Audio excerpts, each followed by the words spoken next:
Introducing PubCoin. PubCoin is the rewards program for pub sports contributors. Regular chat contributors share their play of the day, POD, in the YouTube chat, including the phrase POD in their message. At the end of the week, the amount of units earned are converted into PubCoins. PubCoin can be used as reward points for prizes, shop discounts, and contests.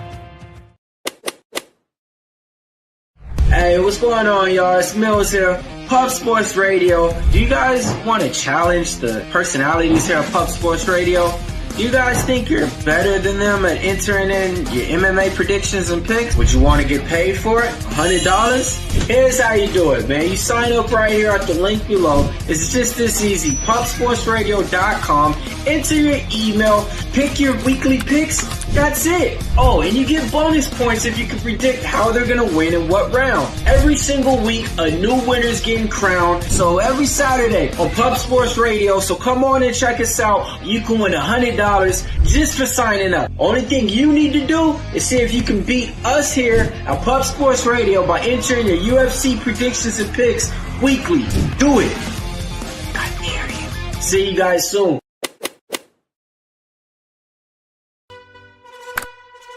Upgrade your membership to Gold, you will be automatically entered in every horse race, every Wednesday and Friday. It is time to race horses.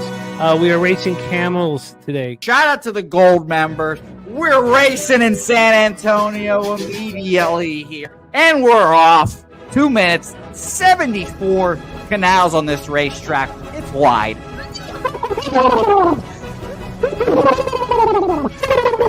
We're racing in San Antonio. Matt Wally moving forwardly. Jeff Slaughter in the mix as well. And as is Randall Sheffield, who's put that beautiful nose out front. But it's actually real grass here, Jimmy. Maybe Kentucky bluegrass. Oldie, no! There he goes. Oldie in the lead now. K. Wolf falls back. The horses love it. Sometimes they stop and eat it on the way to the finish line. That's why your horses start so far in the back. Here. Oh, look at Nussflush Allen bursting out here. J-Dub in the mix. Rude Boy up here as well. Jimmy, take it away. There's Oldie. Oldie is moving to the front. We are past the halfway mark in our 2 mile. And there's Ricky Levy. Oh my goodness, he's in the mix here. Jimmy, take it home. This is our first dog race ever. 19 seconds left in the horse race here. It's Fernando Mendoza trying to find the wire. 14 seconds left. Can Fernando Mendoza take this home? Here comes Kenny Kencan. Kenny Kencan wants a piece of the pie. Put his schnoz up front. Ricky Bobby, 9 seconds left. Can Donut Silks make a run? Can Red Small make a run to be $50? You son of a bitch! Here comes Tori Coker. Kenny Can Smoke and Mirrors. Director 97 home. That is why here comes Jason Meyer, the Eldorado custodian. Billy Friedrich. Jones one all coming down to the finish. Coin!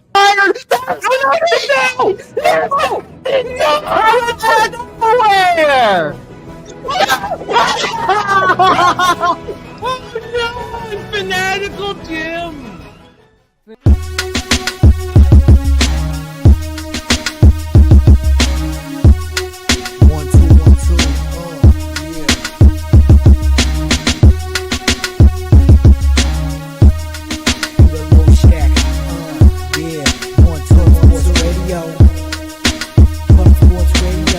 From the corporate Peter Low Shack, legendary sports handicapper, more dapper than a Dom.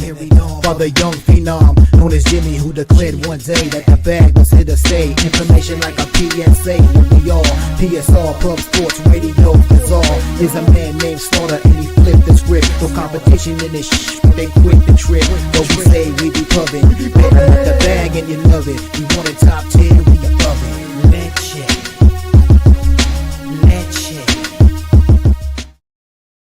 What up, cappers, gamblers, punters, hustlers, low baggers? Man, we are excited up here about Brandon Ingram. Brandon, come up here. Come to Canada. We will shower you with gifts. You will be our favorite son, other than Scotty Barnes. We will give you anything you want. You want to be on the $20 bill? $50 bill? We'll put you on there. Brandon Ingram, please please, I just hope you know that you will be loved from shore to shore. This is a big country. I know we only have about 42 million people, but we will love you from shore to shore, BI. Please, please stay and want to stay. That's the key. That's what we don't know. Now, we hold your bird rights. We'll pay you in full. We'll pay you more than you deserve now. You will have to pay taxes, unfortunately. Not the taxes that you may want to pay, but we will love you unconditionally. God, that pumped us up last night. Masai, we believe in you, Masai. Take us back. Oh, God, that made me excited last night. And going 6-2 in NBA didn't hurt. Didn't hurt. Shout out to all the cappers in the chat. We're pumped up north, man. Being through a little bit of a down period with our Raptors. We are pumped up. Pumped up. Brandon Ingram. Oh, he fits in perfectly. Doesn't it? When you look at our roster, don't you think he fits in perfectly? We're excited. We're excited. Thank you guys for joining us here Thursday, February 6th. I had a nice bounce back a day. Some college basketball went wrong. I went 3-4. It's still a nice, profitable day. And I hope you guys instantly bet the Rangers when they went down 2-1 like I did at plus 160 and got that cash. And I know Gokster's parlay hit. There was a lot of winners in the chat, and we had a big day yesterday, but we must continue it. We must continue it. We are pumped up here, up north, that we may have a basketball team again. We're very, very pumped up. Now, I did make some mistakes in college basketball last night. So in the process, you guys know are watching my process here. I want the money to correlate with the action. And so when we after the show, when I got the money, it takes so long then to go through all the notes and go through everything and see what correlates. So it got me off a lot of winners last night. It also got me off Providence. So it got me off of a loser. But still, I think I should just fire away. So now that we're this deep into the college basketball season, a lot of the games, I'm going to start putting out games that I really want to bet. Not just content for content's sake. Now, we have phenomenal college basketball experts on our show. They're doing a great job. It seemed like had a monster day yesterday, and they can find angles on any game. But there's spots that I want to attack, and I'm not going to have the cash information, but it just feels right. Now, the Northern Kentucky Norse, that made no sense, right? We all knew that made no sense, that they would be a favorite. So we all bet them. We all cashed. So these were the spots. There were spots that I wanted to bet, but I wanted to know the market. And the market was barely moving on these spots. But I have moved on Gardner Webb. I've moved on Gardner Webb, and I've moved on the Campbell Fighting Camels. Again, this is blind now without the cash flow information, but I have bet them. And then the other ones I'm really into. We've got a great college basketball card for Bobano to attack here. And we don't have as many hockey games as we've had in a little while, which is good. But I have destroyed the board in NHL. It is great to see you guys. Justin McKelvey, Stacks Play Day, Ohio State -2.5, San Francisco +6. I'm pumped up. I love this. And Tuesday was very, very difficult to make it through, but that's just part of what we signed up for. This is the life that we dreamt of having. This is what we wanted to spend all our days doing. So there's going to be days like Tuesday. Great bounce back on Wednesday. Now let's fire away here and have a huge Thursday. Sir Mackey in the house. So Stacks Play Day, Ohio State and San Francisco. I've got those copied and pasted. We're going to be talking about both of those basketball games here with Bobano. Viper MB on Tampa Bay, Lightning -1, Florida -1. I'm on both of those with you. Now you're on Vancouver -1, and I'm interested in the Sharks. It's a very low line for Vancouver. No Quinn Hughes. We'll get into that. Also, Houston money line for Vipe. I've copied and pasted that right there. Yes. Gerald Jones in the house. UMB first half -4. Jared Bush on St. Mary's and Porzingis over 19.5 points. That is all copied and pasted here. Let's roll. Speaking of which, I will go right now to Pub Sports Radio and see how many of you also had monsters. What a call by Justin McKelvey on Bucknell. That was unbelievable. just a dominant performance by Bucknell, and that was one of the stacks plays of the day. Great stuff from our guy Justin, crushing it. Let's go to the leaderboard here, see what we have. Who is cashing? Oh, let's go to highlights here. Mr. Gokster, huge day. Billy Briz, good day. Not as many winners as I was hoping to see, actually, looking around here, but enough, and some good work being done by the group. So let's roll on. Let me move that off of here. Kelly McInnes, GB9 on the grind. Gravy Bets. Gravy Bets is another one of those cappers, like Serious Business, that inspires me when I see them in the chat. Sean Pulliam, their Serious Business. Red Beard. Let's get Red Beard's action here. Mavs plus 10.5. Ottawa team total over 2.5. Oh, wow. So we're on the other side of that Utah-Columbus total. Now, I did pay for the 6, Redbeard, on the under. Now, look, I think it's pretty much simple as this, and Bobano ready to rock, so we'll get him on here. If Zach Werenski is in the lineup, good to go tonight, you will probably cash your bet. If Zach Werenski is not in the lineup, I think I will cash my bet. So I think it really does come down to that. We know that Marchenko is out and Monahan's out, and they've shown so much character all year. So interesting stuff. Make sure I've got that copied and pasted here. Let's get everybody's action. But Bobano ready to go. We can't keep him on the bench because we only have him for an hour and 51 minutes, which we're very thankful for. Let me get Redbeard's action here. Redbeard here. Oh, and big news.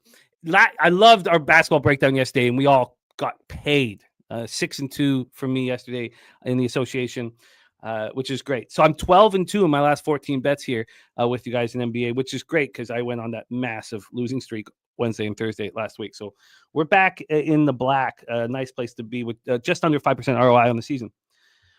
But so we had, we were a 3-headed monster. It was great yesterday with Wine Time, as well as Billy Brisbane. And we have the same thing happening today. We have It's Darryl and the triumphant return of LJ from HTown. So we're going to hammer NBA here. Slow Jams Arsenal. Man, Slow Jams. Was I thinking about you when when I was watching that Thunder game last night? You got the first half. I got the full game. We both went 1-1. But man, what a relief it is whenever you have money on the Thunder. That team just never stops. It just never stops. I was like, okay, the Mavericks have shot 60% from 3. Because that's what you're going to have to do if you want to stay in this game. And, of course, they fell apart in the second half. Crystal Craig, 101, Benny. Yes, Mr. Belvedere, that was very upsetting. But it was my friend, and he has my best interests in mind. He's a capper who puts out his best bets here on the show and cashes them. It was Atlanta Hawks for him yesterday. It's BJ. So I give BJ the benefit of the doubt. But, yes, $52 million 2-year contract back to the Mets. That's where he belongs. We're still kind of pleased with what's going on here. Now we don't have time to talk Blue Jays or Raptors, even though Brandon Ingram, we are just so thankful. I pray he wants to be here because we will give him everything from coast to coast. We'll give him everything, whatever he wants. He will be a superstar here. We will revere him. Look at that. Oh no. Damn, Elio, I'm so sorry to hear that. Compromised account, man. I hate hearing that, my man. And Nasty Nate says if we can't race today, Jose will need back surgery.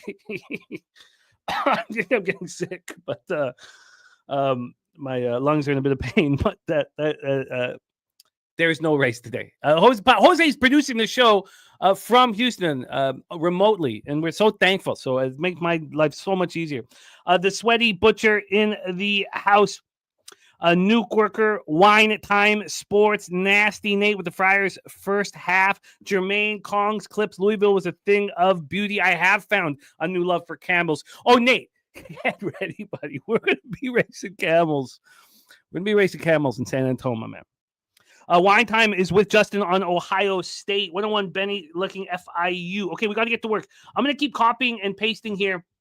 But we got to bring on our special guest. We have too much work to do. And we need him. We need him badly. Please welcome the star of Thursdays here on Betting with the Bag. Also, the star of the OG NBA show. He's the star of the Hitting the Books YouTube channel. Star of the Ice Guys, coming to us from Hamilton, Canada. Canada's black and yellow steel town with cobbled streets downtown. It's a dope city. Please welcome our friend, Mr. Ian Cameron, to the show. Bobano, how are you? Good to be with you, Jimmy, as always. And shout out to everyone in the chat. Big Thursday. Let's rock. Huge Thursday. Crystal, Craig, D. Jenkins here. Let me just, you know what? I'll start copying and pasting. So I'm up to the respect play of the day, but I know how important it is to have everybody's action here. Michael Johnson in the house. Let me just say the Dab father. Can't wait. Going to see the Dab father in San Antonio. I can't wait for that. Michael Johnson said, you said the Sharks would never win again. Look, I watch all their games, Michael. I watch all the Canucks games. When the Canucks don't have Quinn Hughes, now we'll talk all about. We'll talk about T-Moss, Morgan Spooner in the house. Great to see you, Nate Dogg 420, my guy. Great to see you. A respect play today. Here is Liberty first half, and then we got North Dakota as well for Spooner. Spooner's on Drexel and Campbell. Wow, I want Drexel. I wanted a little bit more info before trusting myself on it, but. Drexel's on the show just because I want to bet it. Barry Smith in the house. Yeah, man. Queens NC, man. They keep cashing, Barry. I think of you each time. Okay, it's ready to get to work. DC Capper in the house. Great to see you. Great to see all of you guys. Let's roll. Let's roll here. Stephen Miller, great to have you. Sean Pulliam, Ricky Levine. It wasn't just the goaltender. It's just the Montreal's exhausted. Dan Kelly ready to go. Nordy in the house, wishing Jose's mom all the best with her back surgery. And Slati says Werenski was a full participant this morning in practice, making him likely to return tonight. That's too bad. I was hoping that he wouldn't be in the lineup, but hopefully he's still a little banged up. Okay, Bobano, my man, sorry about the elongated intro. I'm pumped up. First off, just very, very quickly, Brandon Ingram. Wonderful. What? No, I don't know. Is he going to be healthy? Is he going to play like he did 5 years ago when he was an all-star? If he isn't, it's not a great trade. Do you think he's an old man?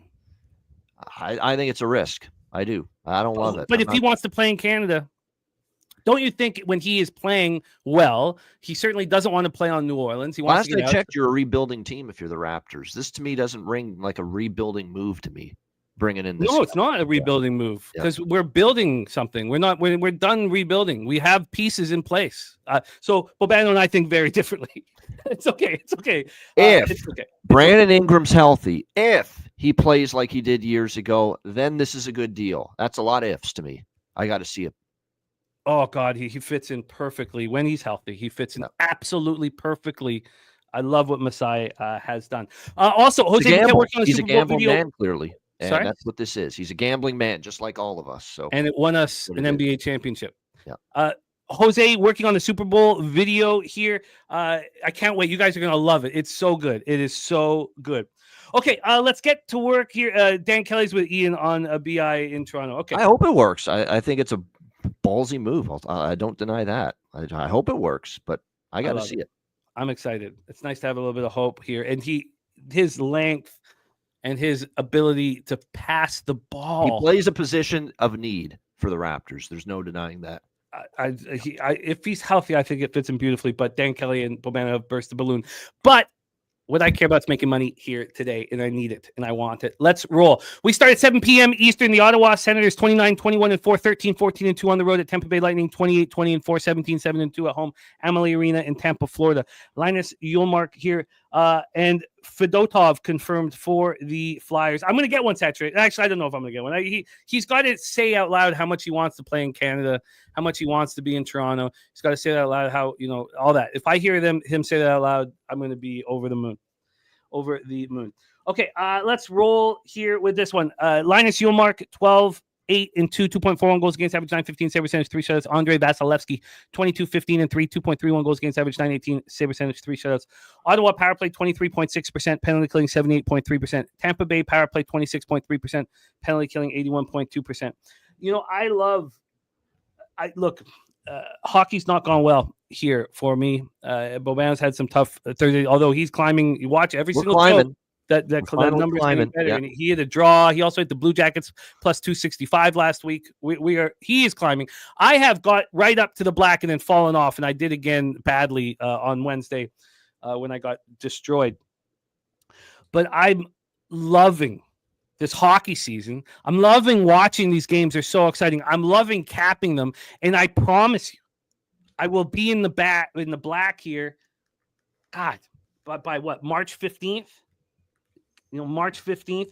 Pig Milk play of the day. Dealing with some family concerns. I'm so sorry, Billy, my man. Please, everyone. Billy is such a huge part of our show in the Pig Milk play of the day. Can you just all give him some love here for a second? That's more important than Lightning Senators. Billy's such a huge part of us, and I love capping with them. I've got to share the screen with them. Wish you well, Billy. Season ticket holder for the Carolina Hurricanes. A great friend. So please. Okay, here, Nate Dog 420, very quickly. Sorry, is there anyone using 365 on MacBook Air? If so, what authenticator do you use? You have to use the authenticator on your phone. You have to download it. Yeah. And then, but it's such a pain, and I'm sure Bobano's the same. It sometimes takes 3-4 cracks at it to work. Not anymore. I found that's fixed now. Do you? Yeah, a little bit better, but it still has those moments where you need a couple of tries, and then it'll finally, authenticate for you. Put your action on your phone. Just use your phone. Don't, it is a bit of a pain in the ass here. Yep. Oh, his phone's Google. Okay. Yeah. So just get the authenticator, whatever, and it still works. But look at the love for Billy Friedrich. I love it. He's such a great friend of the show, and he does so much for us here. And of course, he puts in his Pig Milk play today, which is 65 and 56 plus 15.33 units. I mean, this man is delivering here constantly. Okay. Sorry. Let's get back to work here. I'm pumped up. I'm excited to cap with you guys here. Senators. So this game I love. I found it so much fun to cap. And I was watching the line. I was like, well, how far is it going to go down? Often I have, almost always I want the team that lost in the first game. Not here. Now, we heard that Werenski is coming back. The big question is Shane Pinto going to be playing tonight? Maybe Bobano can grab that info while I just quickly set this game up. Let's get into the line history here for this one.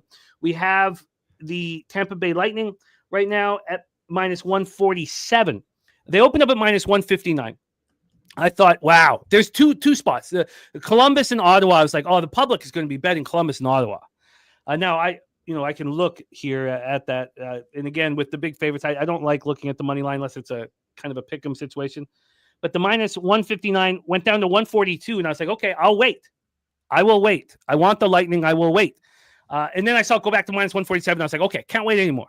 So I moved on the minus one line. I got a line that I'm happy with, plus 109, minus 147 on the money line, plus 169 on the puck line. I'm very pleased with all of that. Let's get to but there has been, a 12-cent move at this point to the Ottawa Senators. This total's at 5.5. A lot of lower totals today. Open at minus 115 to the over. Now it's minus 110 to the over. So a slight move towards the under. Dan Kelly, it's funny you mentioned that because my dad despises Jim Kramer because he's never accountable for his losses. My dad has despised him for years because he never talks about his losses, only his winners. And that's another big part of our show here with the accountability. And it also stems from my dad despising Kramer for never talking about his losses when he has them often. So you know what? Kramer can fuck himself. Let's go. Senators had their 5-game winning streak snapped in a 4-3 loss here at Tampa on Tuesday. Lightning outshot the Senators 38-28. Look, the Senators are a really good hockey team. They're going to be a real problem in the playoffs. But right now they're playing without 4 centers. We've watched the Islanders handle playing without 4 defensemen. Maybe the AHL fill-in player in 2025 is better than it's ever been. Now, I know that the Islanders went out and got D'Angelo and did other things, but look, how can you play without 4 centers? Josh Norris, Nick Cousins are out until after the Four Nations. Josh Norris is very good. Noah Gregor and Nick Cousins. I mean, we're talking about your bottom 6 forwards and how important they are. Then Shane Pinto, the replacement at second line, got hurt in the Lightning game. He's day-to-day. So to talk about how good Shane Pinto is, against the Predators, he scored the game winner and took 7 shots. Now you're going to take Josh Norris and Shane Pinto out. You've already taken out Noah Gregor and Nick Cousins. And they're missing Jacob Bernard-Docker. I know they're getting healthier on defense, and Sanderson's an absolute monster. And this is the Senators' 3rd game in 4 nights. But one more thing before Bobano hits. He wasn't the only player to get hurt in Tuesday's clash. Lightning 3rd-line center Nick Paul left the game a minute 17 in with an undisclosed injury. So we're not sure if Nick Paul will be in the line. But that is a loss. He's a two-way player who, of course, starred with the Senators. A star might be a little much, but was a good player for the Senators. Take it away, Bobano. I'm in Lightning -1, first game on the board. Ottawa, Tampa. Yeah, and interesting. Sorelli not on the ice for morning skate, so we'll have to see if we get a little update on that. And talking about another good two-way player, there you go with Anthony Sorelli. But you're right, Shane Pinto would be a huge loss. He is a game-time decision. It's the latest update Travis Green has given on the ice. We have that information. So that thank you, Slats. Isn't this great getting this information? I come into the show thinking, thank God Sorelli's second line center because there's no Nick Paul. In fact, Paul's on the ice and Sorelli isn't. Sorry, keep going, my man. Which means Nick Paul's probably playing. If he's on the ice, he's going to play. There's no question. I'm opposite you here. I like Ottawa. I like the revenge spot. Ottawa's getting a good price here. You've got let's be honest about Tampa. They're not playing good hockey. They barely won the other night with Ottawa on a back-to-back, 4-3. And if Claude Giroux hits the net, it's a tie game, and we're going to overtime the other night in that hockey game against Tampa Bay. So I don't like what I'm seeing from the Lightning. I love the way Ottawa's been defending better. They've got Linus Ullmark back, who I thought for his first start in a long time played pretty solid. Second start tonight, I assume he's going to be back in net. He should be even more comfortable. Revenge situation for Ottawa. Getting a pretty solid price here. I don't mind taking Ottawa at this price. And like I said, I'd like to see Pinto in. Certainly hurts their chances if he doesn't play. But I like the spot. Price is good enough. I do think they're a touch overvalued here in this spot, Tampa. So plus 135 for me with Ottawa. I don't like you going against me, but this was exactly what I thought the mentality of the people I'd be going against would have. If Pinto plays, I take it back. But if missing 4 centermen, I love fading the Ottawa Senators. Bobano and I heads up in Lightning Senators. Let's roll on to the next spot on the board, 7 p.m. Eastern. Look, we heard what Loshak thought about the Vegas Golden Knights. And again, here, I'm not saying that, it's part of the fun is not agreeing. Sorry, let me just get this over to Vegas here. Part of the fun is not agreeing. And there's no wrong answer, right? We're all watching, and you have your own. I see getting a plus money price with an Ottawa team that's playing well in a revenge spot. That's what I see. I see a Tampa team I want. At least if you're taking Tampa, you're doing the right thing. You're taking -1. How the hell you can lay -153? I have no idea. But you're at least taking the -1 line, which is good. We've talked about it. It's okay. Us on the other side. It's going to add more fun to it. Let's move past it. But here with the things that Pete was saying about the Golden Knights are totally fair. I think that this Vegas Knight team that's healthy, if they played against the Devils in a 7-game series without Nico Hischier, they beat them badly. Now you could say, look, they're playing bad. They've lost 4 straight. I don't have anything to say about that. They lose 2-1 at the Islanders on Tuesday. They've scored 7 goals over the last 4 games. Look, I don't have anything to say. What am I supposed to say? Logan Thompson looks like he was the best of the goalies, and he's got the big contract with Washington. Aiden Hill's not playing very well. I don't have a ton of, foot to stand on here. But I'm going to bet the Vegas Golden Knights at this number against the Devils team with Jake Allen in goal and without Nico Hischier. And I'll bet it over and over and over and over again. And if they're on a 7-game losing streak, I'll bet it again. It's that simple for me. So the Devils coming off their second win in 3 games, 3-2 in a shootout on Tuesday. They continue to be without Hischier and Siegenthaler. Both will be out until after the 4 Nations. So let's get into line history here. This total is 5.5. It's -111 to the over. Opened up at 6, dropped to 5.5, got up to 6, back to 5.5. And then on the money line here, we have Vegas now. The line's moving towards them. So I got in at -105, and I only got in an hour and a half ago. Now it's -110. I like that. They've gone from dog to favorite. I like that. There's not too much I don't like here. I like it. So I'm on the Golden Knights, -105. Bobano, my friend, take it away. Yeah, this has been a staggering stretch here for Vegas. They've lost 4 in a row. The offense has dried up, 4 goals in the last 3 games combined during this losing streak, losing each of the first 2 road games, the Rangers and the Islanders. And now on paper, it gets harder because the Devils are the better team than the Rangers and the Islanders for sure. But loss of Nico Hischier, significant. One of the best 2-way players in the NHL right now, and obviously already without Jacob Markstrom. I cashed a ticket with New Jersey Tuesday night against Pittsburgh. We laid, -135. I think I was on the Devils at that price. Nico Dawes was in net, and I said it on the Ice Guys show. If you think Nico Dawes is a huge drop off from Jake Allen, you're smoking something. Okay, because Jake Allen is not that great to me. And I thought, and perfect example of this is he had that shutout victory. And we came back and we faded him the next time out against Buffalo on Sunday with Jake Allen in net, and Buffalo team total over. And we said, Jake Allen off a shutout, he's not the kind of goalie that's going to deliver that kind of performance 2 times in a row. He's just not. That's why he's been pretty much, marginal starting goaltender, primarily now a backup goaltender the last few years. We don't trust him to have 2 good games in a row, and that's exactly what happened. This is not a game I've bet yet. This is definitely goalie dependent.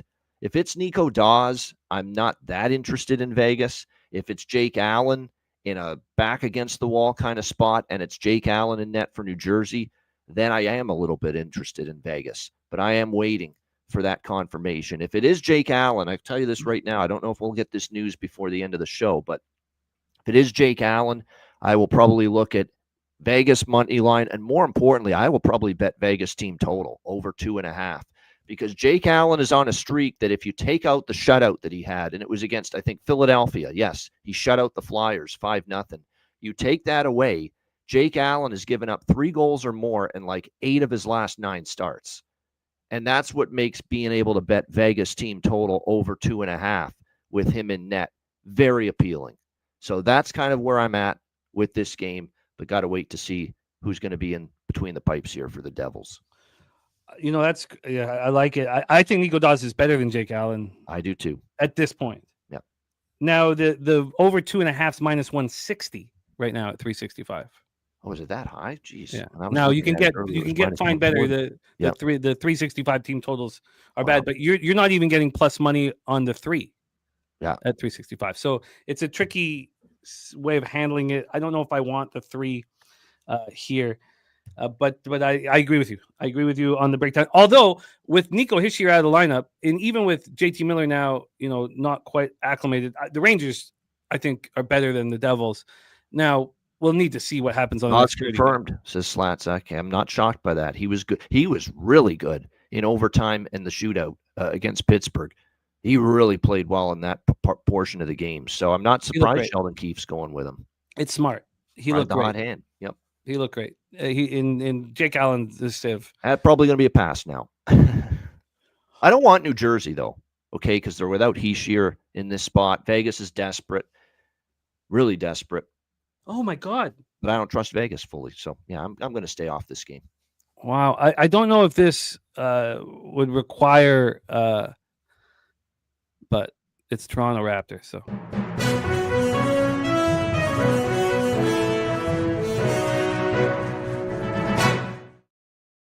PJ Tucker coming back to Toronto. Will he want to play here? Whoa. Will he want to play? We're sending Davian Mitchell to the Heat for Tucker. Will Tucker want to play? Or is Tucker just saying, I'm done? He had a great time here. He loved it here. So we had Brandon Ingram, and they trade away Davion Mitchell, who's actually played very well for them this year. Well, they must think that Quickly's capable of playing more than 10 games a year. No. But could PJ Tucker want to play here? I thought he had a great time here. I thought he loved it. If he wants to play, he never said anything bad about playing in Toronto. I think he loved it. I'm with you, Kong. He was great here. I would love it if he wanted to play. Okay, we are going to roll on. Next up is a very, very, very interesting game. Washington Capitals, Philadelphia Flyers next up. And thank you, Jose, for the update. 35-11 and 7, 18-7 and 2 other Capitals. 23-25 and 7, 12-12 and 1 at home. So right now, there's 3 dogs on this card that I'm obviously interested in. Now we know that Fedotov is going to be in net for the Flyers. I don't know if that makes it appealing, for the Flyers, but it probably doesn't. Yeah, you're coming around on Fedotov. I like to hear that. Yeah. Well, no, I think he's I think he's going to be a goaltender in the NHL. I just think, an 890 save percentage, 895. I don't know why. Yep. And also, did you watch Ersson in his last game? He looked phenomenal. Yeah. And the 2-0 loss at Utah. Oh, he's the best guy they've got. I've said that all along. Ersson's so much better than the other 2 guys. But I think that Fedotov needs to be given more sample size before, real harsh judgments are made about him. And all I've heard are the harshest judgments about him. But people made a lot of money fading him, and they deserve to have whatever judgments they want. But I think there's going to be a real spark with Kuzmenko and Pelche in their first game. Kuzmenko, maybe this is his last 35 or 40 games. Maybe he's terrible, but he's a sniper of a high quality. Maybe he's got character issues. Look, I can't speak for him, but I know that he's now not being wanted by the Canucks. He's not being wanted by the Flames. Now he's going to have torts, which isn't going to be easy here.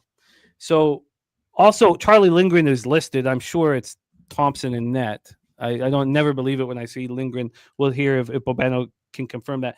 Washington power play 22.5%, penalty killing 83.5%. Philly power play 15.4%, penalty killing 77.9%. Dan Kelly says PJ Tucker is 39 years old. If they look, I remember him fondly, but he probably just gets waived. I'm not sure what the plan is, but I remember him fondly. All his sneakers, we loved him up here. So the Capitals right now are minus 153. They opened up at minus 156. So this line is moving. We've had an 11-cent move. I bet the over 5.5. Nothing to do with Fedotov. I was interested in the Flyers team total over. I think there's going to be a spark with the Flyers tonight. Now, look, I'm starting to learn my lesson here with the Capitals. They're just a really good hockey team. We've had a 1-cent move to the over.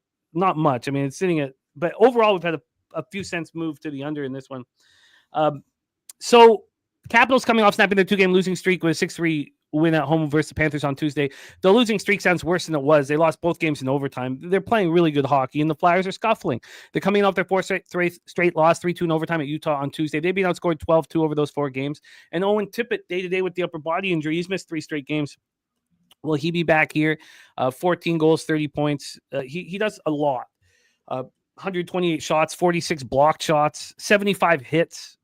Forrester has been playing on the top line with his absence, and Rasmus Ristolainen missed the Utah game, and he's day-to-day. I'm on the over 5.5 because I think the Flyers will score in this game. I think they can score in this game. I think Wells Fargo is going to be buzzing. Michkov and Kuzmenko, maybe they could. We know that it doesn't matter what they do with this power play. They brought in Rocky Thompson to help them. They brought all these people to help the power play, but they don't have the sniper on the half wall. They don't have him. Konechny is off the rush, and the Philadelphia Flyers numbers off the rush are top 5 in the league. Their Corsi numbers are phenomenal, but they don't have that sniper on the half wall. And Michkov isn't the sniper. Now he's a nice setup man on the half wall. Take it away, Bobano. I'm on the over 5.5 minus 107. Yeah, I'm close to betting that as well. Over 5.5. I would love it if Lindgren's in that. That's definitely a slam dunk over 5.5 bet for me if it's him. Thompson, I'm still a little leery because he's been so very, very, very good for the Washington Capitals. But I do lean in that direction. I do like that thought that Kuzmenko and Peltier, assuming they're in the lineup, give them a little bit of a pop. And I know this has been an offensively challenged team. This team was staring down, an incredibly 4 straight games being shut out, the Philadelphia Flyers. And then, of course, they got the 2 goals against Utah to break the drought, even though they lost in overtime 3-2. So we know they've really had a problem scoring goals. They've scored 2 goals or less in 6 of their last 7 games. It's been rough for Philadelphia, but a little change in the lineup could provide a spark. You would expect some of those offensive numbers. They have nowhere to go but up, offensively. So after the run they've put together. So I am interested in over 5. This is another one. We'll circle back 1:00 when I'm done. Here on the show, we'll circle back. We should have some more info on some of these goaltending situations, but I've definitely got over 5.5 circle. I'm just waiting to see who's in net for Washington. Yeah, I like it. I moved on the over 5.5. Now, I still have some interest in the Flyers, and I have some interest in their team total over, which I would probably gravitate towards especially if the line keeps moving towards Washington without moving towards the over, and I can get a better number. So, again, I'm only on the over 5.5. Let's roll on. Next up for us, Utah Hockey Club 22-22. Washington, by the way, one last point. Washington was on a massive under streak, but they've now gone over in 3 straight games. So the tide's turning a little bit. 3 straight overs for the Capitals coming into tonight. The thing about the Capitals is they do whatever they need to do to win the hockey game. If we need to win 2-1, we will. If we need to win 5-4, we will. They're just full of character and coached beautifully. Let's go on to Utah Columbus. I'm now with Werenski coming back in, it takes away a little bit for me. We talked on Tuesday when Werenski was announced out of the lineup. I was already, on the under, which cashed really easily, especially if you were watching the game. There weren't many opportunities. And then I also moved on the Sabres -1, even though it was so expensive. And I didn't get it. I pushed it. Cirelli out, Nick Paul in. So not the best news, Slotsy, but thank you. Remos grabbed the 6 last night, under 6. Now, with Werenski in, this is a different Blue Jackets team. But Utah, without Gunther and Cooley, was an absolute mess. Couldn't do anything. When Gunther came back, now I'll never forgive Scott Laughton for not at least getting it to the shootout. Because when I was on the Penguins against the Devils, that was only the second time this year I've been on the Penguins, and that shootout went 7 rounds. I lost that, and then and that was plus 132. I beat the line move by 15, 17 cents, and then I lost Philadelphia in overtime with that last second goal by Gunther, which was a thing of beauty. Gunther is sparked this team, and will regret the Oliver Ekman-Larsson Garland trade. The Canucks gave the 8th round pick to the Coyotes to use for Gunther. He's a sniper of the highest quality, and I think he's going to. Kuzmenko ruled out for the Flyers. This is not helping. Wow, Slatsy, why? Now, if he's ruled out, maybe he's not going to play at all. Maybe he just goes back to the KHL. What about Peltier? That's the question. Peltier, is he in? Yeah. God, that's not what I wanted to hear. Because why isn't he getting his ass in the lineup here? How long does it take for him to? I think he's not going to play. Yeah. I think he's angry about the trade. I think he's going back to Russia. Honestly, if he's not playing tonight. Yeah. Well, that sucks. That hurts. Ugh, that messes up. He just doesn't want to get reamed out by Torts like his country mate there, Mishkov. You'd think he'd be happy there. Mishkov's there. I thought on so the too. Team. That's ridiculous. And man. I was expecting him on the power play. He's got problems and soft as baby shit tendencies right from day one, Andrei Kuzmenko. So that wouldn't shock me. That sucks. Yeah. Shout out to Razor Sharp Picks in the house. Ronnie Lofton rocking with us. Great to see you, fellas. So here, Columbus continues to show a lot of heart, and they find themselves in a playoff spot, and they may be a dangerous out. But having Zach Werenski here is an enormously important deal because they didn't have Fabry. So against Buffalo, they were unable to do anything because they have no Werenski and no Fabro. Sorry, I said Fabry. No Dante Fabro. So Provorov, who is good, had to replace them on the top line. So it's Provorov and Mattychuk, it's just that's not what you want on your top line. And Werenski is a Norris Trophy finalist, could win the Norris Trophy this year. They already don't have Monahan, so Werenski being back is a big deal. Fabro is not going to be back. We know Marchenko is not back. Chinnikov is still out. No Monahan. They're better without Goodbrunson, and Jenner's been gone all year. This was a spot where again, just like the Ottawa, where I thought people will gravitate towards Columbus. Now, they have reason to now with Werenski back. If Werenski was back, they were lining up to lose money. And home Zach Werenski, too, where he's been absolutely incredible. Like, he's been unreal at Nationwide this year. He's been phenomenal. 17 goals, 57 points, 92 blocked shots, 200 shots on goal in 53 games. But I am on Utah -1 and the under 6. Again, with Kuzmenko not being in for Philadelphia and Werenski being back here for Columbus. Redbeard, I think with Werenski being in, you have a great shot at cashing this. But I'm with Rem most. I moved on the under 6 here. Take it away, my friend. Utah, Columbus. Would you look at this? Utah and the under for Jimmy, Columbus and the over for me. Guaranteed winner here on the Betting with the Bag show with this game. Yeah, I can't believe it. Wow. I'm opposite you both side and total in this game. I'm not turning down Jackets at home at this price. Columbus has been absolutely spectacular at home, 17-5-3. Utah's actually been better on the road. It's fading Utah at home where I've done all my damage against them.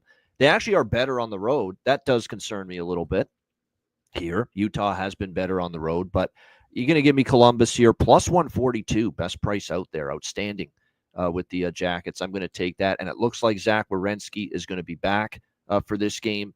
That is important, obviously. Not only has he just had an incredible season, the point production, His play in his own zone has gotten better. He's been piling up points and especially at home here at Nationwide Arena. But obviously, he's the glue of that blue line. He's become, that leader on that back end for them. So having him back, plays in all situations, so significant. So you get, and plus you have Columbus off a loss too against Buffalo. So now they get Werenski back. So I think good focus should be there to bounce back this Jackets team. They've been a pretty good bounce back team. So great price there with them as a home underdog. And I'm on over 5.5 minus 115 as well in this game. Here's how I see it as far as the over. Werenski helps the over because he drives the offense. He moves that puck so well. He's been a point-producing machine, especially at home. And Utah just got a significant piece back in their lineup, Dylan Guenther. Against Philadelphia. And look, they had 3 goals, was like a high water mark for them. That's like an offensive explosion for the Utah Hockey Club, scoring 3 goals against Philadelphia to win that game. And Guenther scored 2 of the goals. He's that critical to them offensively. They could not buy a goal for days, if not weeks, the last little bit. But suddenly they get Guenther back for 1 game, and look what happens. They get 3 goals. He gets 2 of them, including the overtime winner. He is that important to them offensively, so you definitely have to have the arrow pointing up on Utah offensively with Dylan Guenther back in the lineup. So put it all together, I thought 5.5 was a nice discount here. So over 5.5 as well. All right, let's lock that in. So we got Jackets at plus 142 and the over 5.5 and minus 115. Now, with Guenther back, 2 goals in regulation. This is a team that wasn't scoring, at all. He's such a great player. Exactly, Slats. I love him. He's great. So he's this is going to be a goal prop, I bet, in this game, Dylan Guenther, honestly. This is fun. So we've got 3 bets up against each other, which means that there will be a victor between us, which adds another level of fun. So we're opposite side and total here for Utah Columbus. I'm on Utah minus 1. Now it's less appealing without Werenski, but it's still good cash. I get it. That was part of the handicap. You did not expect Werenski to play. But I also consider Columbus and Montreal very similar. No. They were playing over their head. Now Montreal fell apart earlier, but Columbus is just trying to get to the 4 Nations. Can we just get to the 4 Nations? Yep. Can we just get the break? We're litany of injuries, myriad of injuries. Are trending under. There's no doubt. So like I said, it's not a slam dunk. No, it's going to be fun. Yeah, Renmo's giving it 3-6-1 for Utah, 2-8. It adds to the fun. This just all adds to the fun. And I said, I know the angle people are going to have with Ottawa and Columbus, and it was exactly the angles that you had. So it adds a lot of fun.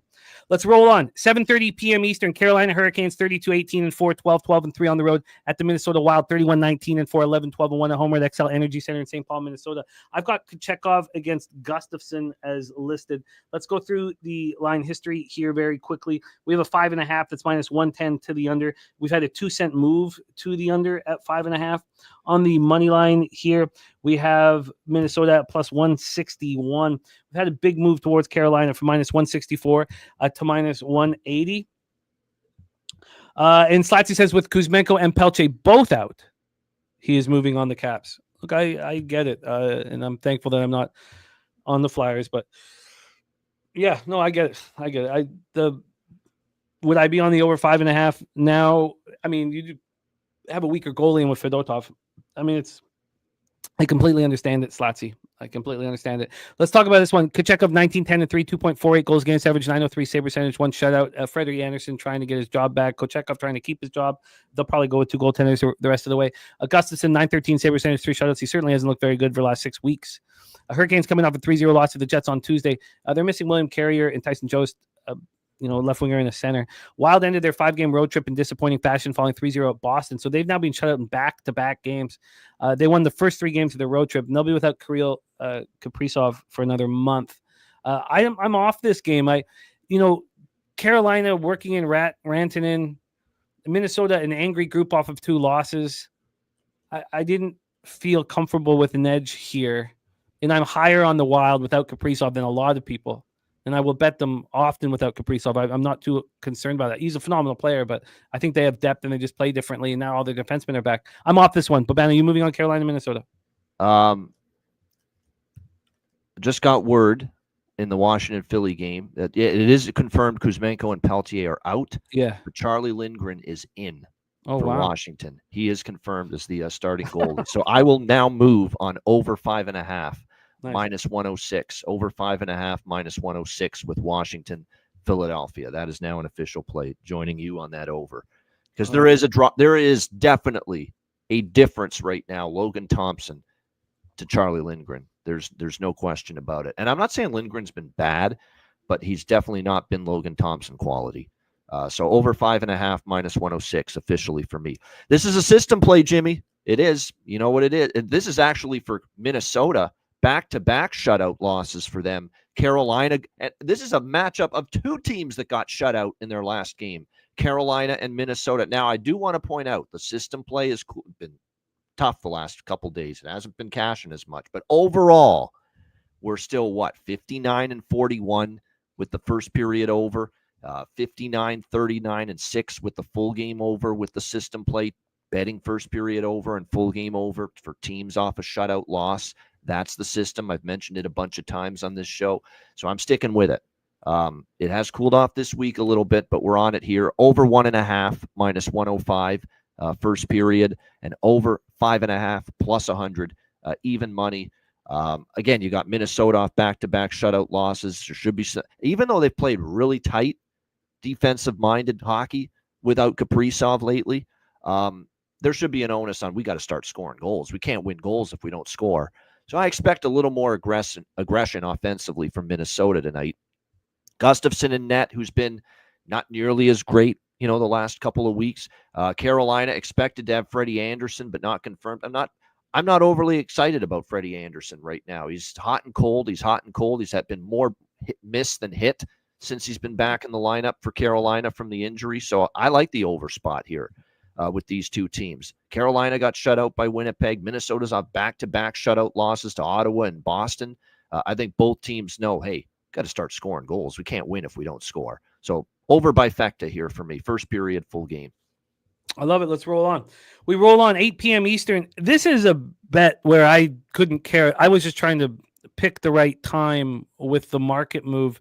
This was similar to the Lightning here, but we know the Panthers are better than the Lightning.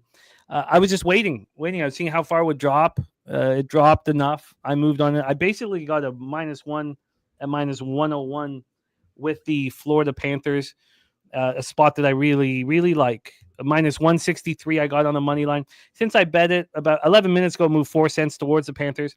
We still have a move towards the St. Louis Blues.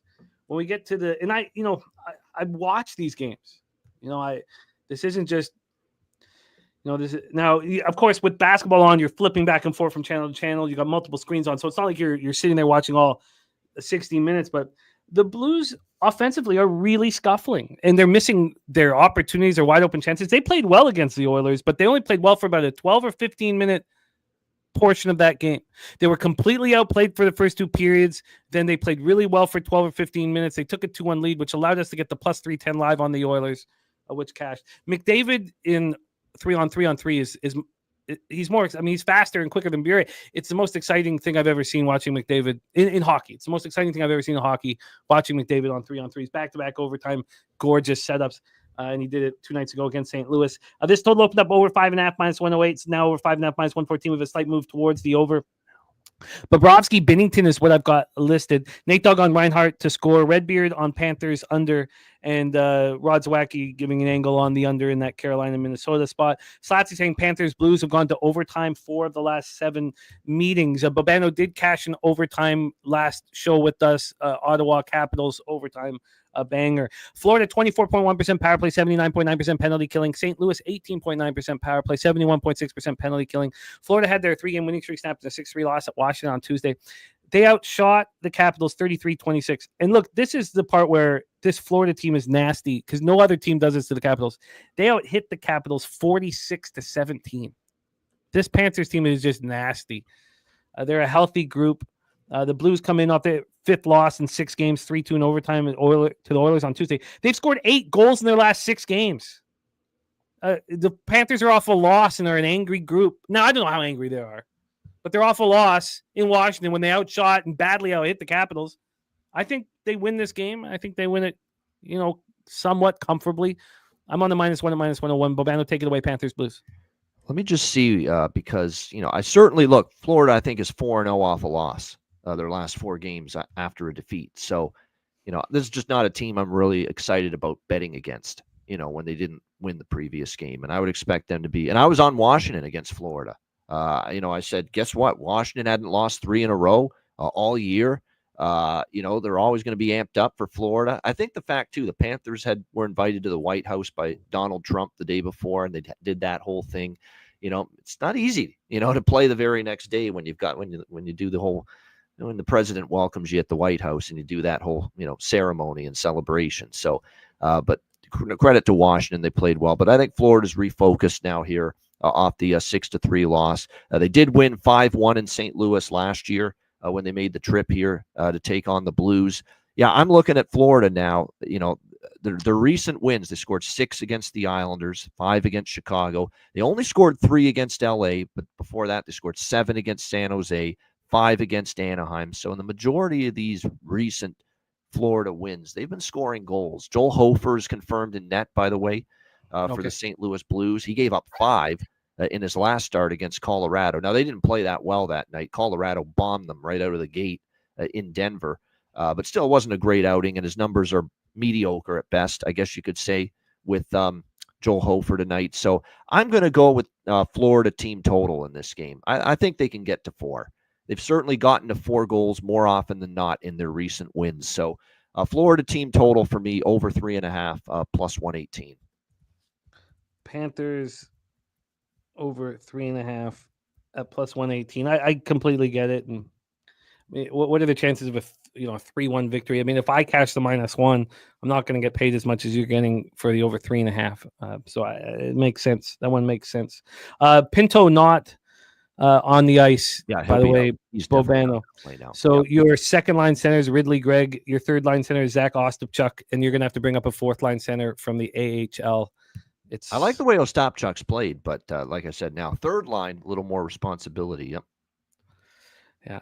9 p.m. Eastern, let's roll on. Colorado Avalanche, 31-22-2, 15-12-0 on the road. The Calgary Flames, 26-20-7, 69-3 at home. Scotiabank Saddledome, Calgary, Alberta. I bet this as soon as they lost to Vancouver, 3-0. I took the Avalanche on the -1 line. I relish the opportunity to fade the Calgary Flames, and I love the opportunity to back the Avalanche after a poor performance offensively. Rod Zawacki on the over 5.5. That might be a great... and you can get that. Or were you talking Florida St. Louis, or were you talking Rod? Were you talking Florida St. Louis or Colorado Calgary? Because you might be talking Colorado Calgary, because this did go down to 5.5. This was a 5.5 from. It opened up at 6 -120 to the under, so it's basically a 5.5. But there has been a move on the over since then. Since the opening line here offshore, a 7-cent move towards the over. This line hasn't moved in my direction. I was a little surprised that even though I bet it immediately, I thought, wow, I thought I'd maybe get a -145, -150 to set up the -1 at slightly plus money.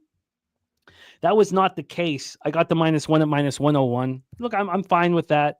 I'm fine with backing the Avalanche to bounce back. Mel says, Jimmy, under, already grabbed it last night. Interesting, because it's slightly moving towards the over. Mel, did you take the under 6 or the 5.5 for a bigger score? Slatsy saying Avs 7-1 last 7 versus Flames, 6-1 last 7 in Calgary. UPK Yashilar guy Robert Cherry in the house. What up, my man? He's got the exact final score 5-2 at 4-1. I don't think he says, what do you guys think? I don't think that's enough of a reward for being exactly right on the. I mean, to pick the exact score in a hockey game, I think you should get 8.5 to 1. Personally, but we'll hear what Bobano say about that. But I'm on the Avalanche on the -1 line. Colorado had their 2-game winning streak snapped in a 3-0 loss. Vancouver on Tuesday. Demko was phenomenal. I mean, it was visions of the COVID playoffs when he knocked out the defending Stanley Cup champion St. Louis Blues single-handedly. Josh Manson left the game in the third period with a lower body injury. He's listed as day-to-day. The Avalanche have to use Manson as their tough guy. He does so much for the Avalanche. I wish they had another guy to help him with the toughness. Flames coming up for their second loss in 3 games, 6-3 at home versus the Leafs on Tuesday. No Connor Zary still, and Kevin Ball, defenseman, out as well. Take it away for us, Bobano. Avs, Flames. Yeah, system play. I don't like that Mel's on the under. It's a system play, though. Colorado off a shutout loss. Over 1.5, over 5.5 here for me. with the Avs and the Flames. Over 1.5 is -116 for the first period, and over 5.5, best price is -125 with that for Flames and Avalanche here. Big. That's a good point about the Avs playing Edmonton tomorrow, but they're off a shutout loss. I don't trust Calgary here. I'm hoping it's Vladar because obviously I do respect the hell out of Dustin Wolf. That being said, Dustin Wolf finally a little crack in the armor against the Toronto Maple Leafs. When's the last time he gave up 5 goals in a game? And that finally happened to him the other night against Toronto. So now you got a Colorado team, which we know has the offensive talent, McKinnon and certainly now Marty Necas and company. They're going to be wanting to bounce back offensively here. So even if it is Dustin Wolf, I think Colorado certainly, is capable of finding the back of the net. I'm tempted to add that Avs team total as well. I'm looking at it right now, 6-6. I'm looking at the games in Calgary. They've played in Calgary, looks like 3 times since 2022. They have scored 5, 4, and 6. Or actually 3, 4, and 6. There was one game they stayed below 4, but the last 2 times they've been to Calgary, they scored 4 goals and they scored 6 goals. And I just feel it's a really good bounce back type of situation here for the Avs as well. So I'm going to take Colorado team total over 3.5 plus 115 as well, and tack that on to the first period and full game over system play here. You are locked in. Necas has looked very good. Big, fast. Everybody very pleased with how he looks. Let's roll on. 10 p.m. Eastern. So these are the 2 games that I really have on my radar. I would love to have the balls to back the Kraken. Unfortunately, my ROI with any game the Leafs are involved is really bad. Leafs and Capitals, I've been failing. Climate Pledge Arena in Seattle, Washington, where Kraken are just 13-4 there. But the Leafs, as great as they've looked of late, they've won 13 out of 23 games in regulation on the road. I mean, that's good. That's really good. There's nothing wrong with that. But Toronto power play 23.3%, penalty killing 79.6%. I like Joey Decord. I think he is good. Seattle power play 18.5%. Excuse me, penalty killing 76.2%. Let's go into the line history here for this one. I do not expect Mitch Marner to play here. He may, but he really wants to play in the Four Nations, and he's hurt right now. The minus 156 is what the Leafs open at. They're now minus 157, so there's been a 1 cent move towards them. Now I said, come on, the Detroit Red Wings are not going to go sweep this whole road trip, and I faded them against the Kraken. And that Patrick Kane shootout goal, I mean, he's just a sniper of the highest quality that I've ever seen. I mean, that backhand to the roof, hitting that the bar up in the roof of the net. I mean, he's so good. When you get to a shootout against the Red Wings, rip your ticket up.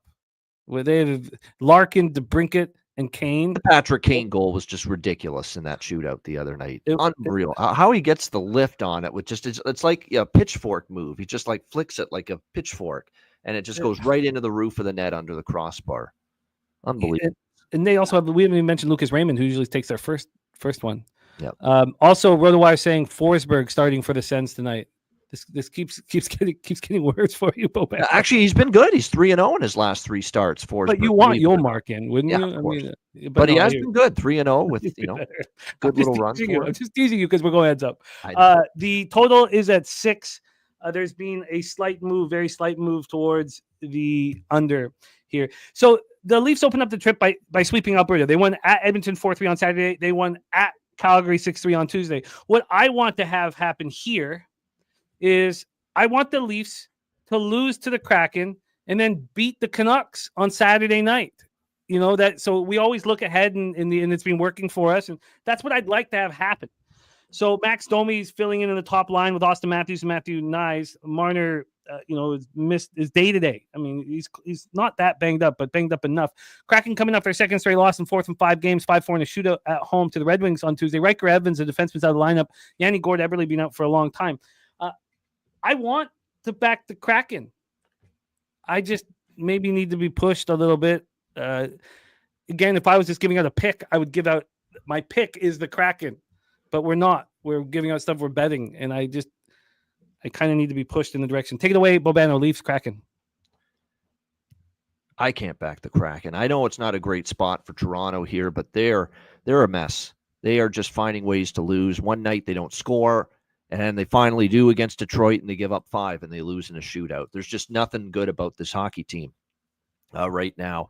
But I'm not laying Toronto in this spot. Obviously, they're coming off a couple of good wins against Edmonton and Calgary. They got Vancouver next up. I will say this for the Leafs. If they want a winning road trip, as in 3-1 or better, they'd better win this game, because I know for a fact they never win in Vancouver. Never win in Vancouver. When is the last time the Leafs have beaten the Canucks in Vancouver? Off the top of my head, I know it was a long time ago. It's been a long time since that's happened, Jimmy. I think let's put it this way. If the Leafs win tonight, because I think they will, but I don't want to lay, minus 155 in this spot. Vancouver might be a good bet Saturday. Because again, Toronto never wins there. It's absolutely crazy that the lack of success the Leafs have had in Vancouver against the Canucks there. But there's just not good enough right now out of Seattle. Like I said, other than a win against the wins. By the way, this is worth pointing out. They are 4-6 in their last 10, but the wins were Buffalo, Pittsburgh. The last 3 wins were Buffalo, Pittsburgh, and San Jose. That is a weak, slate of opponents you've beaten. They had 1 win against LA, which was pretty good. But yeah, there's just too many issues. And I'm worried a little bit about, now we're seeing the effect of Philip Grubauer being terrible this year and gone from the team, because I'm seeing Joey Decord getting tired. Okay, I'm seeing some very real, and I like Joey Decord. I think he's a good young goalie, but we're really starting to see his play decline a little bit the last few. And I think he's, a lot of games now, and he's going to play even more now because of the goaltending situation. So that concerns me a little bit. The bet that I like primarily here is first period over. We've been riding this with Seattle, 15-3 in the last 18 games for Seattle to the first period over. I think that's got a great chance to continue here. So over 1.5, minus 122 first period for Leafs and Kraken.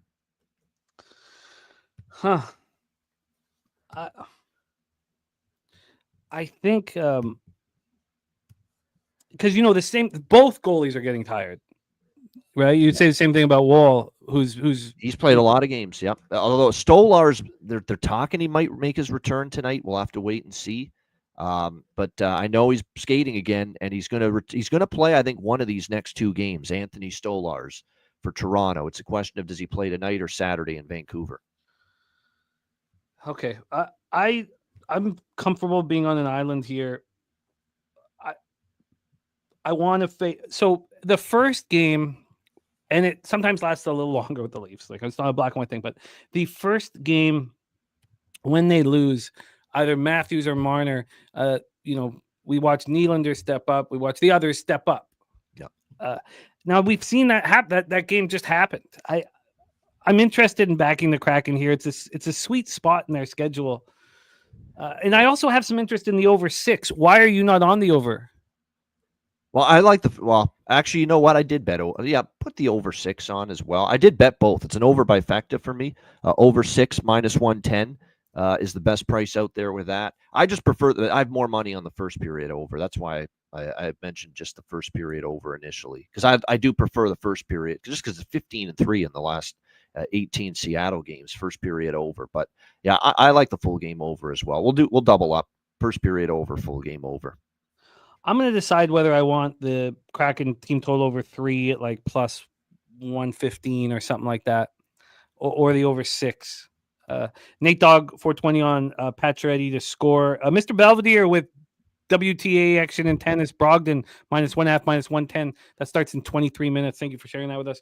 I think I'm going to get to the Kraken, but I do want to see what happens with this market. I mean, right now, and I don't. In NHL, the big favorites always get bet a lot, so that's why I don't like looking at the cash flow here. But 87% of tickets, 85% of cash on the Leafs. This line's not moving. And not one person in the chat wants the Leafs. Wants the Kraken. But you hear Bobano not wanting the Leafs. Like I think that's enough for me. I think that's what I needed to hear.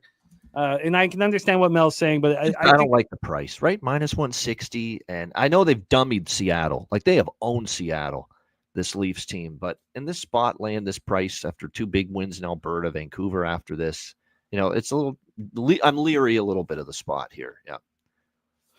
all right. Let's go. Hoops 590 in the house. What up, man? Nice to see you. Nice to see you. Clippers -1.5 first quarter for Hoops 590 in the house.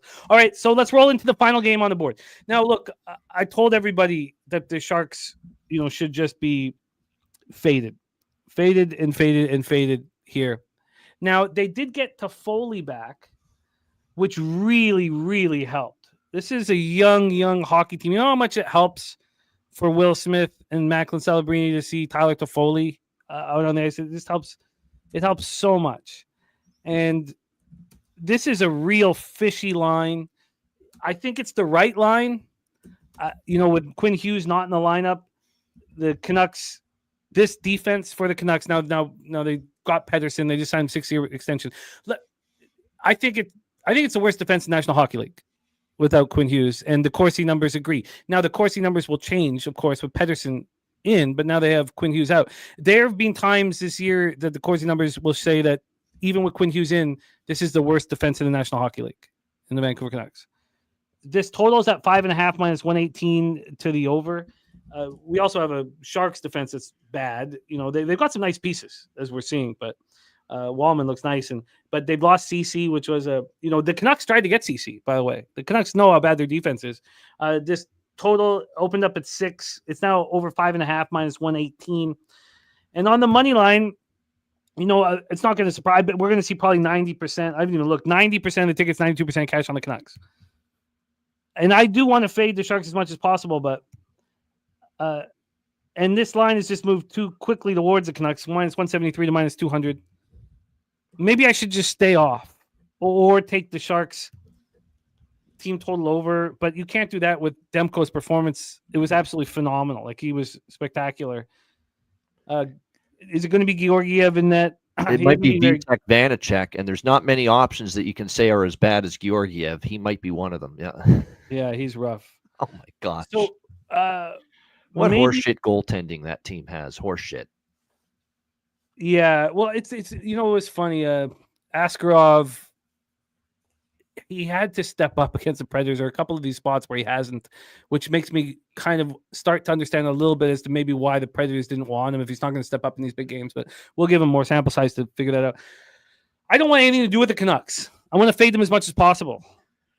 And I think that if anyone has the balls to fade them here, that they might get rewarded. But this huge move towards the Canucks, you really want to step in the way of this? Take it away, Bobano, Canucks Sharks.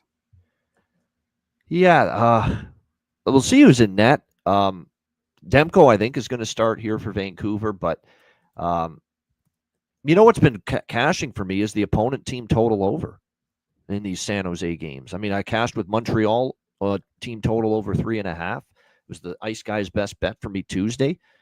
Talking about how San Jose, other than the 2-1 win against Pittsburgh, you look at the losses, 4, 4, 6, 7, 6, 7, 4. I mean, they've given up 4 in every game. Every game they've lost, they've given up at least 4 goals. Why am I not betting Vancouver team total over here? Well, Vancouver can sometimes be sketchy offensively, and again, you're talking about the guy that drives them in terms of getting the rush started, Quinn Hughes being out. And even in the win against Vancouver, that was a tight checking, lower scoring, grinded out victory. And I think that's what Rick Tocchet is kind of looking for right now from his team. So it's one of those, I could only take Vancouver team total over against this wretched San Jose defense and their even more wretched goaltending. But I don't know if I'm going to do that. Right now, it's a pass. I know why you're not doing it. Yeah.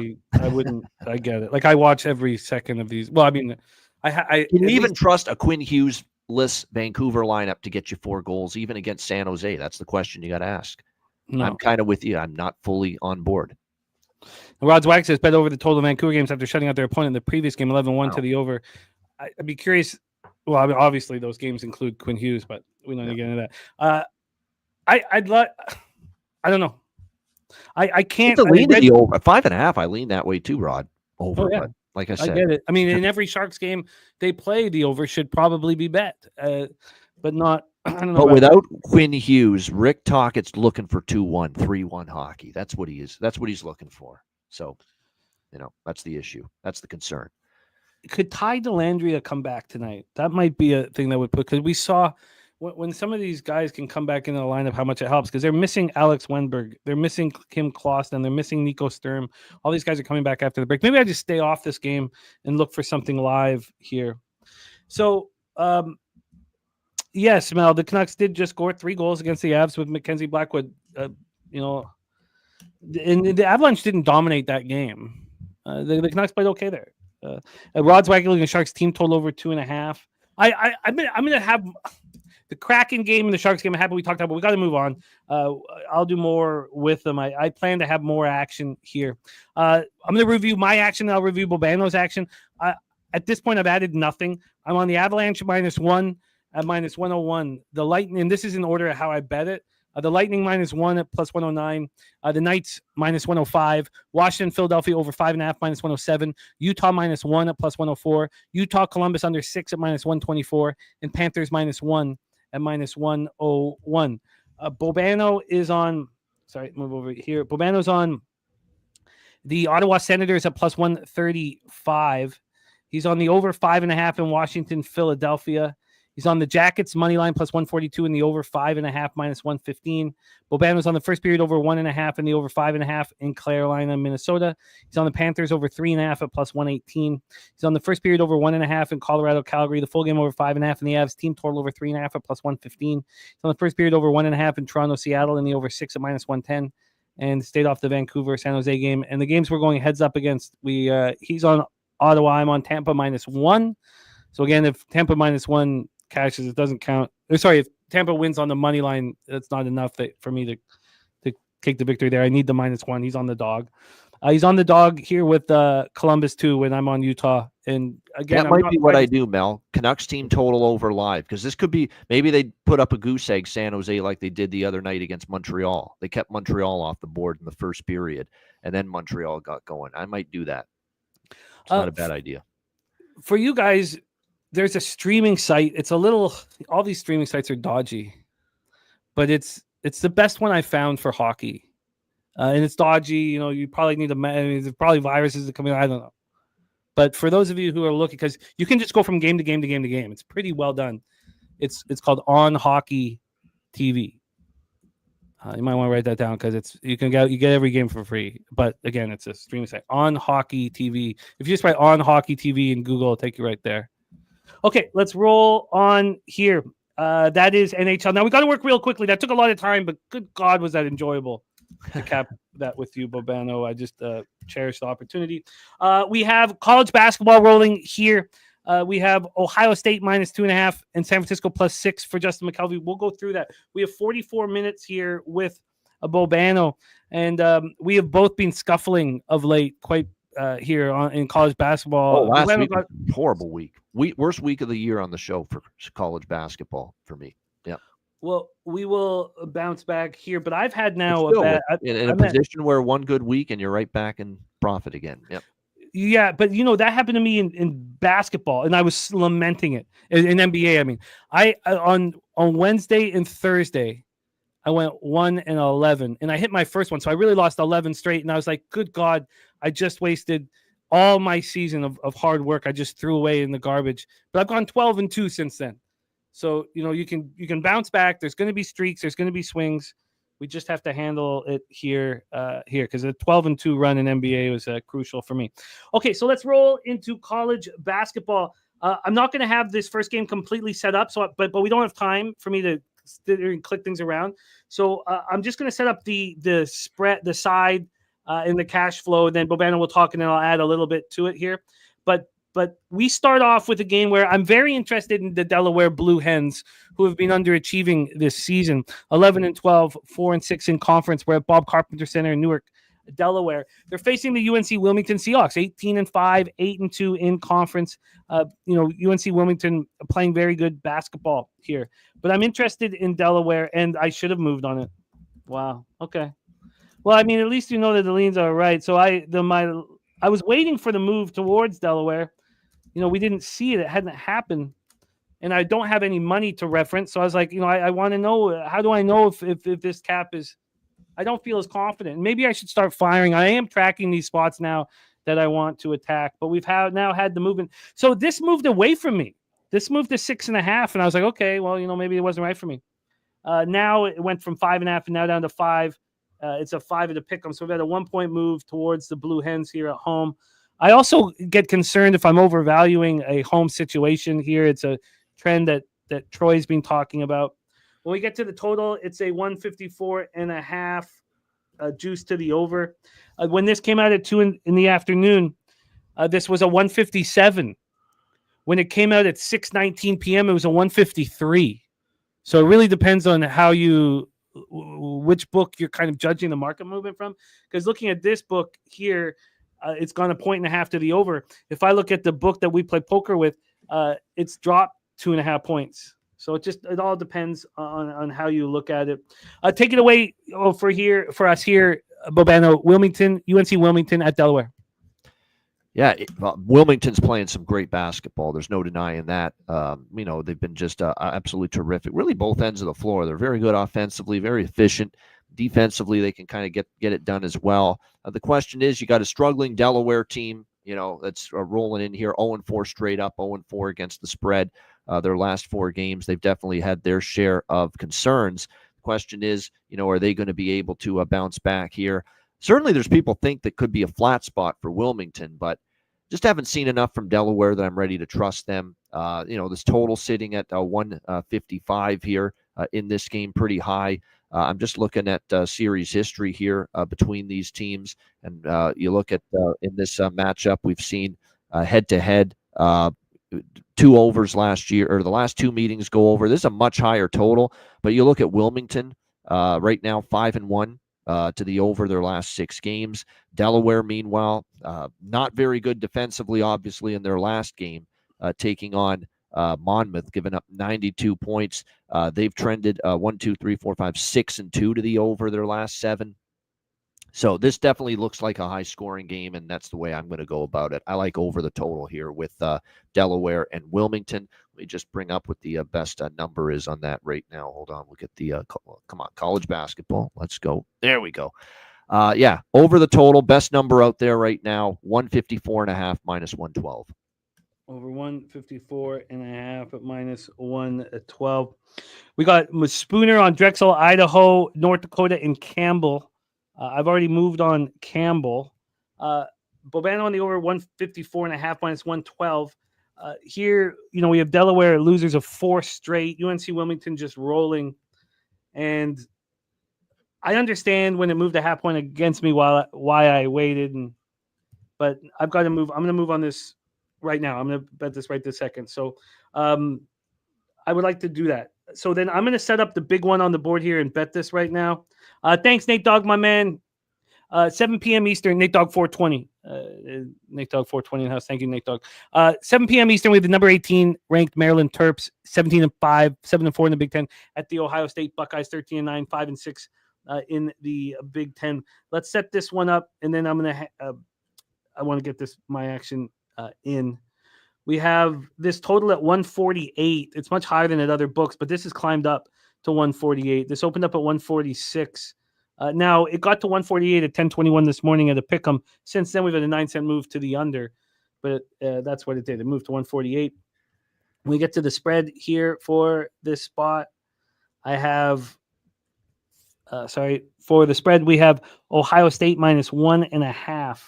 So we've had a 1-point move towards the Terps here. And we will get cash flow information on this game as we didn't on the others. So let's move over to the cash flow information on the. Oh, God. Are we getting it all? Wow. We had cash flow information on UNC Wilmington. My bad. I'm sorry I skipped. I didn't think we would have it. 76% of tickets, 90% of the cash on UNC Wilmington, and this line's moving towards Delaware.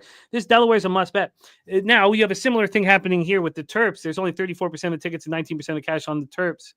The total that we just talked about here, my apologies, I was just certain that we wouldn't have it On the total, 68% of tickets, 69% cash on the under in that UNC Wilmington, Delaware spot. Here with the Terps, 61 and 63 on the over. If you don't mind setting this one up and hammering it, Bobano, I would like to bet this one right now. So I'm going to move on it right now. Take it away, Bobano. Terps, Buckeyes in Columbus. Yeah, I don't think I'm betting this game. I mean, Ohio State home spot. Yeah, sometimes usually I like these at this time of year. And we've seen Ohio State win 3 of the last 4 before losing at Illinois over the weekend, 87-79. There's still something about this team that I don't fully trust them right now. And look, I like what Diebler's done as far as coaching. I certainly like Bruce Thornton. He's done a nice job for this team. Devin Royal, John Mobley have actually stepped up lately offensively for them as well. But I still think Maryland's the better team. They're playing good basketball. They've shown the ability to go on the road in Big Ten play and win like they did at Illinois, like they did at Indiana. They've won 4 in a row. They come back home. They win and cover against Wisconsin. I like the way they're playing right now, Maryland. And I get taking Ohio State as a dog, and they've been pretty good in that role. But laying points with them, I mean, prior to beating Iowa, and Iowa doesn't play any defense, this team didn't cover as a favorite against Indiana. They didn't cover lost outright as a favorite against Indiana, lost outright as a favorite against Oregon, didn't cover as a 5-point favorite at Minnesota, lost outright as a favorite against Michigan State. They have just not been very good, trustworthy laying points. And I still think Maryland's the better team. So I actually lean Maryland, but I'm staying off. I lean towards Maryland here, winners of 4 straight. Interesting, because Ohio State's look good at home. I mean, just, I guess, against Iowa. They didn't look that good against Indiana. Terps have won 4 straight. They've won on the road. They've won at home.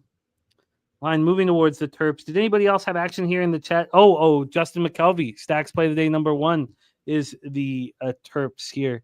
We'll play the stacks for the San Francisco Dons game because it helps mix it up. We got to rush right now, but stacks play today. So I guess I don't want to go up against stacks, but I'm interested in the Terps, and I will leave that as a question mark here. So I got the 5. I got the +5 -110 and 365 for the Delaware Blue Hens. Okay, so now we roll into Drexel. William and Mary Tribe, 14-9, 8-2 in conference. At Drexel Dragons, 12-11, 4-6 in conference. We're in Philadelphia, of course, for this one. We've already heard from Spooner on Drexel, and I would like to move on Drexel, but I would like there to be some correlation, and maybe just hearing that he's on Drexel should be enough here. We are, I guess, and are we back at a 2.5?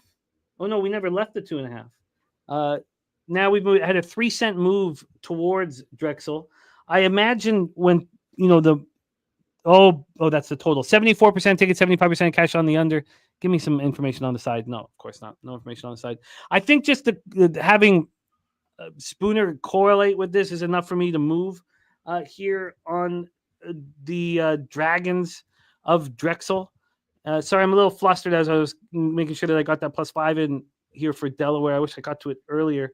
But let's talk about this Drexel Dragon spot and see if there's enough for Bobano to agree. Now, William and Mary playing excellent basketball up until they got destroyed by the Campbell Camels.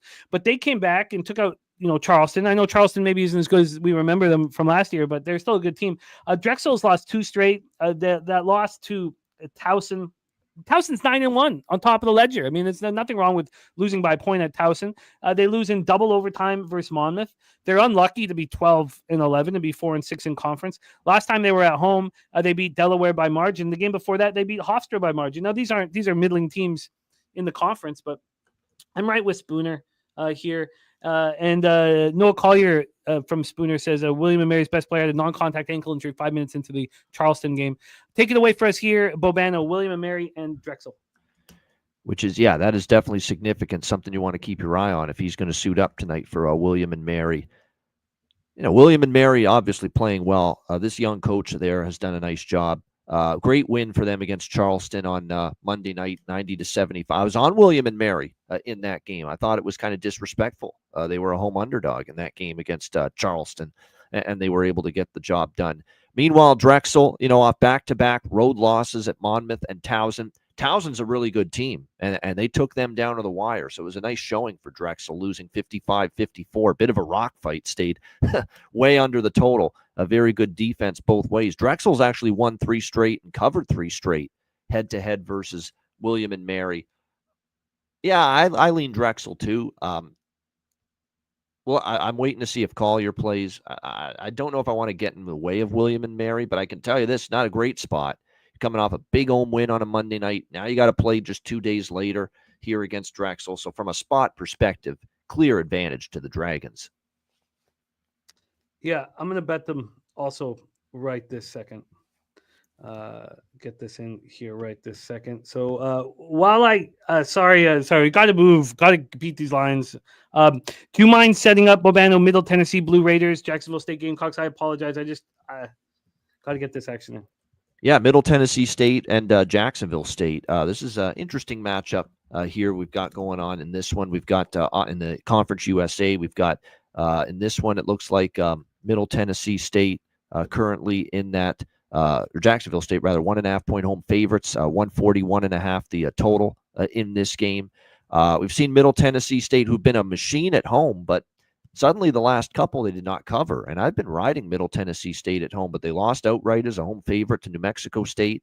They only won by 3 against UTEP in a non-cover last game. Jacksonville State rolling right now. 6 straight wins for them.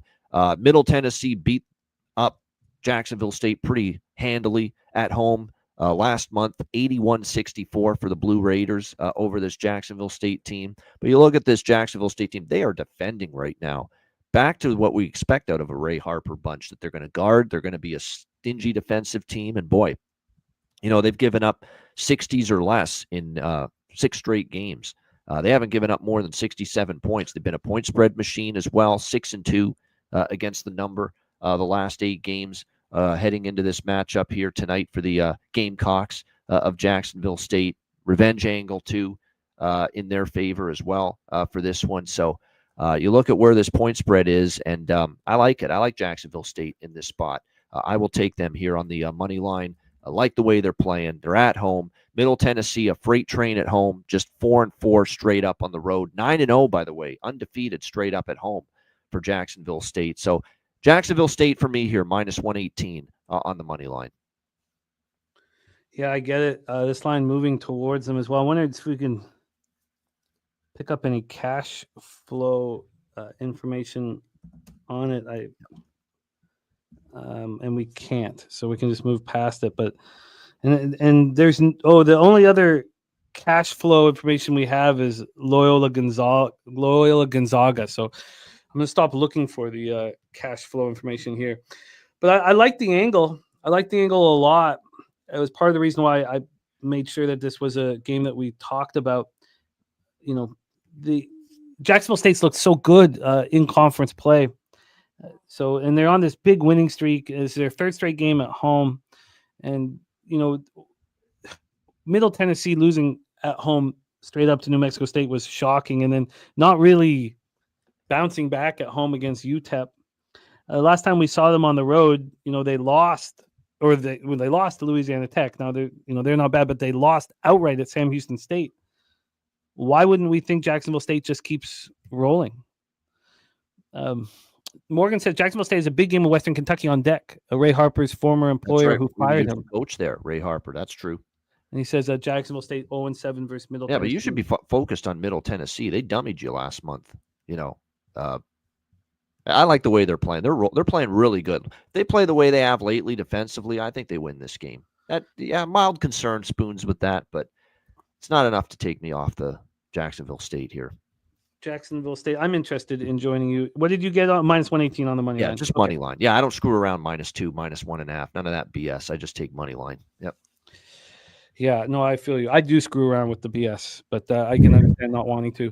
Let's roll on. 7 p.m. Eastern, the next spot on the board. And this was, I would like, again, now, every day's a different situation, And so, but the bets that I stayed off, because I waited until the money information came in at 6, I would have gone 4-1 on those bets. And I'm going to start. It's deep. We're deep enough in the season for us to start trusting for me, Because I know a lot of you college basketball cappers already do.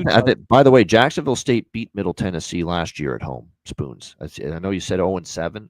They did beat them last year. Jacksonville State at home in January 2024, February 2024, 76-68. Just wanted to make note of that. No, it's important. No. So I moved on Campbell. I moved on Campbell -1.5 at -110. And then so did now Spoondog took the money line, which I can understand. I battle with the VIG and I try to keep the VIG down, but I can completely understand taking the money line, and we see it work with Spooner, and we see it work with, and it's worked with Spooner when I've had a -2 and he's cashed in a 1-point victory where I've lost. So I can completely understand how Bobano and Spooner handle it. Let's move into this Elon Phoenix Campbell fighting Camels game, because this was a tricky cap for me, Bobano. Campbell is not just beating teams right now. They're destroying them. And looking at their record, if you simplify this and didn't look too much into the games, I mean, when the conference play started, Elon looked like the better team than Campbell. Elon beat Campbell. But these last wins for Campbell at home over William and Mary and Hofstra have been absolutely dominant. If you go back to their game before that, there was a couple of road games in between, but it was against Monmouth, and they looked absolutely dominant. And they have revenge. And so the only thing that was like, should they be a bigger favorite than this? That was the only thing that concerned me. Should they be a bigger favorite? Now, this move to 2 made me feel good. Well, this came back to 1. Now, when it got to 1 at -112, so there'd only be a 4-cent move, there's since been a 6-cent move. So overall, there's been a 10-cent move at the -1 line. But I could have waited, for possibly a better situation. On the total here for this one, we have, here we go. We have a 139 juice to the under, -112. This opened up at 138, got up to 141 before it dropped. Take it away, Bobano, the Phoenix against the Fighting Camels. Yeah, I like Campbell. I've been on Campbell, a couple of these during this recent win, this recent run, 5-0 straight up, 5-0 against the spread. I've been on Campbell multiple times, and beating down William and Mary and Hofstra is very impressive. Obviously, there's going to be some leveling off, but they've certainly been very good enough. They beat down Monmouth too, who are playing better basketball. Like, this is a really impressive run for Campbell, and it's a revenge spot too, because they lost to Elon 81-68. That was before Campbell started to go on this run. And you could see it started with the Charleston game where they only lost by 6. You could see they were starting to get better. And they have really continued that. They have been extremely efficient. They've been scoring out inside and out. Their defense has picked it up big time. They haven't given up more than 60 points in 4 of their last 5 games. That tells you how well this Campbell Camels team is defending at that end of the court. For Elon, they were a point spread machine for a while. No question about that. Still a very good ATS record overall, but their defense has kind of regressed. They're only 2-3 against the spread their last 5 games, so the point spread's kind of caught up to them. I think with Campbell's current form, being able to get him at a near pick at home, I like it. So I'm with you. I'm with the other people. Anybody. There's a couple people in the chat that like Campbell. I agree. I'm on them too. -125. All right, Bobano has joined us on the Fighting Camels. Look at a flying camel shirt. Bobano on the Campbell Fighting Camels at -125. Did I say flying camel? Mr. Belvedere took Campbell to pick him this morning. I'd love to see it. Let's roll on. Now, this is a spot. These next 2 spots are here because I want to bet them. So, again, I'm using you guys in the chat, the experts in the chat, and the expert on screen to hopefully get me to the window here.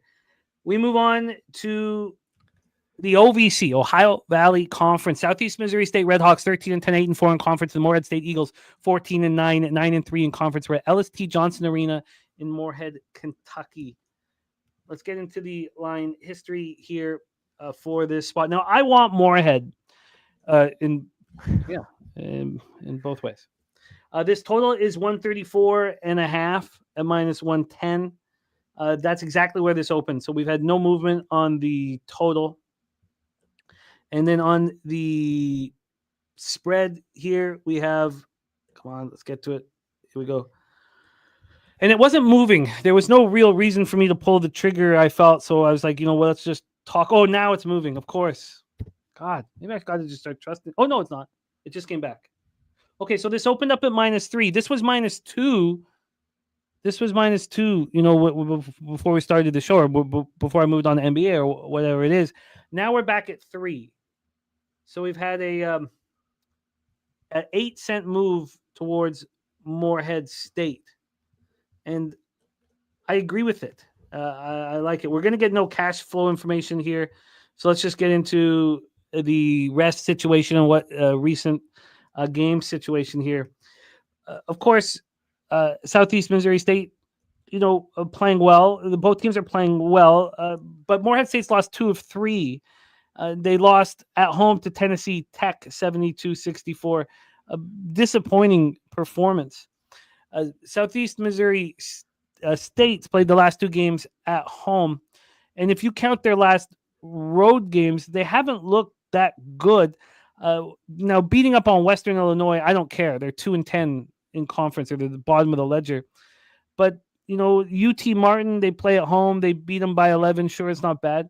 And then they take on Tennessee State. They need overtime to get there. That was a crazy game, too, for Southeast Missouri State against Tennessee State. That was a wild one. I think that Moorhead State here, coming off these 2, you know, losing 2 of their last 3. I mean, look at SIU Edwardsville. I mean, that's the toughest team other than Moorhead State. You know, maybe I'm building this up too much. I think that Moorhead State is in a favorable situation, an angry group coming off a loss, coming off, you know, losing 2 of their last 3. Now, I guess an issue here is that these teams have played. They played. Moorhead State went into, Cape Girardeau and took out Southeast Missouri State by 11. So there's Rebenga for Southeast Missouri State, which maybe will keep me off of it. I don't know. Take it away here. I'd love to hear it. No, I didn't let that slide, Saturated. I mentioned that I was interested in both. Take it away, Bobano. Southeast Missouri State, Redhawks, Moorhead State, Eagles. No, I like Moorhead State. I'm on the Moorhead State Eagles here. I like this situation for them. They're back home off a couple of losses. They're 9-1 at home. SEMO's not been any good. I don't want to say any good, but they haven't been great on the road. 4-6 coming into this game. And I don't love the spot for SEMO. You know, I had the over, and I think I needed overtime in that game to get over the total. And that was a crazy game. And they pulled it out. It was a huge win for them against Tennessee State. Now going on the road, not an easy spot. Moorhead's owned this series, too. You know, they've won 3 straight versus Southeast Missouri State. Last year, it was a 72-50 shellacking for Moorhead State in this matchup at home over SEMO. I think it's a tough spot for SEMO. They haven't been good on the road. I still think Moorhead State, too, is usually in this OVC, always one of the better teams. And this is a team that, in theory, you always expect when we get deep into February and then into March, you expect this team to get better, not worse. And they were playing really, really well there. They had won 5 in a row. Yeah, there's been a couple hiccups, 2 losses in their last 3 games. One of those was on the road to Edwardsville, who, as you mentioned, is one of the upper, half teams in the conference. So I think it's a good bounce back type of situation here for Moorhead, and the price is reasonable. So we'll go with Moorhead State here in this one. It looks like right now they are minus 3.5, minus 110.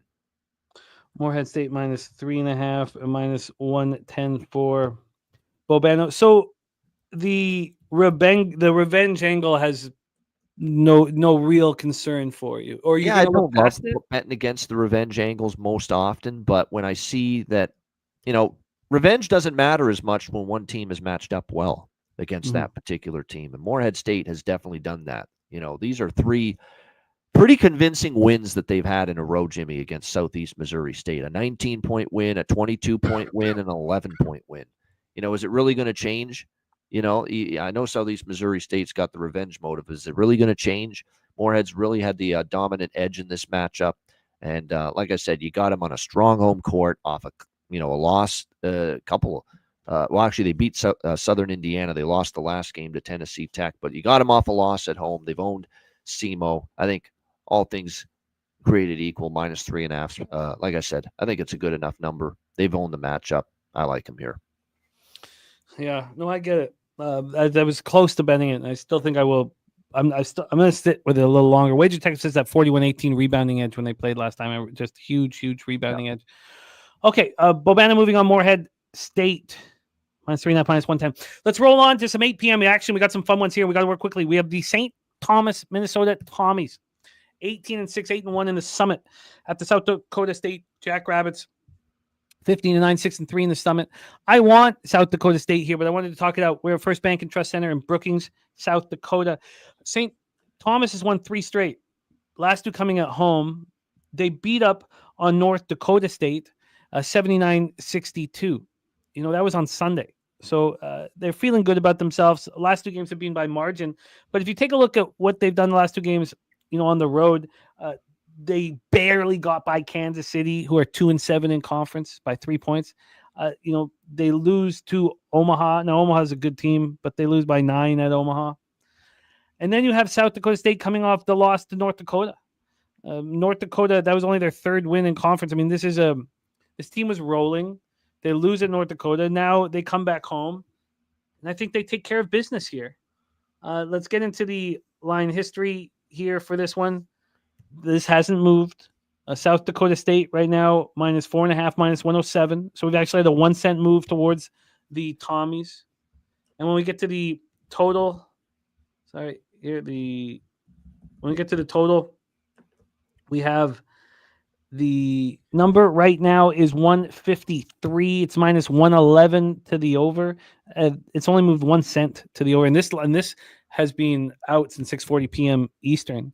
A shout out to our guy, Old E in the house. Great friend of the channel. Love it. Get that cash, my man. Take it away for us here. Bobano, Tommy's, Jackrabbits, and Brookings. Look, no one's a bigger fan than I see some people liking St. Thomas here, and I'm a huge fan of St. Thomas. They're playing such great basketball, 8-1 straight up in their last 9 games, and they've gone 6-3 ATS in those games.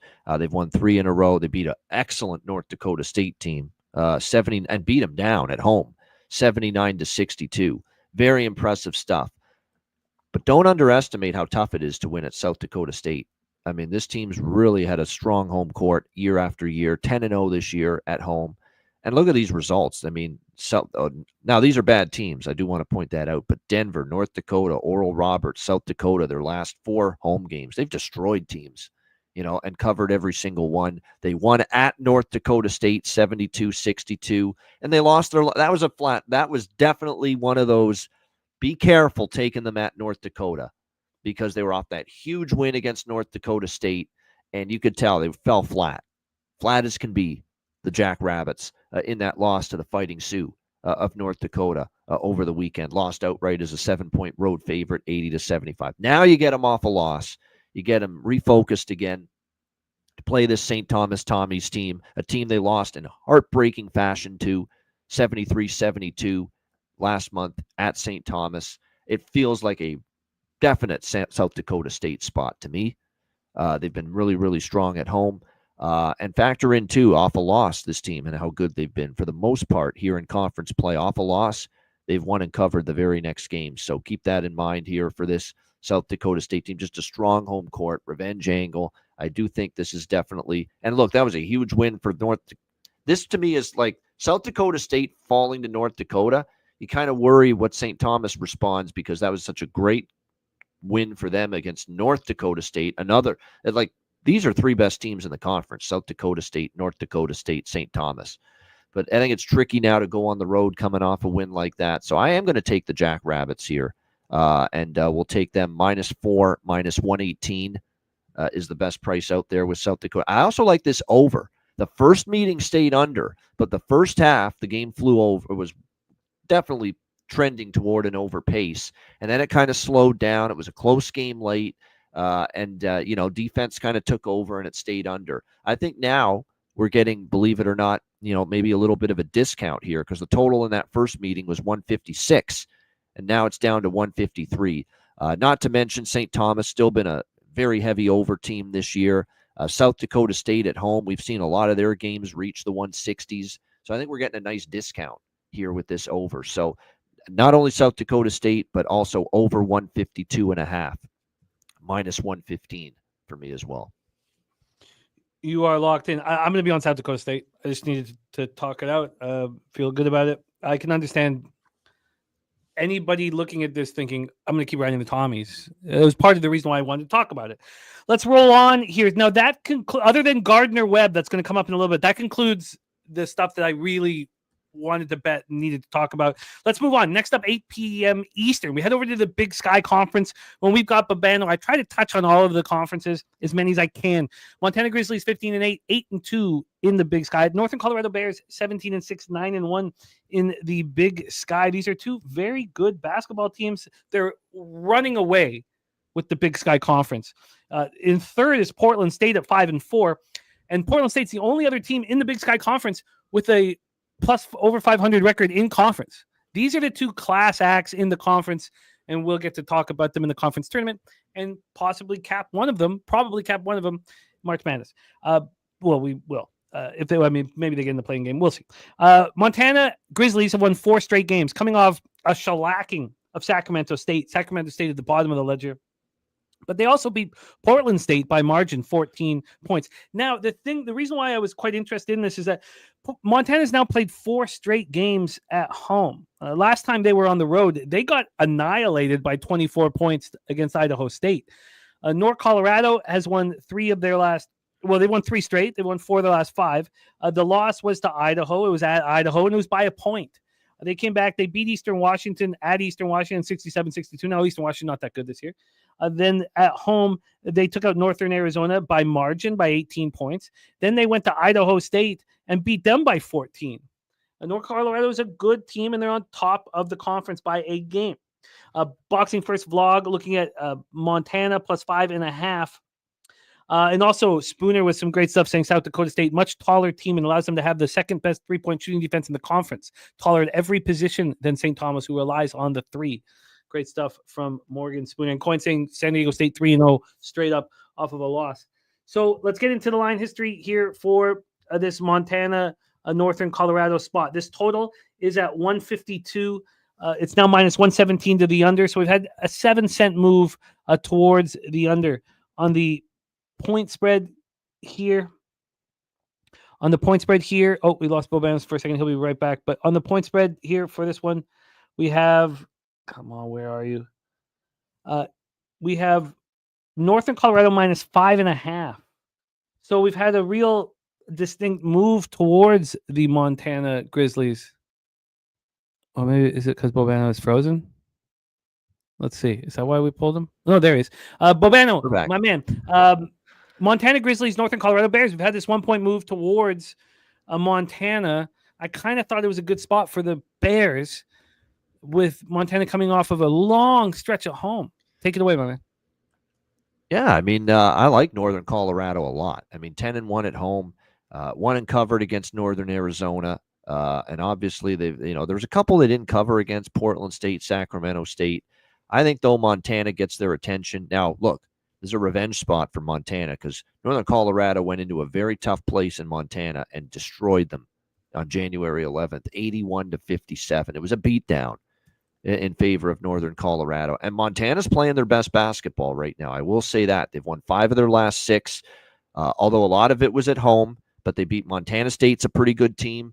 They walloped a red-hot Portland State, who was red-hot going into that game. And then, of course, they crushed Sacramento State 87-59. So they're playing really well, Montana. Defense has gotten better. They're playing with a lot more offensive efficiency. Suddenly, they're making a lot more shots. This is certainly a team that's going to remember getting embarrassed on their home floor by Northern Colorado. So I understand the sentiment. I just like Northern Colorado as a team too much. I think they're the team to beat in this conference right now. I'm off the game, but I am leery Montana brings a pretty good effort, and that's keeping me off the Bears. Yeah, I'm hesitant with the line 1-point move back to the Grizzlies. I'm going to take a little more time on it. Also hearing BFV on Montana plus 5.5. Or I think you moved? Did you? I was wondering if you. Oh, he got the hook. Yeah, there it is. Okay, so I'm going to roll on. No move for us there. Let's head to the Conference USA. We got to work quickly here. Louisiana Tech Bulldogs 16-6, 5-4 in conference at the Liberty Flames 17-5, 5-4 win. Lynchburg, Virginia in Liberty Arena.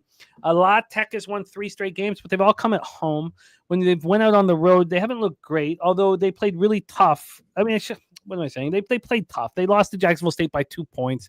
And they lose to Kennesaw State, who I think is better than their record indicates, by 2 points. I mean, those were tough games. Then they come home and they win all 3 games at home. Now, the last win over Sam Houston State required overtime, and Sam Houston State's not a very good basketball team. But Liberty, coming off the loss to Jacksonville State, they were rolling. Now they come off the loss. These are teams that need the win. I mean, this is a crucial game in conference. Both 5 and 4, sitting tied with UTEP. They're tied with UTEP, Western Kentucky, Kennesaw State, and New Mexico State, all tied at 5 and 4 in conference. This is a real great opportunity to separate. And Liberty coming in off of the loss. So there's a lot at stake. And then these teams have played already. It was a 79-74 victory for La Tech. La Tech was just a 1.5 point dog here. Liberty didn't shoot the ball well, but they only turned the ball over 4 times. The problem here, Bobano, and I'd love it if you could touch on, was that La Tech out-rebounded them 44-23. Was that an outlier performance, or is that something where Louisiana Tech's going to dominate the boards again? And if Liberty doesn't shoot 50 and 40, they're going to lose this basketball game. So Liberty does have revenge, but if they can't take care of the glass, is there going to be no opportunity for them to exact that revenge? Let's get into the line history for this Conference USA spot here. Come on, we don't have time. Here we go. Liberty minus 8.5. I mean, they're huge favorites. They opened up at 7.5. It just moved a point about 27 minutes ago. Maybe it's more of a half point. It is juiced over to La Tech, but the size of the spread is pretty alarming. You wouldn't expect it to be quite this big, especially with what La Tech did to them last time they met. This totals at 134. It's minus 111 to the over. Take it away for us, Bobano. We're in Lynchburg for Bulldogs and Flames. Yeah, this is, I know, definitely Liberty revenge, clearly, and off the loss as well to Jacksonville State. So in theory, you would expect certainly a pretty solid effort here from this Liberty team. I just think it's too many points. You go back into the start of conference play, and they had a couple of losses there, kind of head-scratching when you go back and look. They lost by 30 at New Mexico State and by 10 at UTEP. But since then, I mean, they went on the road at Jacksonville State. They lost by 2. They lost by 2. I mean, they're not a team that gets blown out too often, Louisiana Tech. And they do have height advantages, size advantages, rebounding advantages clearly on display in the first meeting against this team. You look at head-to-head since the beginning of last year, since they've been conference mates, Liberty and Louisiana Tech. La Tech's won 2 of the 3 games, and the only Liberty win on their home floor last year was by 3 points. So even with this being revenge for Liberty and they're off a loss playing at home, I think it's too many points, and I think it's Louisiana Tech for me getting this number, 7.5 here in this one. So I'm on the Bulldogs here.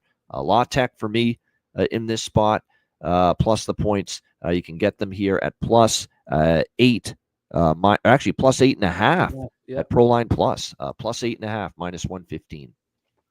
Yeah, I think I can give it to for a little bit better here, just because it just moved 20 minutes ago at Penny. So let me just see if that's. I think it's. I know what it is. I think it's minus 113. I mean, I just looked at it. The plus 8.5 minus 113 here for Bobano on La Tech. That's a strange line. I'm going to need more time with that one. All right, let's roll on. We head back to the Ohio Valley Conference. We talked about what happened when we were breaking down the OVC. We talked about Southeast Missouri State and Morehead State and what happened when they played against SIU Edwardsville Cougars, who are 16-8, 9-4 in conference. And when the teams played Tennessee Tech Golden Eagles, 12-11, 7-5 in conference. We're in Cookeville, Tennessee for this one. We have Tennessee Tech minus 1. They opened up minus 1.5. And then it flipped. It flipped right around showtime. They went from favorite to the dog. They just went to plus 1.5. Now, it was not quite a legitimate plus 1.5, but it was a plus 1. Now it's back to SIU Edwardsville at plus 1, but still we've had to move to SIU Edwardsville. There's no getting around that. So let's get to the total here for this one and set this one up here. But I'm a little behind, Bobano. So why don't you just roll and I'll add to it. SIU Edwardsville Cougars, Tennessee Tech Golden Eagles. We got to move quickly. 3 games left. Take it away. Yeah, this one with Edwardsville and Tennessee Tech here. Edwardsville, I like this team quite a bit. We'll see if they're able to go on the road, get it done. It's still only 5-7. A lot of it's been home cooking, and they're off a couple of wins in their last two. Tennessee Tech, meanwhile, starting to turn it around. They had they actually played well early in the conference season. Then they had a swoon there and lost 4 in a row. And now here they are. They've won 3 in a row. They go to Tennessee Martin, win outright as a dog. Go to Morehead State, win outright as a dog. Go to Southern Indiana and win outright as a dog. So they're starting to play some really good basketball here. Tennessee Tech certainly turned it around. One of the, I guess in the short term, one of the hotter teams here in the Ohio Valley. So can they keep it rolling tonight? I guess the big question against an Edwardsville team that is pretty good team, but has shown some vulnerabilities at times on the road. That's going to be interesting to monitor here in this game.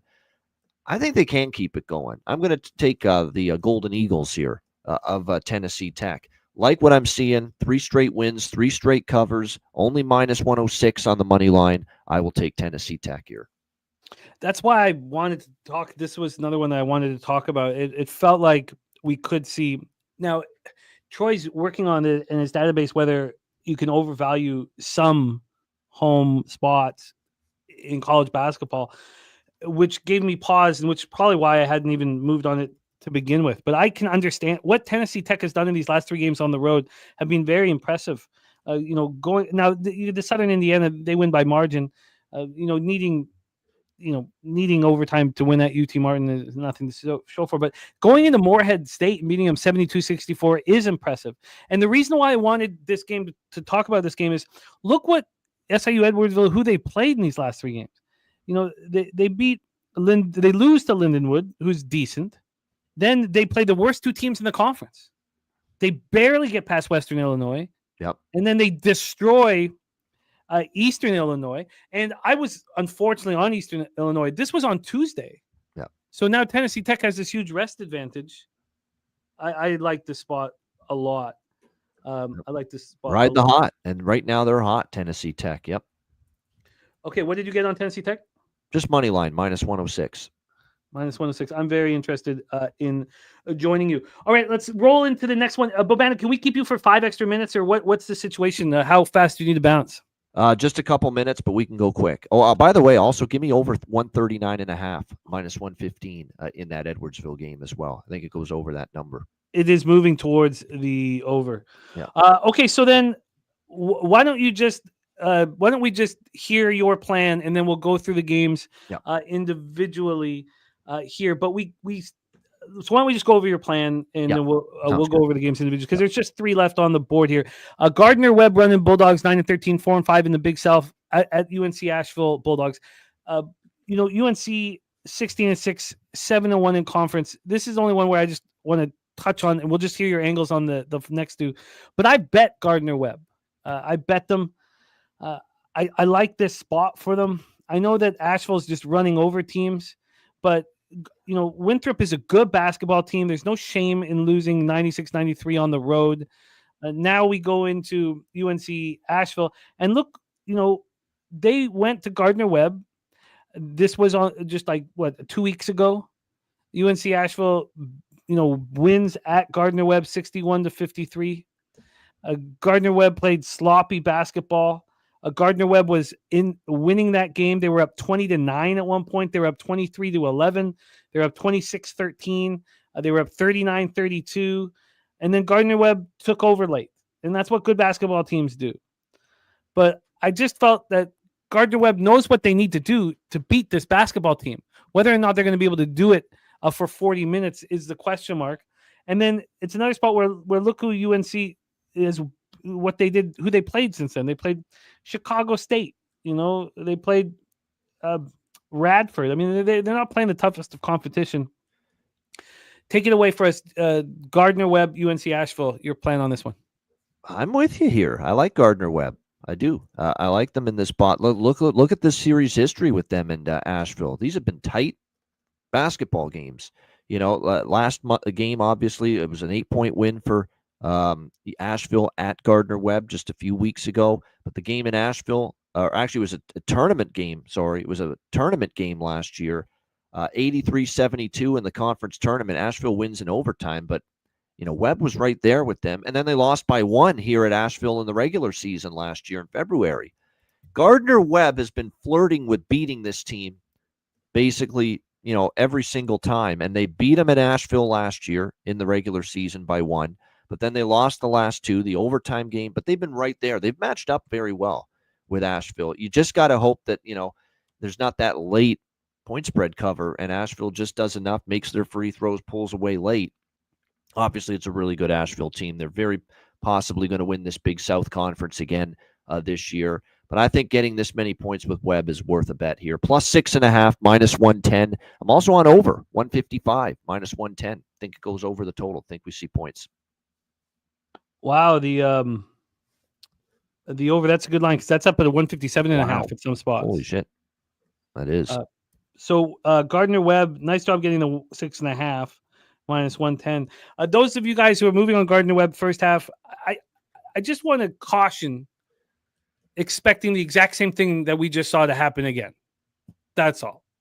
Nothing wrong with it, but to have that expectation, at least for me, does not work. But Gardner plus 6.5, minus 110. What's the over, Bobano? 155, minus 110. Yeah, 155 Caesars. Minus 110. You are locked in. Okay, so let's just hear your plan because these are 2 spots we're going to talk about here, and then we move on to NBA with both. It's Darryl and LJ from HTown, which I'm so excited about. We had the 3-headed monster yesterday and crushed it. So, Bobano, St. Mary's Gale, San Francisco Dons, you moving on this one? This might be my favorite bet from a side perspective all day on the card. One of them for sure. I like San Francisco here. Plus 5.5, minus 120. You got St. Mary's off the huge rivalry win against Gonzaga. It was a great game, down to the wire. They pulled it out late. You got San Francisco, revenge spot. They had a pretty ugly game at St. Mary's earlier this season. You get them now as a home underdog. It's a pretty decent home court the Dons have here. St. Mary's, too. There's been some games that, we look at Washington State. They played them where they won, but they just did enough, and they won by a slim margin. I think coming off the big win, San Francisco at home here. I like San Francisco here, plus 5.5, minus 120 at FanDuel. I love it. I love it. And then I had to add in your Highlanders against the Tritons here. UC Riverside versus San Diego. Your plan of action here. 2 teams that I like quite a bit. I've been on Riverside a lot as far from a betting perspective this season. They're a 13-7 ATS team. They've been a machine. They've won 5 in a row. The UC San Diego, though, the Tritons have been just as good. It's a revenge spot for the Tritons. They lost 85-81 at Riverside earlier this year. It's a hell of a great basketball game between these 2 teams. We'll see how it plays out. San Diego with the revenge, clearly, but laying 11 against Riverside's a pretty tall number for a Riverside team that you go back and look. And yeah, they lost by 24 at Cal Irvine, but not a team that's lost by double digits very often here in conference play. So it's one of those where, I think you're paying a little bit of a tax here on UC San Diego, but I do like the Tritons quite a bit. They can do everything. They can score. They're very solid, sound, defensive basketball team as well. Certainly playing with that redemption motive against Riverside. I ended up staying off. I think at this number, it's a few too many points. I lean to Riverside, even though it's Triton's revenge, but I decided I was going to lay off here. The Tritons, have been playing really good, and obviously with the revenge factor. And the one thing I can't get out of my mind too is the one blowout loss that Riverside had on the road was that 24-point loss at Irvine. If the Tritons are clicking and bringing their A game, they are capable of winning by that kind of margin. So I ended up staying away. Stay away. Bobano, masterful job. I know you got to run. Thank you so much for squeezing out a couple extra minutes. We'll go over the St. Mary's, San Francisco spot, and UC Riverside, UC San Diego spot. I'll review all of your action. Capping NHL was really fun, as always, and you add an extra level of fun going up against you in 3 spots, man. It's going to be fun. Thank you for all your hard work, your angles. Please support our guy, Bobano. He's here every Thursday, but he also is the star of the Ice Guys. He is the star of the Hitting the Books YouTube channel, and he's also the star of the NBA OG show. Thank you for your time and energy, my man. Any last words? And please support him on X at Bobano Bets. Bobano, any last words for the Cappers supporting the show? Just good luck with all your wagers tonight. We're definitely looking forward to being with you every Thursday. Ice Guys show 7 days a week. We got a live betcast tonight for all the NHL action. We're looking forward to that. So shout out to everyone in the chat. Good luck with your wagers. Jimmy, same to you. Good luck tonight. And we'll see you again next Thursday. There he is, Ian Cameron. Let's talk about these two spots before we get into NHL. And not only is Bobano on the Dons of San Francisco, but we also have the Stacks play of the day. And Stacks been heating up and handling college basketball with the plum. Shout out to our guy Justin. He's also on San Francisco. Stacks, stacks, stacks, stacks, stacks, stacks, stacks,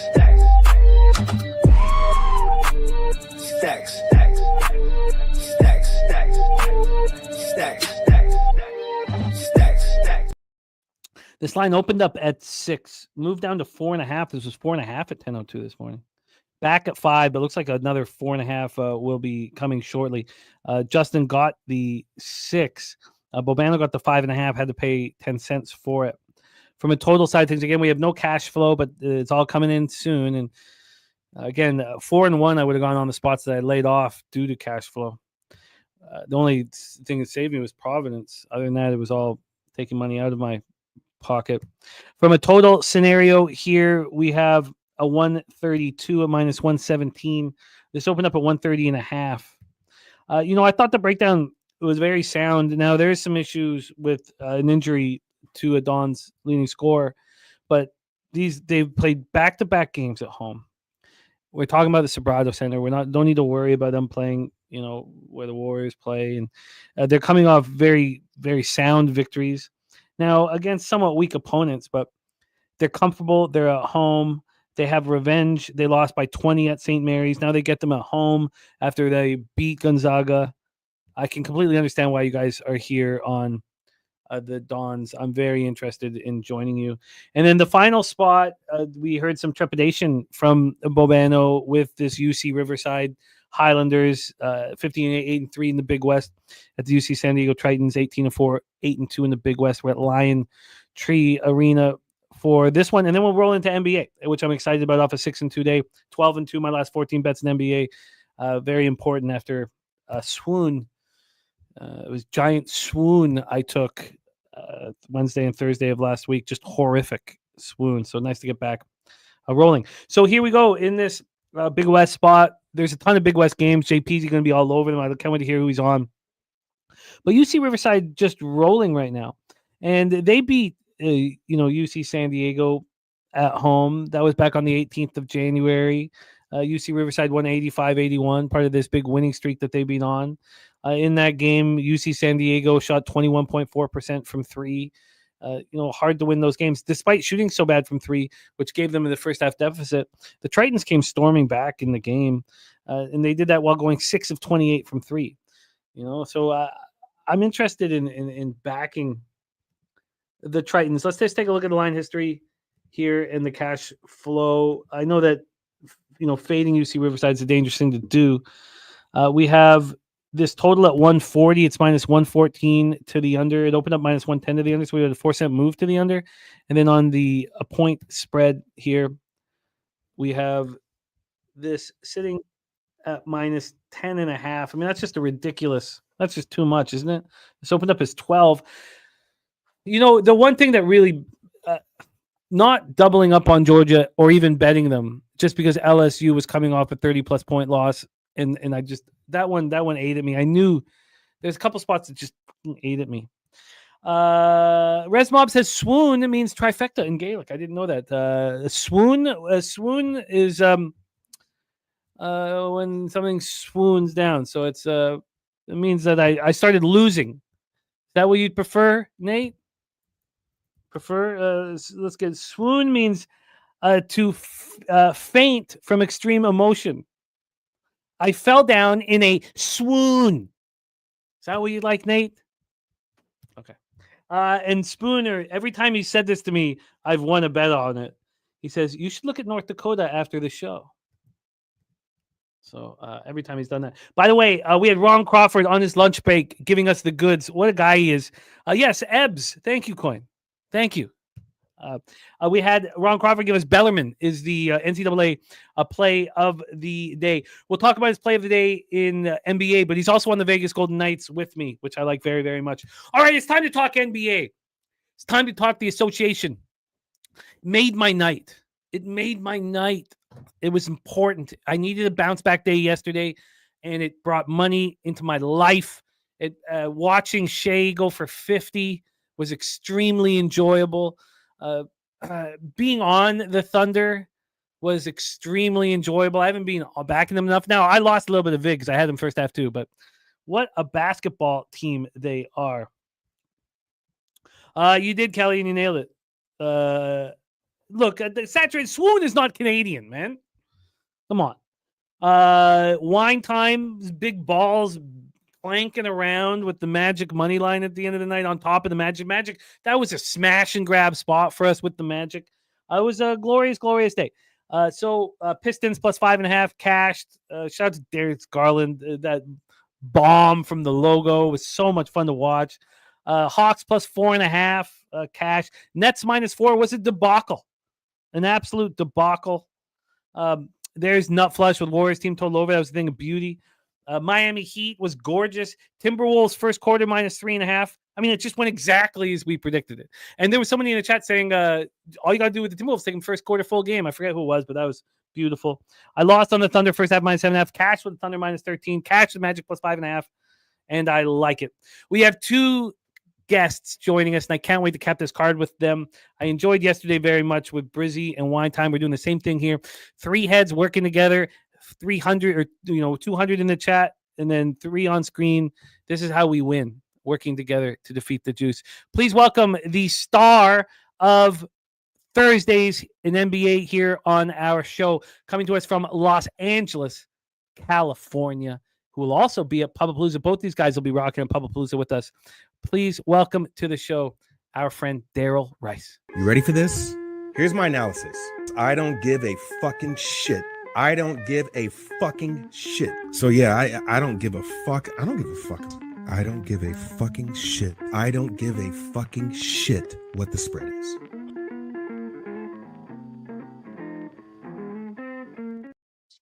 Darryl, my man, how are you? Man, you know I'm good.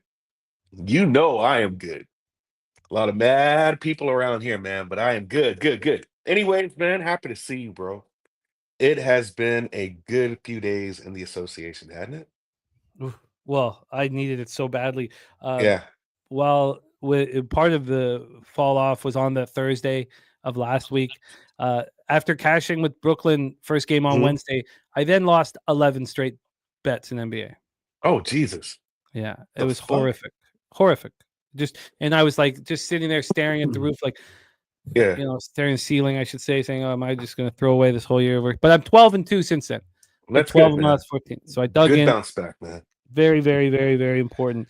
I'm excited to cap this card with you because our next guest has rushed home from work to cap the card. I love capping with him, and I don't know if you've ever had the chance to rock with him on screen here with us. So it's going to be very fun here. Please welcome from Houston, Texas, a star on Pub Sports Radio, our guy LJ from HTown. Yo.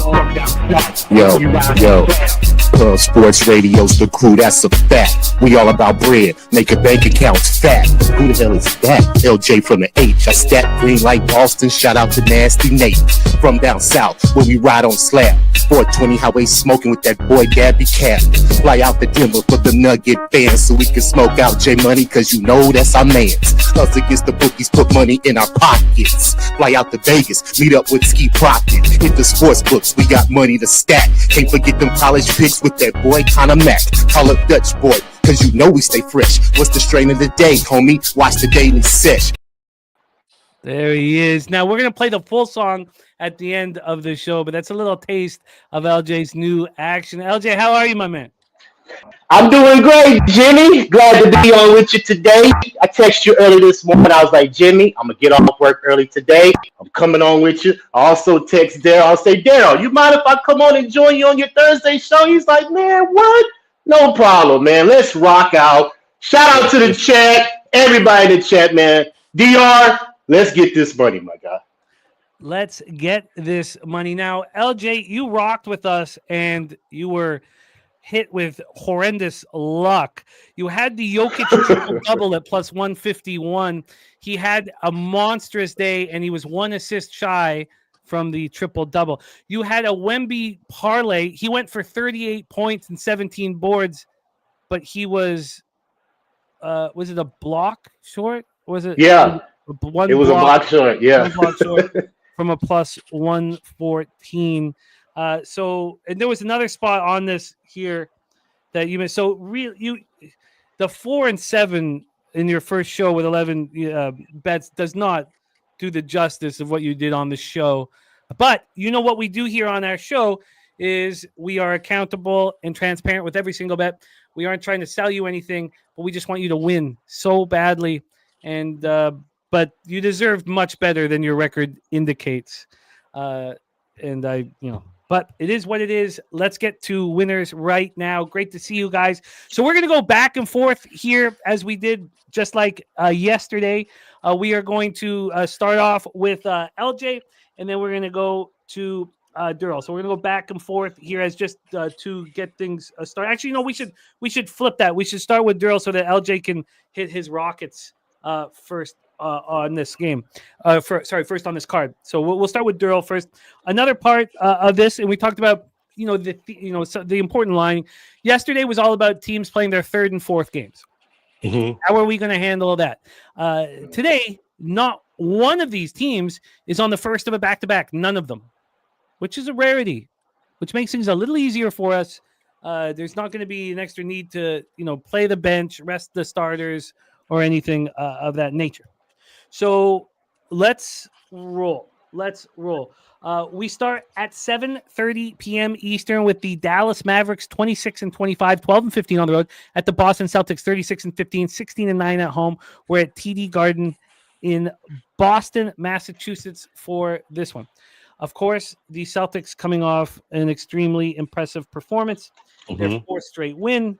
They took out Cleveland 112-105. That was on the heels of beating the Sixers 118-110. They had a tighter game, a bit of a surprise against the Pelicans 118-116. But no surprise to any of us. They go on the road and they sweep all three games. Dallas, of course, dealing with all of the controversy around the Luka trade. So they have lost 3 straight. But they've been playing pretty good, looking at the injuries that they've been dealing with, no Luka, no Kyrie. They've been handling things pretty well. So let's just take a quick look. They don't have Luka, Jimmy. They don't have Luka. You're good to say that. Yeah, no, they don't have Luka, but the Kyrie injury I was talking about more here. I know Luka.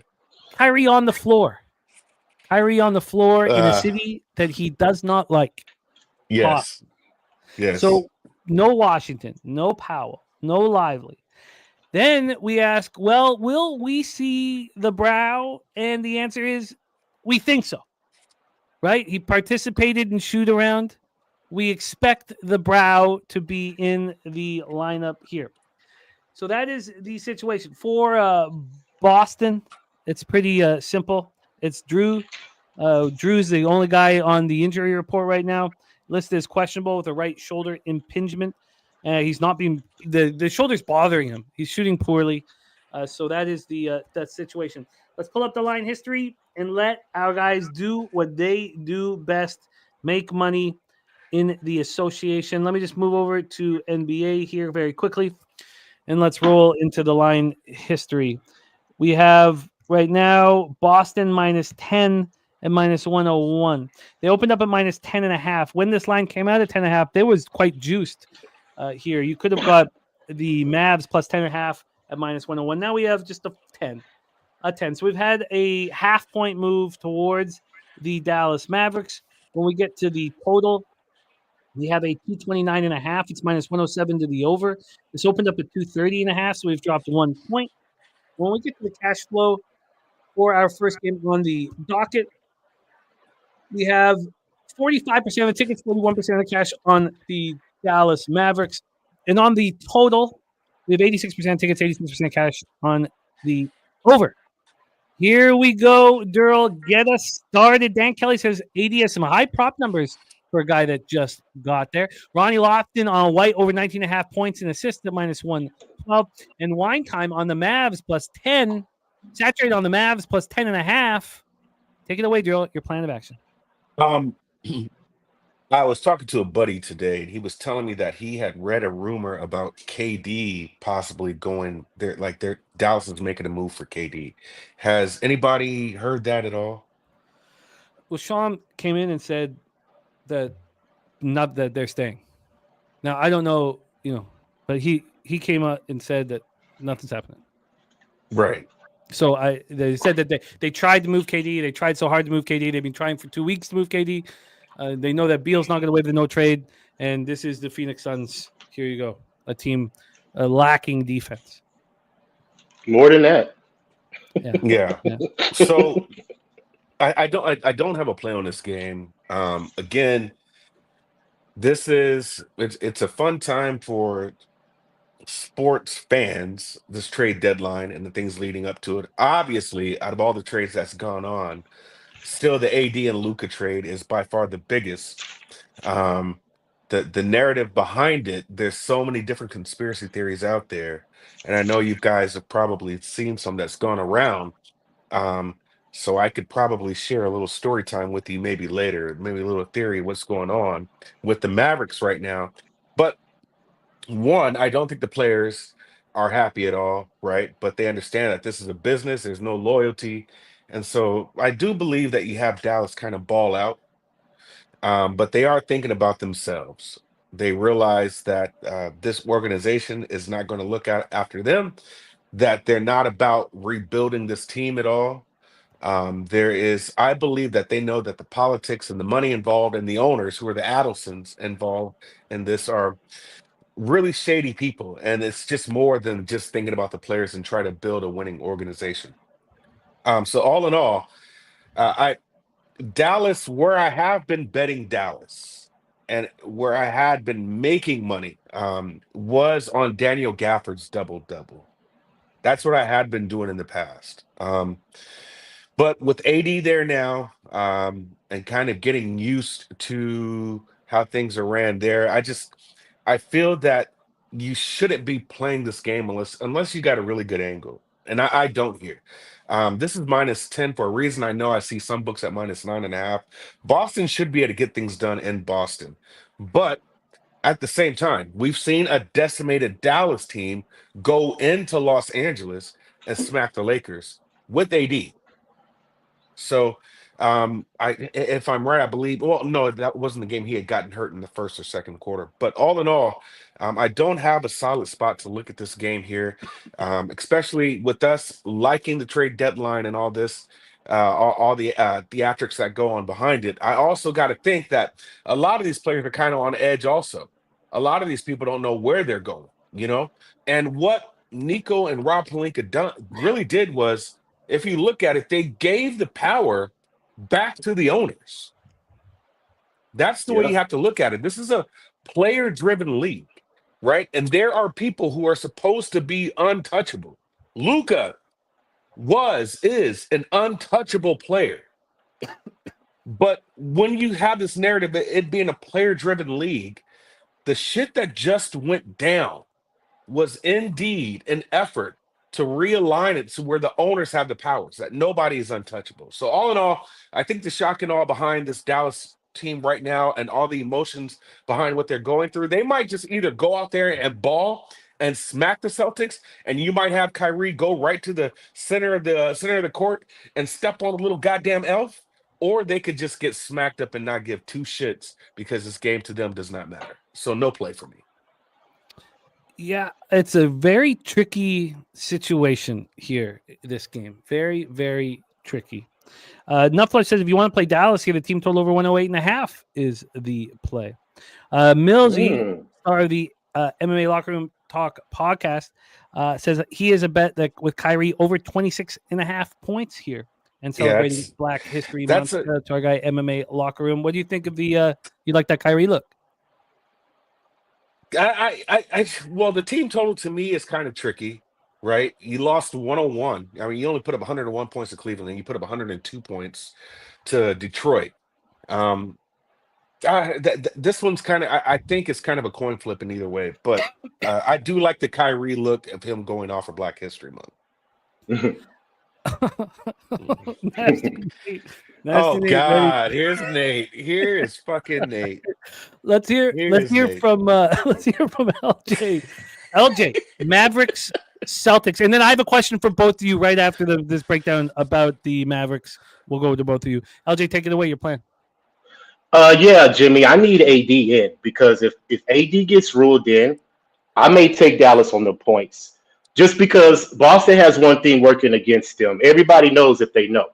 3-17 against the spread, coming off a road ATS win, coming back home. They've lost 7 in a row in that situation. But can we trust Dallas, knowing that what Darryl just mentioned, the roster shakeup? You don't know where these guys' minds are at. But I do like that Kyrie points look, simply because he is the offense pretty much right now. And he averages more points versus the Eastern Conference than he does versus the West. So that is a solid look on that prop for Kyrie Irving. Yeah. But I'm going to stick to the Boston side of it because Dallas has one huge thing going against them. They're second worst in the NBA at three-point defense. And what do we know Boston loves to do? Shoot the three. So that's the most concerning thing about it to me. It's either they're going to be hot or they're going to be off. But you never can gauge it because it's Boston. You never know. Because it seems like to me, they get up for games. Oh, we lost your audio there. Oh, sorry. Let me hit this. Sorry. Let's hit that again. Here we are. No, we can't. We can't. We lost your audio. He was just heating up. He was just heating up. Yeah. I wanted to know what his play would be, but he's right about that. He's right about Boston. These guys can get up and just light up the three, man. You never know. You never know. So, looking at any of Boston's threes. There you go. Yeah, I think you're back. LJ. You back, LJ? Can you hear me? Yeah, you're back. Oh, we lost you again. I don't know what happened. Okay. LJ, we'll pull you, get you figured out here. We'll get LJ's audio figured out. LJ, give me the thumbs up when your audio is figured out. We're saying refresh your browser. Here, we'll get refresh your. I think you need to refresh your browser.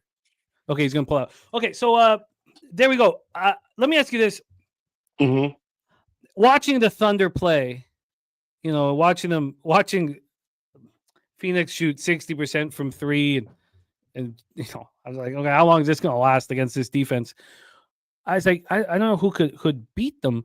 And now I looked at the day after the trade because I thought this does make the Mavericks defense tough for the playoffs. It does. And they were plus 14 to win the conference and plus 28 to win the championship. That's gone up. They're now plus 36. They're 36 to 1 to win the championship, plus 18 or 18 to 1 plus 1800 to win the conference. Do you feel like that's a fair number? Do you think that I'm way off, that this team has any chance? Dallas or the Lakers? I'm sorry. Dallas. You're saying Dallas. So the narrative is, and you're going to hear that word a lot, especially during trade deadline and the pieces that are moving around. The narrative is that they want to win now. You heard Nico get with Jason Kidd, right? And say that he is our future for the right now. All of that is smoke and mirrors, okay? All of that is smoke and mirrors. AD, 2 weeks ago, who does he sit with? Is it Shams? And he says, I think we need a 4. Basically, Lakers gave him I'm sorry, we need a big, excuse me. Because as you know, AD likes to play the 4 position. And by all means, they ship him out where there is a ton of good bigs in Dallas. So AD does get to play his true position. And playing his true position and having a good rim protector and someone who is sort of a walking double-double in Daniel Gafford and still having Lively there, who's injured right now. I think this team is set up to go far. I really do. I just I don't know if they're going to get to the chip, though. I do believe they can go deep, maybe second round of the playoffs. But I think after that, I think you're going to have Kyrie do a lot extra. You're going to have AD give you at least 20 and 10 a night, which he showed he could do with the Lakers. But he was kind of like, I want to say he was kind of like the centerpiece. And I don't know if Kyrie is going to use him like he was using LA. You got to have Clay show up and make those clutch shots also. And him being in that start, because he is a starting two right now. So I just don't know if they have it to go all the way. I really don't know. I don't know. You take Luka out of that mix, who basically got him into the finals, and take him away. I don't know if those other pieces are going to be good. So is that number right? If I'm thinking about it, no, it's not right. It's too I high. think it's it's not right. To me, it's too high. It's too high. And it may be just a too high. Maybe there's some value to it, but it's still going to lose. Now look, tell me if I'm right, Jimmy. Hasn't Kyrie been in the position where he's ran the team when he was with the Cavs? Oh yeah. And what happened? He didn't like Nothing, it. right? Okay. Hasn't AD been in a position to where he was the center of the main centerpiece of the team? He was with the Pels, if I'm right. Oh Correct? Yeah. Oh yeah. And to a certain degree, after they had won the chip in the bubble, I mean, everything was kind of waning toward AD being that main guy. So these guys have been in a position where they've been the main guy already. And they did not get they didn't get the chip. So all I'm saying is that these two guys paired together, yes, it's good, but I still don't know if it's enough. I don't know. But yeah, that it is too high. Yeah, that's what I think. So I think it's too high. But I mean, how much would I actually want to bet on it? Like on the like $100? Like I wouldn't, getting 18-1. I don't think I'd want more than that. Let's see if we got LJ back in business. LJ, let's hear you. Can you hear me? Am I good? Yeah. You're in business. So just got word unlikely to play is AD. So his abdominal. So my question to you is, wow, is in this constructed form now, can Dallas even beat Denver? With the team they have now with AD? Yeah. I would say no. Exactly. I would say no. Exactly. So that's why it's too high. But yeah, I don't think Dallas can beat Denver right now with how they're constructed and what they have. I don't think so at all. No, I don't think they can either. But I want to get my play so we can all move on. But we do know that AD is unlikely. Yeah, I'm gonna stay off the side. I'm just gonna take Pritchard. What is his over threes at? I want to take Pritchard's over threes, 2.5, because he's the number one scorer off the bench. So that'll be the prop that I'll be looking at. Peyton Pritchard over 2.5 threes. Let's see. Look at it. Oh no, not available. This one. This book kind of is. Yeah, I was looking at. I don't see Pritchard on it. My book doesn't have him. I've got Porzingis, Tatum, Brown, and Holiday and White. Okay, yeah. So they don't have them up yet. They don't have them up yet. But yeah. That's it. AD out. No more. No bueno for me, because, like I said, it's gonna be all Kyrie, and he's definitely not enough, in my opinion, to keep up with Boston. So I'm gonna tell you something that I'm going to look at here, and what I would look at is I would just see if where's PJ Washington's rebounds. I think he out. Okay. So is PJ and Gafford out? Yes. No. Gafford's in. Gafford's in. Okay. So I will look at Gafford's rebounds and that'll be it. But Gafford would be the way I would play it. I don't see his numbers just yet, but that would be the only way I would play, especially with PJ and AD possibly unlikely. Yeah, it's a wrap. Now, what about here? The announcement AD is not going to play. This line moves to 12. I don't know if it will move that far. But if it does, What about still using the angle that Boston doesn't work well in this situation? We're going to get a better If it was number. a different team than Dallas, I would. But like I said, they're dealing with the trade. They don't really know what their roster is going to be. So it's too much going on with that team for me to be focused on the defending champion. You know what I'm saying? On their home court. So if it was another team though that didn't involve in no trade or nothing, I would definitely be on that team to cover. All right, well, let's roll on. Man, Bear, Pig, rocking with us. The Shit My Sheets play of the day. Golden No, State you Warriors. didn't. No, you fucking didn't. What the fuck is going on, Jimmy? Shit My Sheets. It was What the fuck is going on? It was a term that Dabby Cab used with a lot of people loved it, man. People loved Shit My Sheets. It's alliteration at its finest. I mean, come on, man. We can all respect alliteration, man. All right, let's roll on here. Oh God. Our next spot on the board, 8 p.m. Eastern, the Houston Rockets, 32-8, 17-9 on the road at the Minnesota Timberwolves, 28-23, 13-12 at home.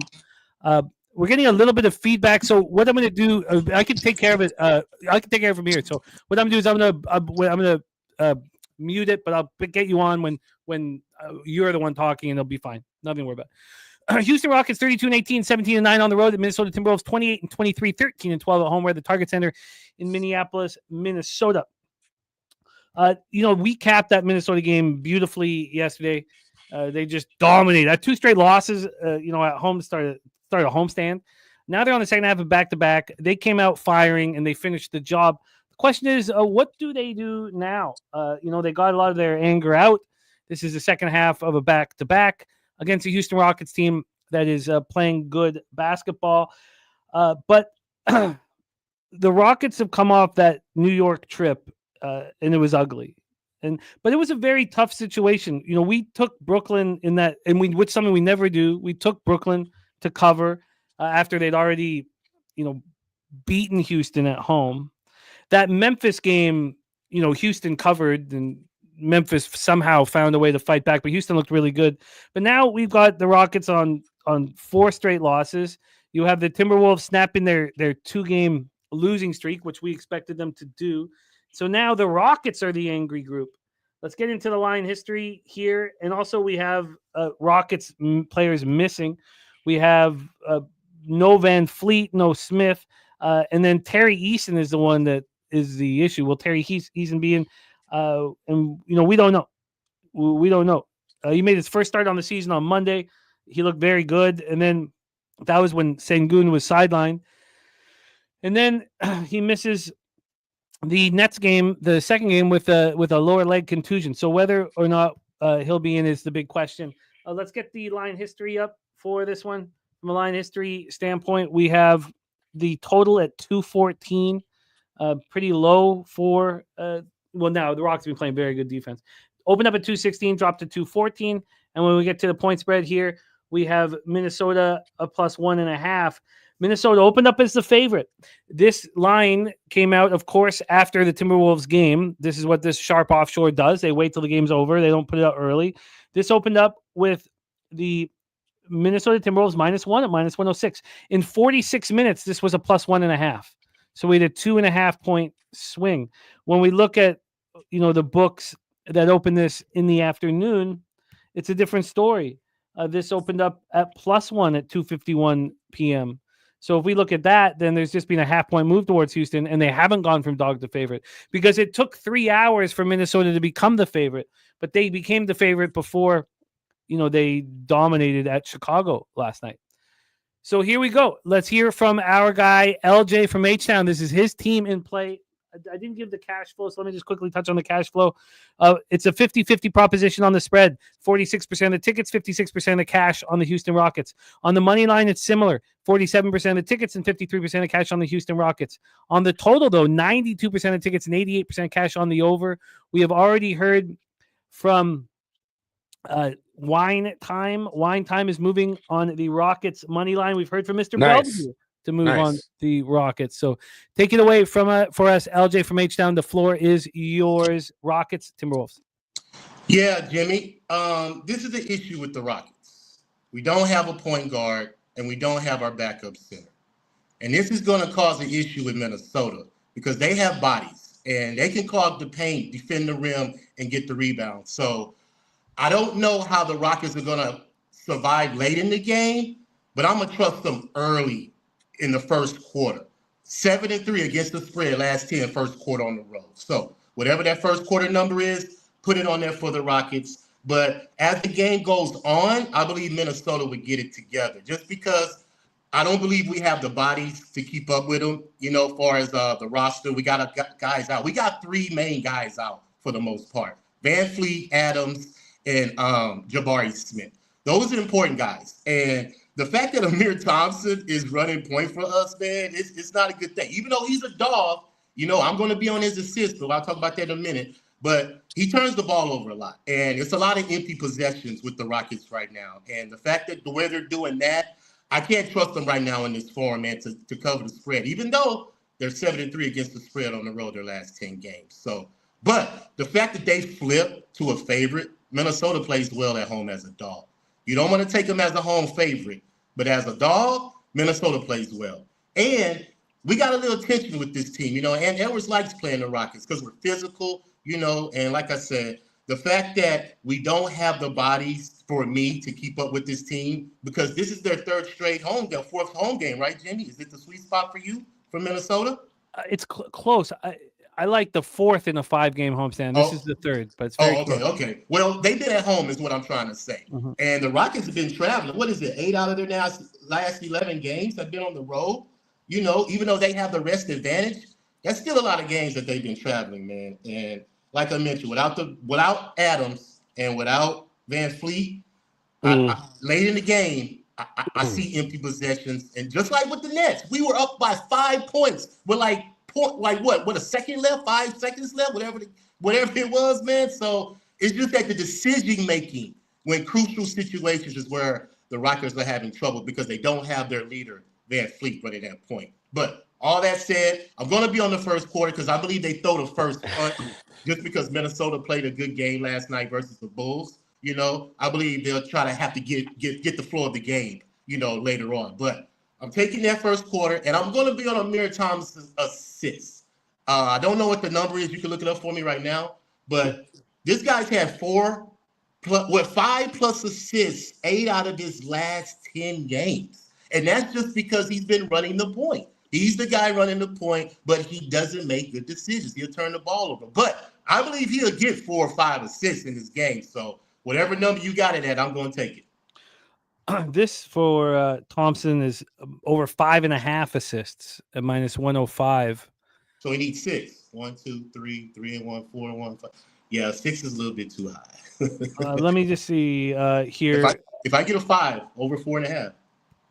Let me see what I can get here just very quickly. And then we have another question for you here, but let's just see the assists over under is also the exact same here. 5.5 -105, choose to the under.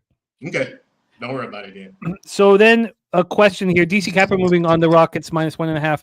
Our next question for you, LJ, is do you want the Rockets, do you want them first quarter money line -108? Do you want them -0.5 at +102?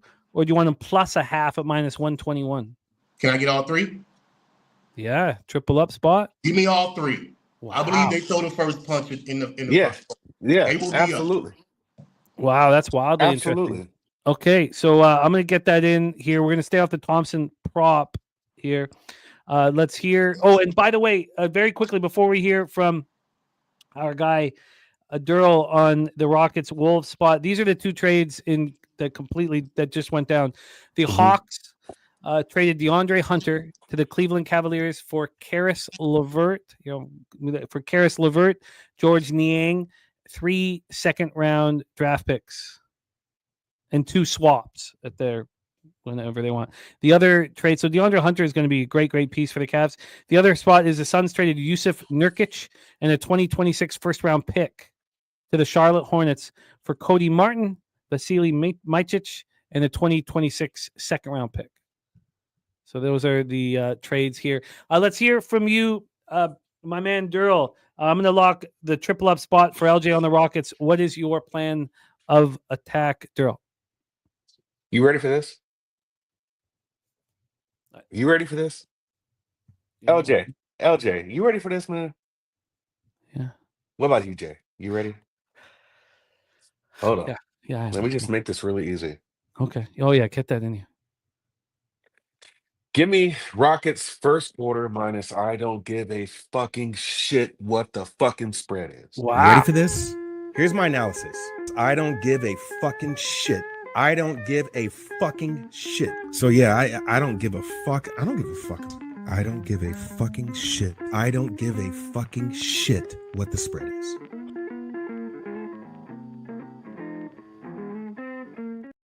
Wow. Before you add to it, let me know if is this because we have the triple up here from LJ. Do you want just the money line? Do you want just the minus a half or plus a half? Just let me save the nickel. On my book, I don't know what you have on my book. I've got money line at minus 115, minus a half at minus 110. I just went minus the half.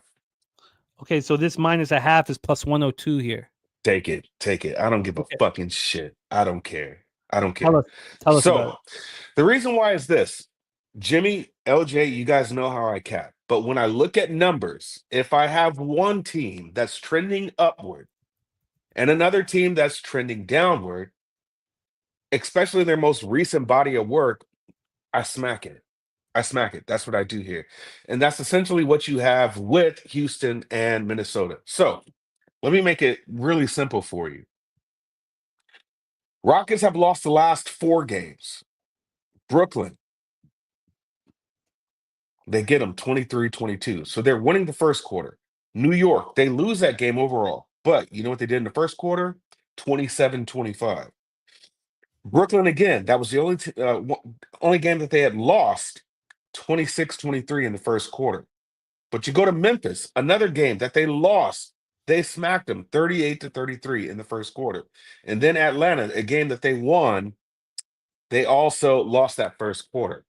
So, 3 into the first quarter as far as what they went, right?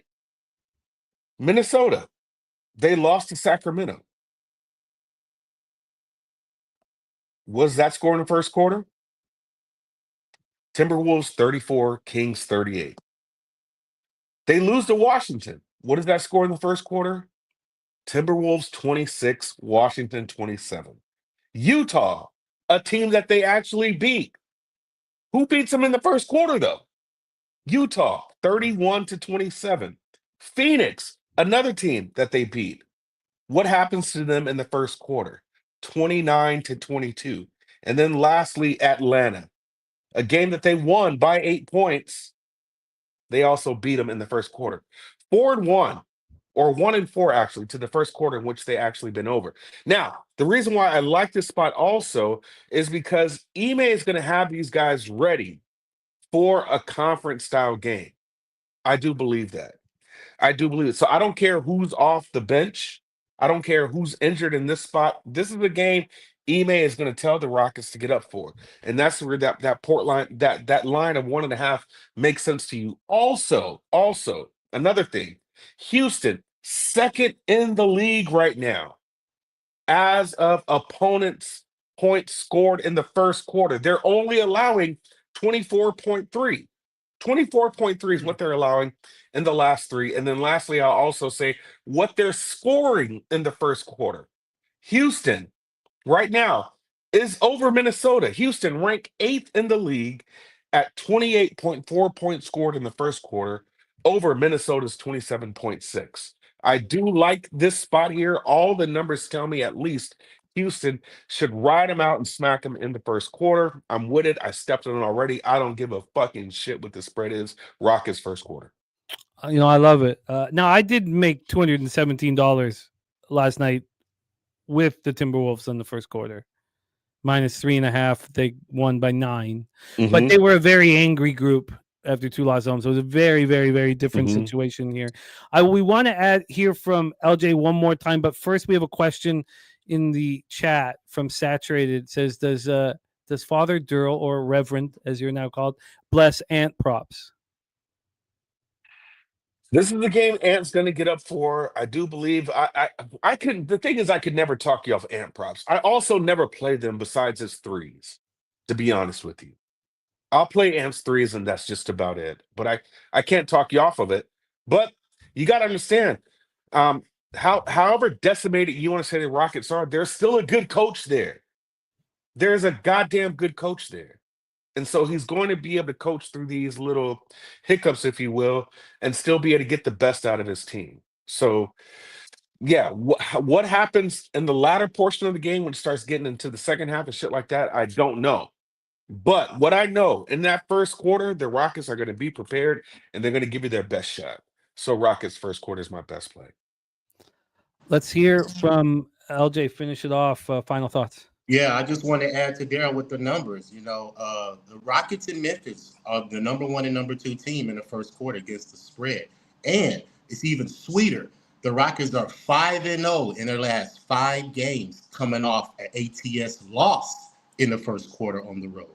So Udoka's definitely going to have this team ready to come out of the gun and play because they're on a losing streak right now. I believe it's the longest losing streak of the season for them. So, yeah, first quarter, they'll be ready to go.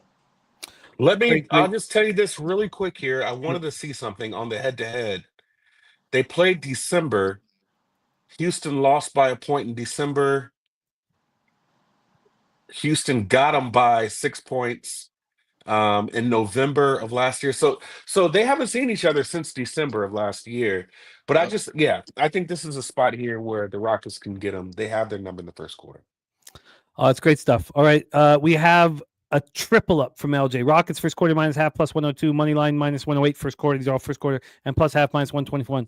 Darryl first quarter -1/2 at plus 102.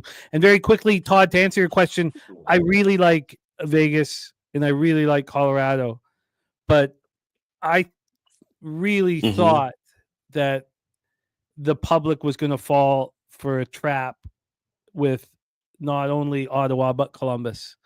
Now, that was my thinking. So I'm on the -1 in both. I'm on Utah -1. I'm on Tampa -1. But in saying that, Bobano is on those 2 spots, Ottawa and Columbus. So that can give you confidence to move on it. And Werenski is playing. And thank you for jumping in on your lunch break. Let's get the money, Todd. Respect for jumping in, trying to get that, getting some extra info. I love it. Okay, that is a game 2 here for us, and with beauty 6-game slate. So let's roll on. Darryl will be getting us started here. 9 p.m. Eastern. Orlando Magic 24-27, 9-18 on the road at Denver Nuggets, 31-19, 15-8 at Home Ball Arena in Denver, Colorado. I felt good about my Magic plus 5.5, but old elephant balls wine time cashes the money line like it's nothing. Very, very excellent work. It was a great end to the night with the Thunder smashing. Can you believe I got the Thunder on the money line against that Suns team -125 at one point in that game? I mean, it was just absolutely ludicrous here. Let's go. Magic looked very good last night. What will they do here against Denver? Let's set this one up here, line history-wise, and cash flow. It's a tricky spot for the Magic. They look so good in Sacramento, a team totally discombobulated with the addition of Levine and, snapping that 4-game losing streak. Again, this is the final game of the trip, right? They knew that they had to win that game. It almost feels like a spot where you just lie down and let it go against Denver here. So Orlando looked awesome, put up 130 points and dominated the game. Going up against a Nuggets team that has, rest advantage, that's won 3 straight games, and Jokic is playing, very, very well. Let's get into the line history here for this one. We have Denver -7. This opened up at -9, and this is going to 6.5. This will be at 6.5 in a minute. Now, I don't see any 6.5s. But this will be at 6.5 in a minute. So we have a huge move towards Orlando. We have a total sitting at 220 -109 to the under. And then when we get to the cash flow here for this one, you have 36% of tickets and 48% of cash on Orlando. And this line's moving quickly towards them. 94% of the tickets and 93% of cash on the over. And when we get to the shoot around, Westbrook is out. The issue is Could Suggs Hammy. be back? It feels like this would be a spot, but he's doubtful. So Suggs is not coming back. So is this move all just market related? You have Gary Harris questionable. So, we don't expect him on the second half of back-to-back to play. And then called KCP, who may have, something for these guys, is also questionable with the left hamstring soreness. So looking at this, you have to think that this market move is sharp action related. Take it away for us here, Darryl. Game 3 on the board. Magic Nuggets, the ball arena. Man, I don't give a shit about this game, to be honest with you. I don't. I mean, so what? This is the 1, 2, 3, 4. This is their 6th road game. I think they're just ready to pack it up, man. They're just ready to pack it up. They'll get ready for Charlotte, a decimated Charlotte, on the 12th. And you see what Charlotte just did by moving their big to LA. So I think if you want to take Orlando, bet Orlando against Charlotte to smack them. I think that'd be the spot for Orlando. But what they're doing right now, man, you've got 4 straight losses until you go in and beat Sacramento, where there's absolutely no defense, and Levine couldn't shoot a pea in the ocean. You know what I'm saying? So or to me, you're going against a better Denver team in elevation. Denver, there was almost that 5-alarm fire drill like that was going on when they had lost 3 straight. They had lost to mini Chicago and New York, and then they turned it around and beat Philly, Charlotte, and then New Orleans twice. So personally, I just think it's one of those games to where, again, this team, there wasn't really much movement with Orlando. They're all set as far as what's going on with the trades and things, but these guys are probably ready to just get home at this point. It's a lot. It's information overload by all the movement. Still, in spite of what's been going on, remember, there has been a changing of the guards. When I say that, no player feels that they're untouchable any longer. So they're expecting the unexpected. Now, not saying that's going to happen to Orlando. They're pretty set, but there's always that, that thought in the back of the head, well, could something happen? So everybody's rating their performance, how they're doing. And so with this specific game here, it's Denver or nothing for me.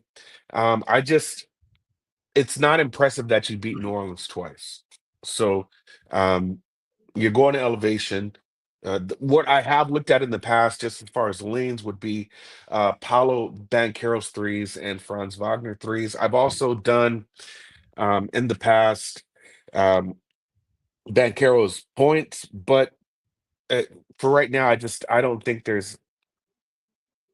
I guess there's no reason for me to back Orlando on their 6th road game, ready to go home to Charlotte and play Charlotte. So for right now, and they got a long break, so maybe they do go balls out. So, but for right now, no. I mean, this is not a player in or out situation that's moved the line from 9 to now 6.5. Yeah, no, I'm sorry. It's not Charlotte. I messed up on that. If I'm right, Orlando goes and plays San Antonio. So they've got a homestand with San Antonio, Atlanta, and Charlotte. So I'm afraid to get in the way of this market move. Now, I thought that the Suns were going to just want to go home last night, and for a first half, I was wrong. I think they played like Slow Jams Arsenal thought. They played somewhat inspired because there was no KD to start. Let's hear from LJ. LJ, we have Magic Nuggets and a big line move towards the Magic on the second half back-to-back. Yeah, I like this game. I text Darryl early in the week in this game. I told him, hey, buddy, I'm coming on the show. This is going to be my best bet. I had this game circled. We on Denver. Minus the 7.5. I don't care, like Darryl say. I don't care what the spread is. I believe they destroy Orlando. Just because, like you said, Darryl, these guys are ready to go home, man. They lucked up and got a win last night. Now you coming on a back-to-back in altitude versus Denver that's been home for like a week, because I think they came back home on Sunday. And now this is their 3rd home game, So Denver's comfortable, man. And the way that Jokic plays versus the East is just money. And I believe he's going to be on it tonight. So, Jimmy, put me on the triple-double. He's 13-7 in his last 20 games to the triple-double. Not only that, at home versus the East, 6-2 to the triple-double. So definitely going to be on that. And if you know Denver, you know Denver's not a great starting team, especially in the first half, because these guys are 17-34 against the spread in the first half. But you know where Denver is coming out of halftime, Darryl, Jimmy? You know where Denver is coming out of halftime, third quarter? 19-5. 8-2 in their last 10 at home. Wow. Coming out the third quarter. So you could put me down for that official too, Jimmy. Denver, third quarter. I don't care what the spread is. Hopefully they'll be down because I know they'll come back and score maybe 40-some points in the third quarter, get back in the game, and eventually blow Orlando out. Because I believe that's how the game's going to go. But the fact that Orlando is 2-8 against the spread in their last 10 games in the third quarter and against the spread, I believe Denver take care of business easily tonight. And they've already played them, earlier. And I believe they covered that third quarter earlier this season. I had it right here. 39-25 in the third quarter. Denver won back in Orlando. And the Magic is 1-7 against the spread in the third quarter versus the West since January. So that's a bad spot for Orlando. They don't come out good in the third quarter. Denver's at home, in altitude. They've been at home. Smash spot, Denver. You are locked in. Now we can give you a 6.5. As I told you, this line's moving. So minus 6.5, minus 112. Let's get it. Jokic triple. Now the books I have open are giving the one's not giving a third quarter. The one that is giving a third quarter minus 2 at minus 120. Yeah, you put that down. Okay, and then Jokic triple dub. Let's see if we can get a good line for that here. When you were with us on the 3rd of January, you gave us a Bedadzi double-double at even money, which cashed for you. Jokic triple-double here is plus 142. I'm going to make a move, y'all. I'm going to make a move. Let's get it.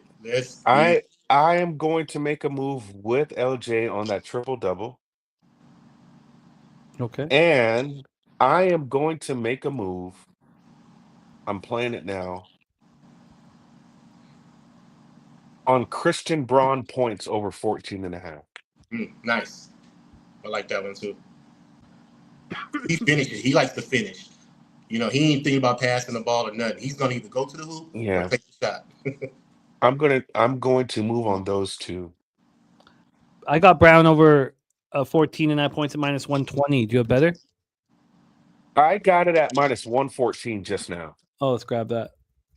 All right, the fellas are locked and loaded here in this one, showing no concern, LJ is, with this market move towards the Magic. Minus 6.5, minus 112, Jokic triple-double, plus 142. Then we have Nuggets, third quarter, minus 2, minus 120. For Darryl, Jokic triple-double, plus 142. Brown over 14.5 points at minus 114. And now we move on. We move on here. Darryl will be LJ will be starting up this one. This is a good one. 10 p.m. Eastern, the Golden State Warriors, 25-24. Ricky Bobby, by the way, liking that Brown points and rebounds. But BJ thinks Jokic's going to go under that 27.5 point prop. Let's roll here. We have Warriors, Lakers, Crypto.com. These Warriors, second half back-to-back, losing 131-128 Utah last night. What a mess it is when when they play the Jazz, it's just talk about it, Jimmy. Confusing is what it is. Confusing. So that's their second loss in 3 games. I stayed off that game, thankfully. Was astonished as it went down, but I was watching Shea go for 50. What a treat it is to watch a kid from Hamilton go for 50, so easily in the flow of the game, not taking too many shots. I just, and Dagno, it certainly seems with his decision making and his the changes he puts in, like he just is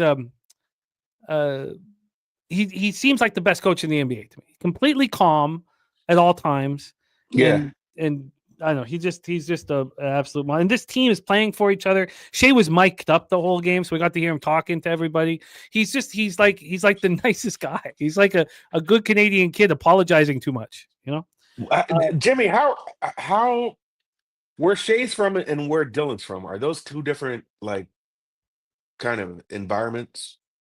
Is Yeah, one? I thought Dylan. Where's Dylan from again? Now, I don't know. I from what I understand, Dylan's kind of like from like the hood province, oh right? no, Dylan's from Mississauga. I mean, Okay.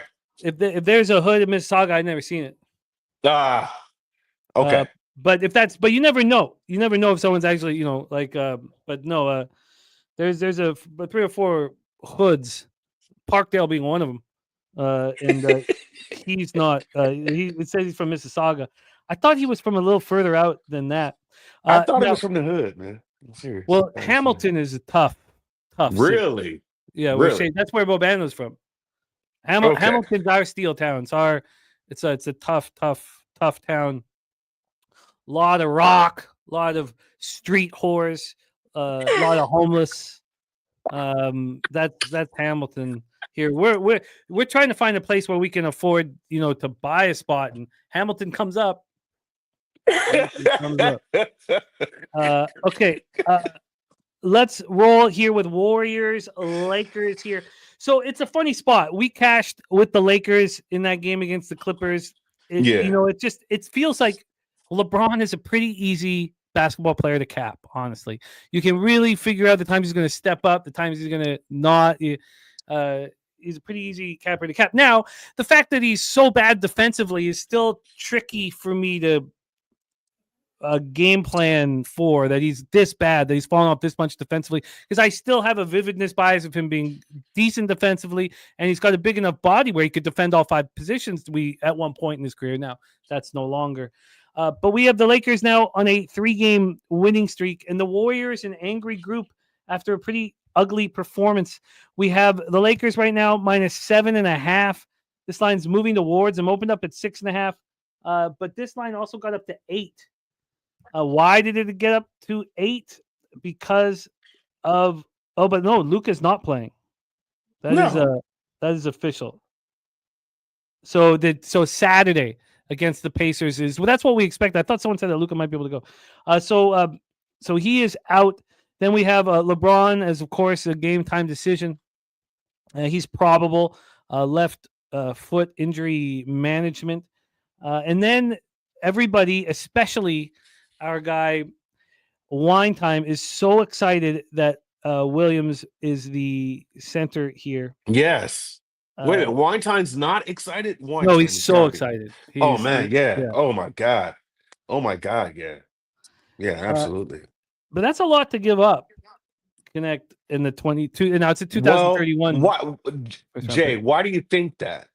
Why do you think that you got 3 first rounders for a 5, a big, and his 3rd year, right? That's you can kind of say he's injury prone. Yeah, he hasn't proven he can stay healthy. That's all. Yeah, but why do you think that? Why do you think that happened? Take the fanaticism out of it and the sport. Add the politics to it. Why do you think that happened? Why do I think what happened? Williams going for as high as he did. The cost of Williams being so much. Because there's a dearth of 5s in this league. There's not enough. I'm gonna tell you value this. Of them, it's starting. We're going back a little bit where their value is now starting to skyrocket for them. I'm gonna tell you this, Jimmy. I don't mean little bitches. Jimmy, I'm telling you this. The reason why you saw that happen is because it's payback for what Nico and Pelinka did on their own terms and not open up Luka to the market. That's what I believe. I believe that now, whatever moves going forward that Pelinka has, he's got to pay a premium because he basically stole Luka.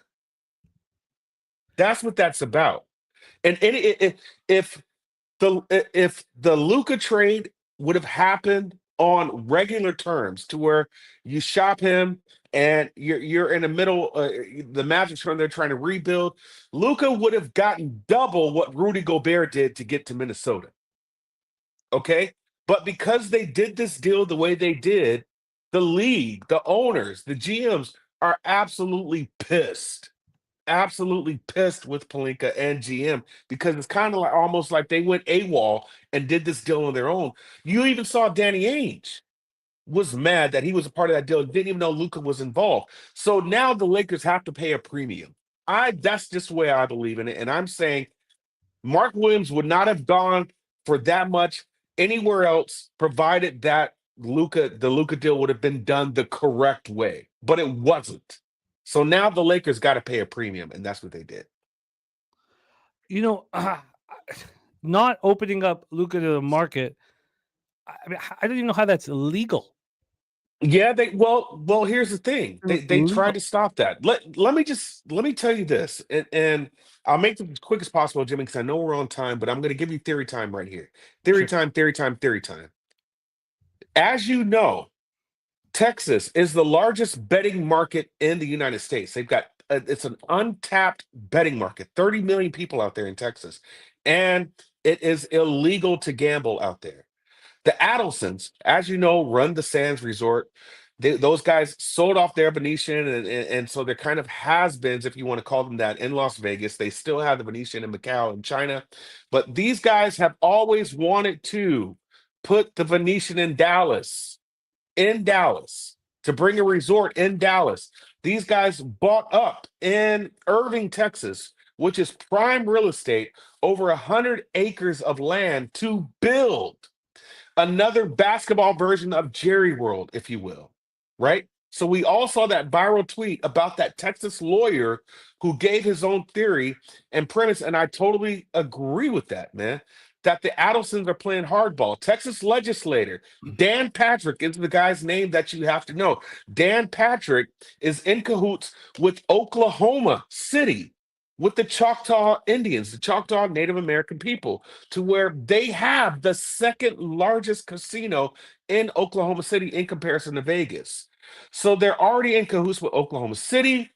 You have now the Adelsons coming in, throwing a bunch of money at Texas legislator to approve gambling, to get it going. And for whatever reason, the Texas legislator is like, no, we don't want it. One of the reasons why is because they're already in bed with the Choctaw Native Americans of Oklahoma City. Secondly, you've got still a lot of conservative Christian right movement saying we don't want gambling here.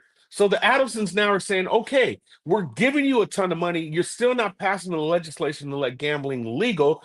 We will crash this team. We will burn this team. The fourth largest market in the NBA is the Dallas Mavericks. If they crash and burn the team, they will do exactly what Seattle Supersonics did and move that team to Vegas. So in one way, shape, or form, the Adelsons are going to get what they want. And if that means bombing this team the way they did to get them out of there, knowing Dallas wouldn't want that, knowing right now if the Adelsons wanted to move Dallas to Las Vegas, the NBA would be like, hell no, that's not happening. It's the fourth largest market. Then what's the next best thing to do? You crash and burn the team and then go back to legislation and say, hey, either you give us what we want or we're moving the team to Las Vegas in the next 4 years. And that's what's happening. That's my soapbox that I'm on right now. So all in all, it's a lot of politics involved. And because of that, nobody likes Rob Pelinka and nobody likes Nico. Knowing damn well that this had nothing to do with Nico or Rob, this was a business decision from the higher ups that basically write the checks. You know, it's a fascinating. I mean, we don't know what Adelson and why Cuban brought them in. Because obviously Pub Sports Radio is in Texas, so it was very exciting to Pub because we want desperately the legalization of sports gambling. To think that it had nothing to do with not wanting to give Luka $345 million. I think there's more to it. I don't think that I will sit and think on this that Adelson with this trade is going to make Nico Harrison look like a ass clown and make a terrible trade to slowly destroy Mark Cuban's Dallas Mavericks. I just find that a tricky ledge to. He's a minority owner. Mark Cuban. I know he's a minority. I know he right sold it. I know that. I just find it but he built this Mavericks team, and so he's going to bring in to people to destroy his team if sports gambling isn't legal. I find that tricky. I do think that one could say that there's malpractice going on with not giving Absolutely. Luka to the open market. But again, this is probably a deeper conversation that we would need to have at some point. Right. Now That was just my theory. I know I went off on a rant there, but yeah, I'm just saying that it's bigger than basketball at this point at what you've seen happen. But it just all goes back to where I think moving forward, first off, Danny Ainge will never do another trade with the Lakers. That motherfucker hates the Lakers, but he will never have anything to do with what the Lakers did here. But I do think Pelinka is, for whatever trades happen, that there is going to be some type of tax or premium involved because of what he and Nico got away with. It's interesting. I don't know the leg Nico can stand on. Yeah, not opening them up to market to the open market, and I don't get it. It's still, and that's why the word malpractice comes up. Mm-hmm. But let's get back here, and we'll continue having these conversations because they are fascinating. But we've got money to make and bets to make, so let's get back to this Golden State Lakers spot. Of course, Warriors on the second half of the back-to-back. The Lakers, the lines moved towards Lakers from 6.5. Yeah, hell yeah, 7.5 here, and we don't think. Does anyone think Williams is going to be in the lineup tonight? No, hell no. Yeah, but I mean, he's not listed as out yet. But we don't think that he's going to be in the lineup. So we had a 1 point move towards the Lakers. On the total, we're sitting here with the 222.5 minus 108 to the over. This opened up 221.5. So we had a 1 point move towards the over. When we get to the cash flow, 69% of ticket, 68% of cash on the LA Lakers, 94 and 93 is on the over. How much energy did the Warriors expend in that loss? We talked about not backing the Warriors because it was a look-ahead spot of sorts.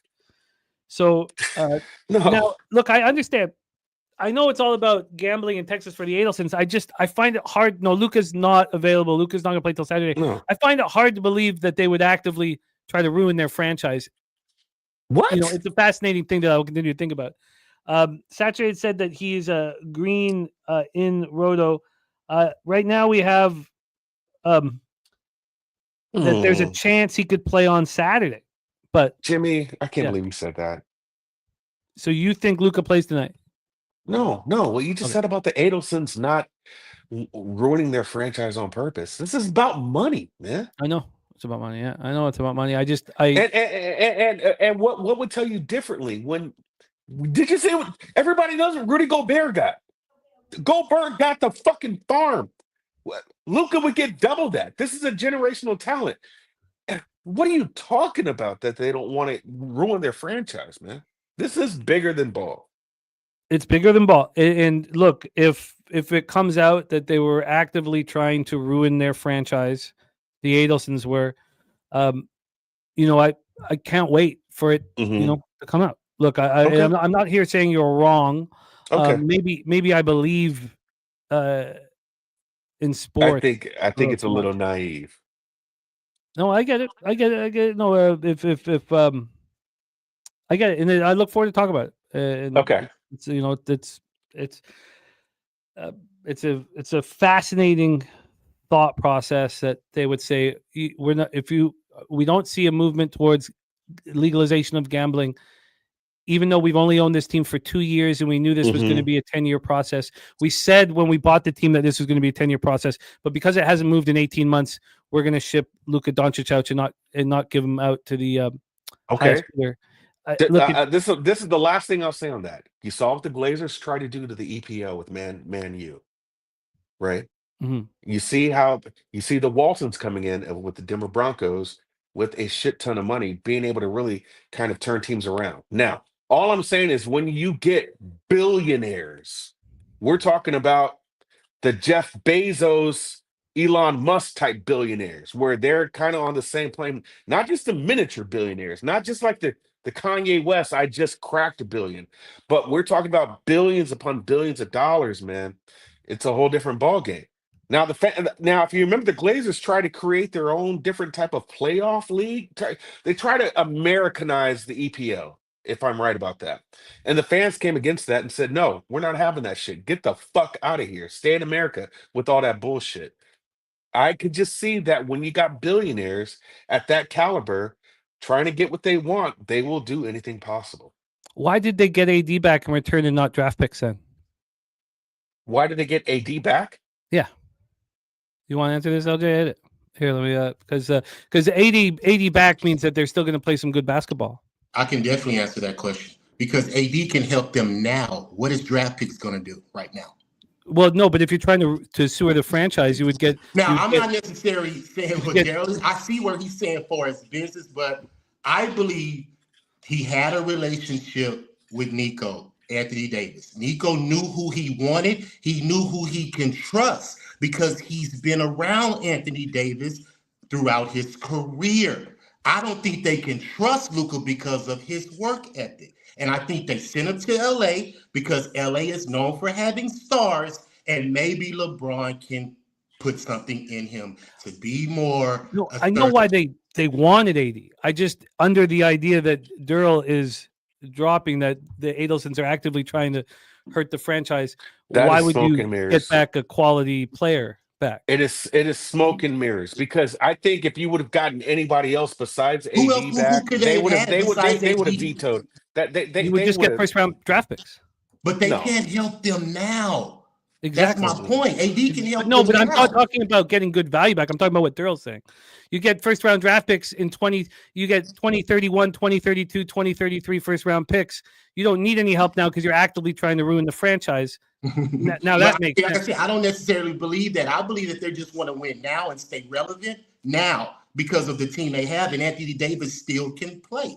That's all. One of those picks, you said 2030 and 2031. Yeah, we get 31, 32, and 33 draft picks. So Texas legislation actually goes back into meeting because they meet for 4 months every 4 years, I believe it is.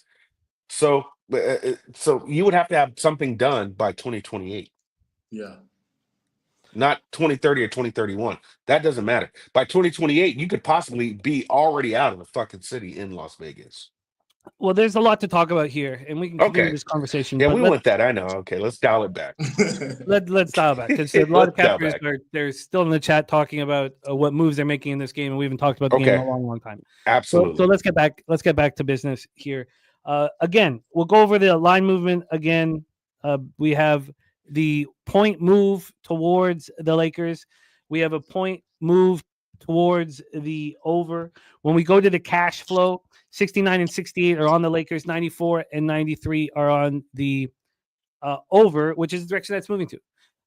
Take it away, Gorky. No, I understand that you need that for the Lakers that they needed to match a salary, but I'm just saying if you were actively trying to ruin the franchise, then you would take draft picks that would help you when your team is in Vegas 4 years from now. But again, we'll talk about that another time. Take it away here for us, Darryl. Get us started here for Warriors Lakers. Yeah, you ready for this?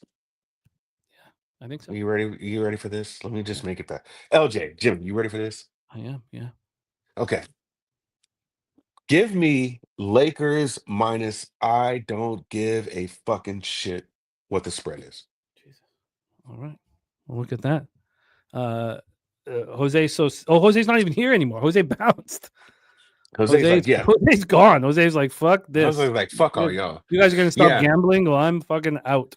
So, yeah. So back to back, you get snapped by. This Warriors team is in a little disarray until Jimmy gets there. They were affected by the trade. You just got rid of Wiggs and some picks and all that. Lakers are actually right now kind of solid, man. And so with me, this cap specifically comes. Pause. I go away from the numbers and say the stats behind it, and this is more of a narrative bet for me. That's all. So this one here is a narrative bet. I look at the state of what Golden State is working with right now, and I look at the state of what Los Angeles is working with right now. Which team is more hyped? I personally believe it's Los Angeles because Pelinka was able to land Mark Williams. You got some solid bigs. You've got Luka there. And so it's more excitement in Los Angeles, in my opinion, than there is in Golden State. Bottom line, Lakers have been playing some good ball as of late. I mean, I think people are kind of sleeping on how well the Lakers are playing, like as in a recent body of work. But when you look at them, Lakers beat the Clippers, they beat New York, of course, they beat the Wizards, they lost to Philly, beat Charlotte. Golden State beat Orlando, but you lose to Phoenix, and you already lost to the Lakers 118 and 108 on the 25th of last month. So they just played. They just played and lost by 10. I think right now, getting the Warriors off a back-to-back, Lakers back at home here, this is a spot for the Lakers, man. There is a lot to like and be excited about if you are the Lakers franchise. Bottom line. And I just believe that, okay, yeah, we lost AD. There were some pieces that we needed. We got an injured Maxi Kleber, but we do have a Mark Williams who is a true 5 and a walk-in double-double.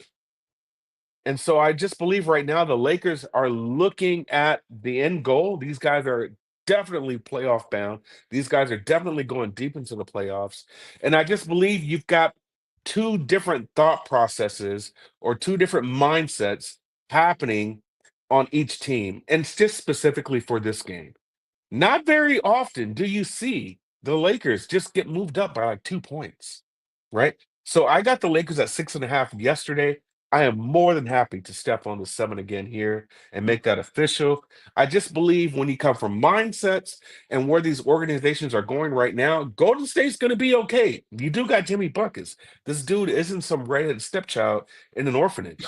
But I do believe the excitement right now and what's going on in Los Angeles is enough to kind of catapult these guys, especially for this game, especially off a back-to-back. And with you barely, beating Orlando. That was 2-3. That's not even updated. You lose to Utah yesterday. Utah 131 to 128. So no, my bet here is definitely on the Lakers. I think that's the side to be. These guys in a double-digit win tonight. Do you want the -7 at -120 or the 7.5 at -108? 7.5. I don't want to push this game, so let's just go 7.5 and -108. I got it at -106.5, or I got it at -6.5 at -110 with my local. I will take the -7.5. I don't care. This is a double-digit win. These boys are winning this game. We also have the next trade announced. Clippers trading Terrence Mann and Bones Highland to the Atlanta Hawks for Bogdanovich and 3 second-round picks. Let's hear from LJ on Warriors Lakers. Take it away. Ooh, that was a good trade. Bogdanovich on the Clippers? Oh, I like man. that. Yeah. Ooh, yeah, that was good. But I'm going to keep it short. Both these teams made trades, so don't want to invest in the side. I understand Darryl likes his Lakers because the Lakers are 9-2 against the spread and straight up versus the West at home.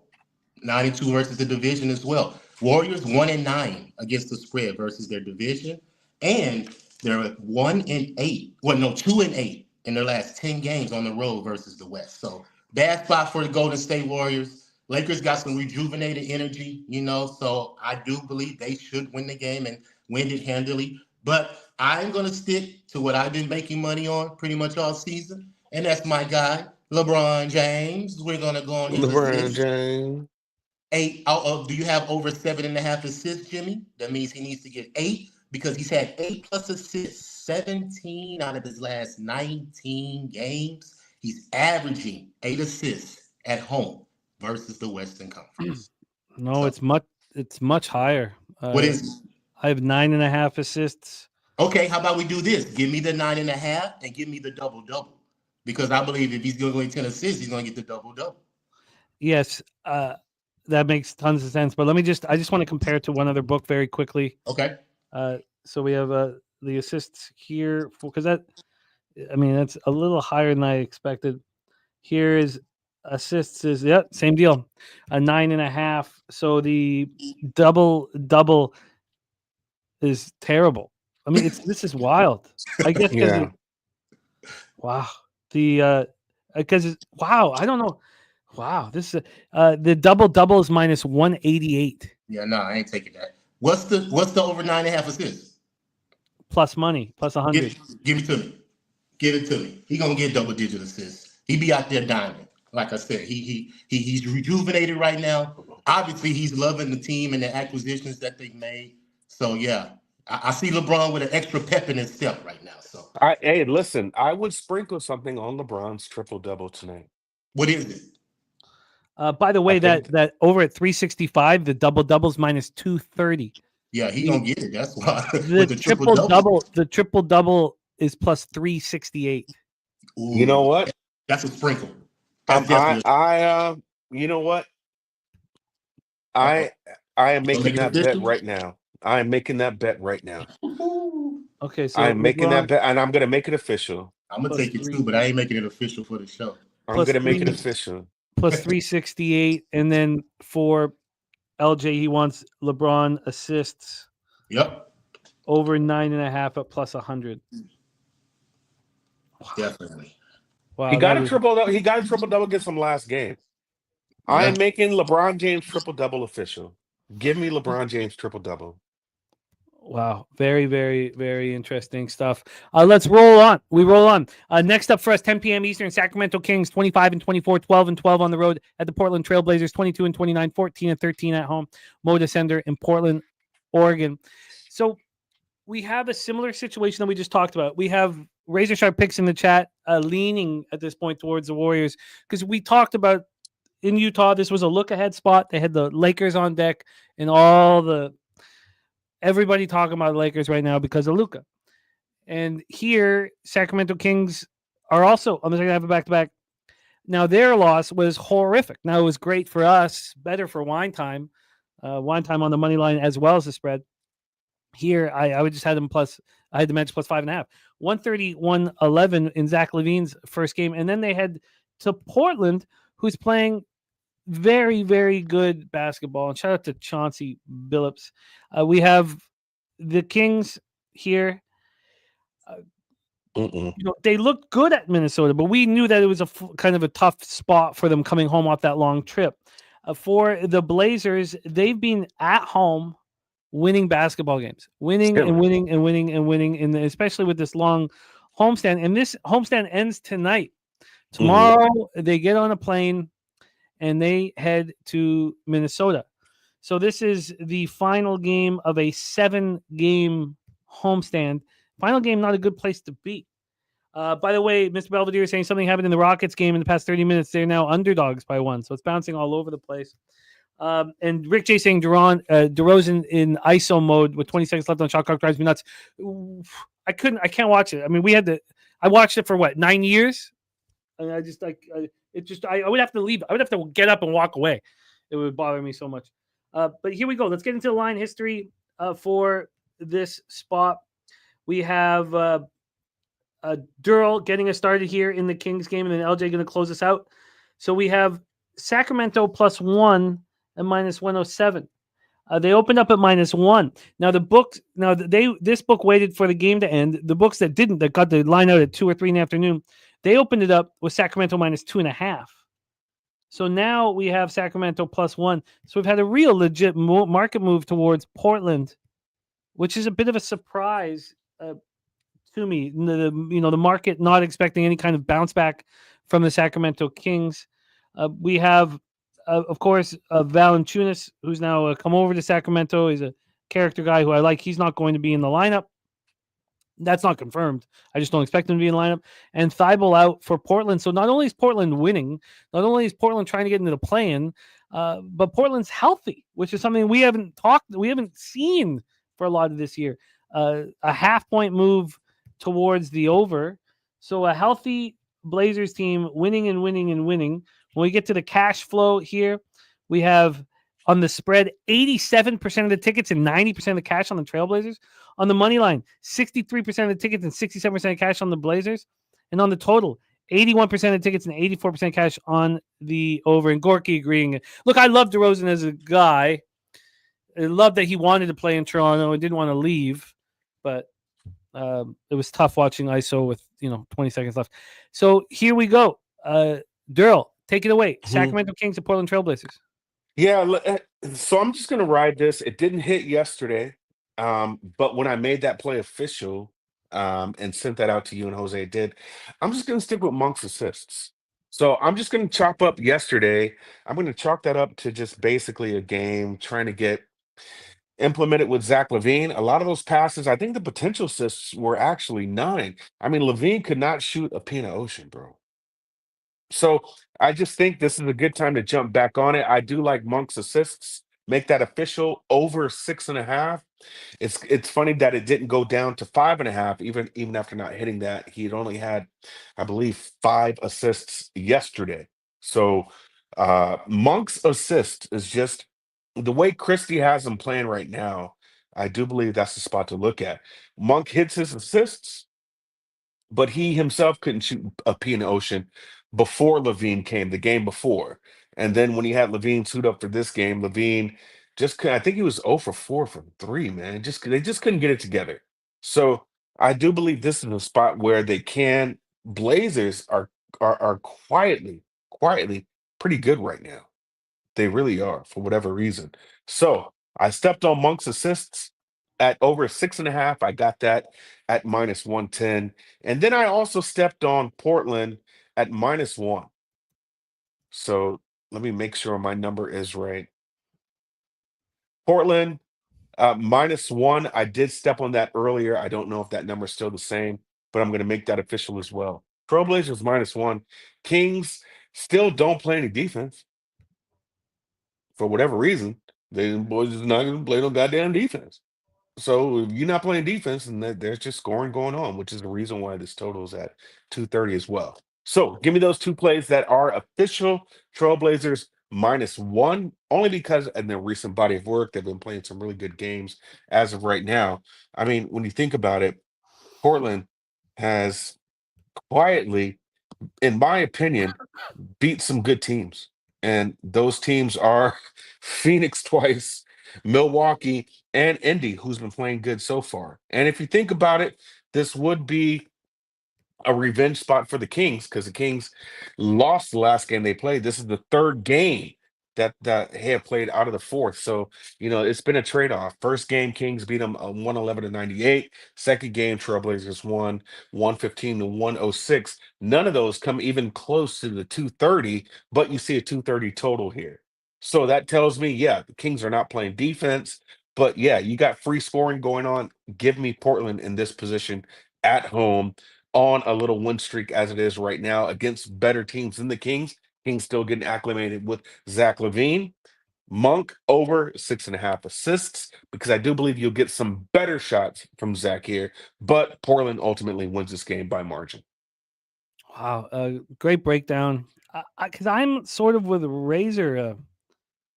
Razor saying King starters got to rest in the fourth quarter. Will be fresh for tonight's game. Did. Everyone is on Portland. I mean, we're talking everyone. If this market was stagnant, I would be on the Kings, and I still think I might get there. I just everybody getting paid on the Blazers, everybody getting paid, everybody going back to some just doesn't feel right now. The market has moved, but it just some just doesn't feel right here. You're right.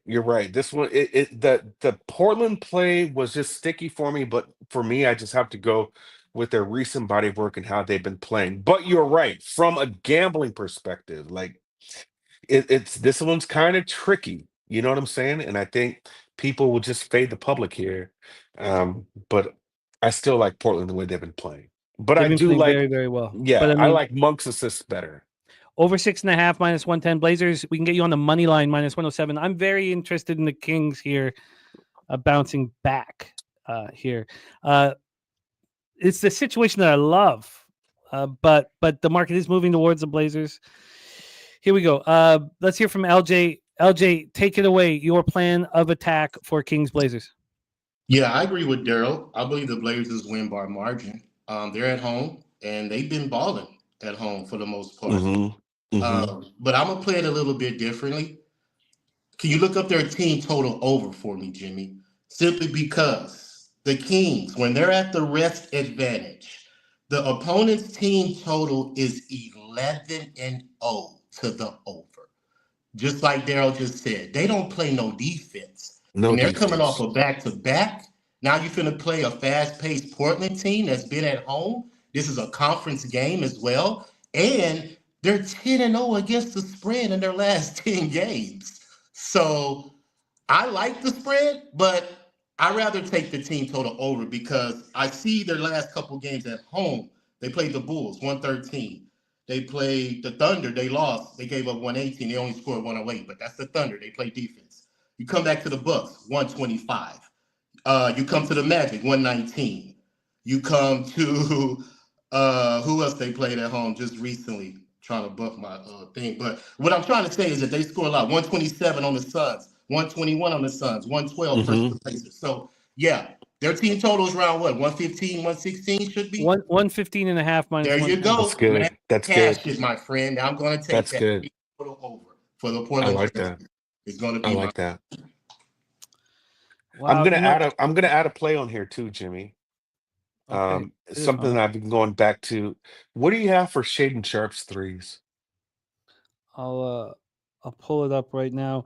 I just now we don't have a lot of I'll pull it up right now. We don't have a lot of experience, and I know that there's no De'Aaron Fox, but we don't have a lot of experience with the Kings getting demolished in a back-to-back situation. We have none, but we do have them losing by 20 plus points. We've had it a few different times. We just had it on February 1st. They lost by 34 at Oklahoma City. They came back and they beat Minnesota straight up in Minnesota. This has happened a few different times this year. Now, I know that the personnel is different, but and that's an important point. But they go into Phoenix. They lose by 20 points. Now, all these games are one-day rest. They come back. They beat the Suns at home by 23. They go into I guess there's one spot where it didn't happen here. One spot it didn't happen on November. They lost by 16 to the Clippers and then lost after it by 5 to Brooklyn. So that didn't happen there. So, it's not. This isn't. But then here's another spot. I guess it's not perfect. They lose by 27 to the Pacers and then but that was Christmas breaking that up. So that one didn't count. So they lose by 15 at Milwaukee. They come back and beat the Rockets by 5 at home. They lose by 23 at the Knicks, and they, beat Brooklyn 2 nights later in Brooklyn by 14. I know that's not saying much.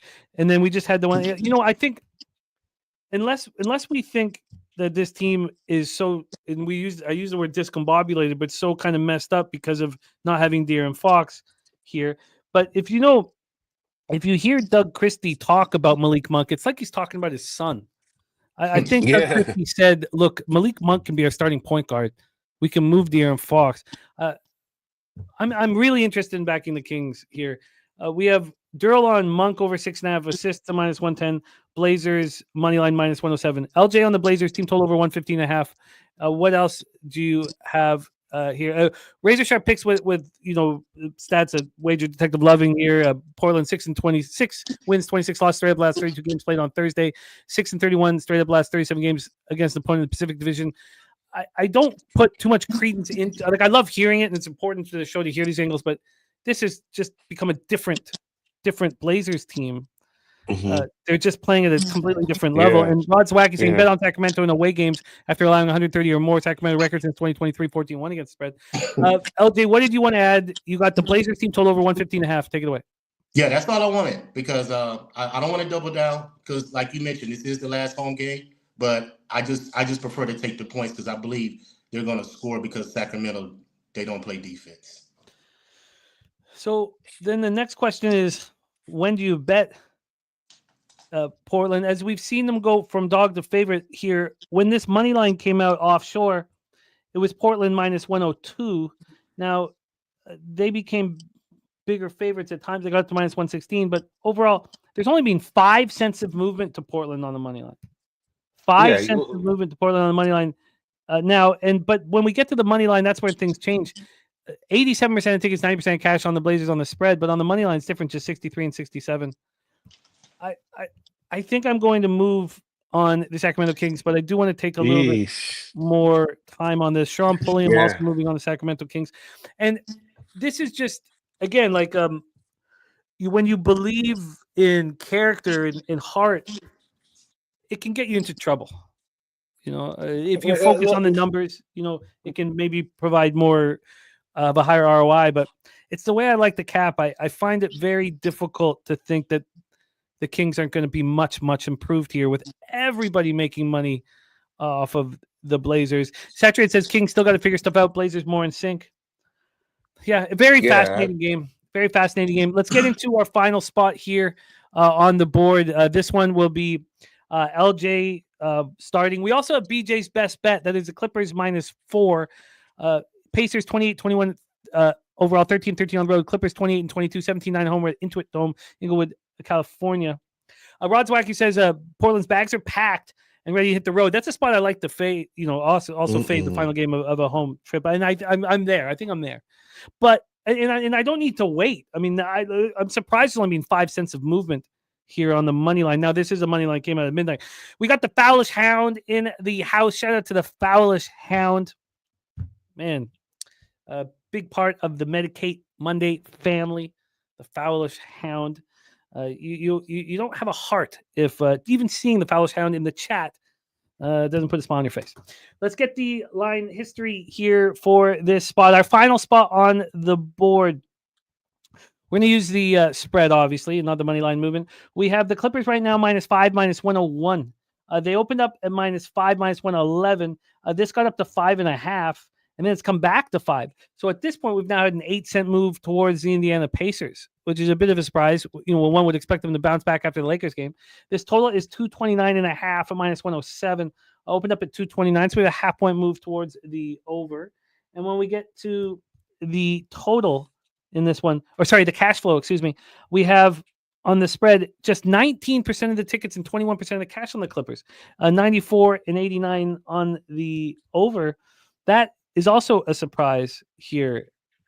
Interesting. Now, we just talked about the Blazers being healthy. We have the same thing with the Pacers. This team is being banged up. Now they're completely healthy.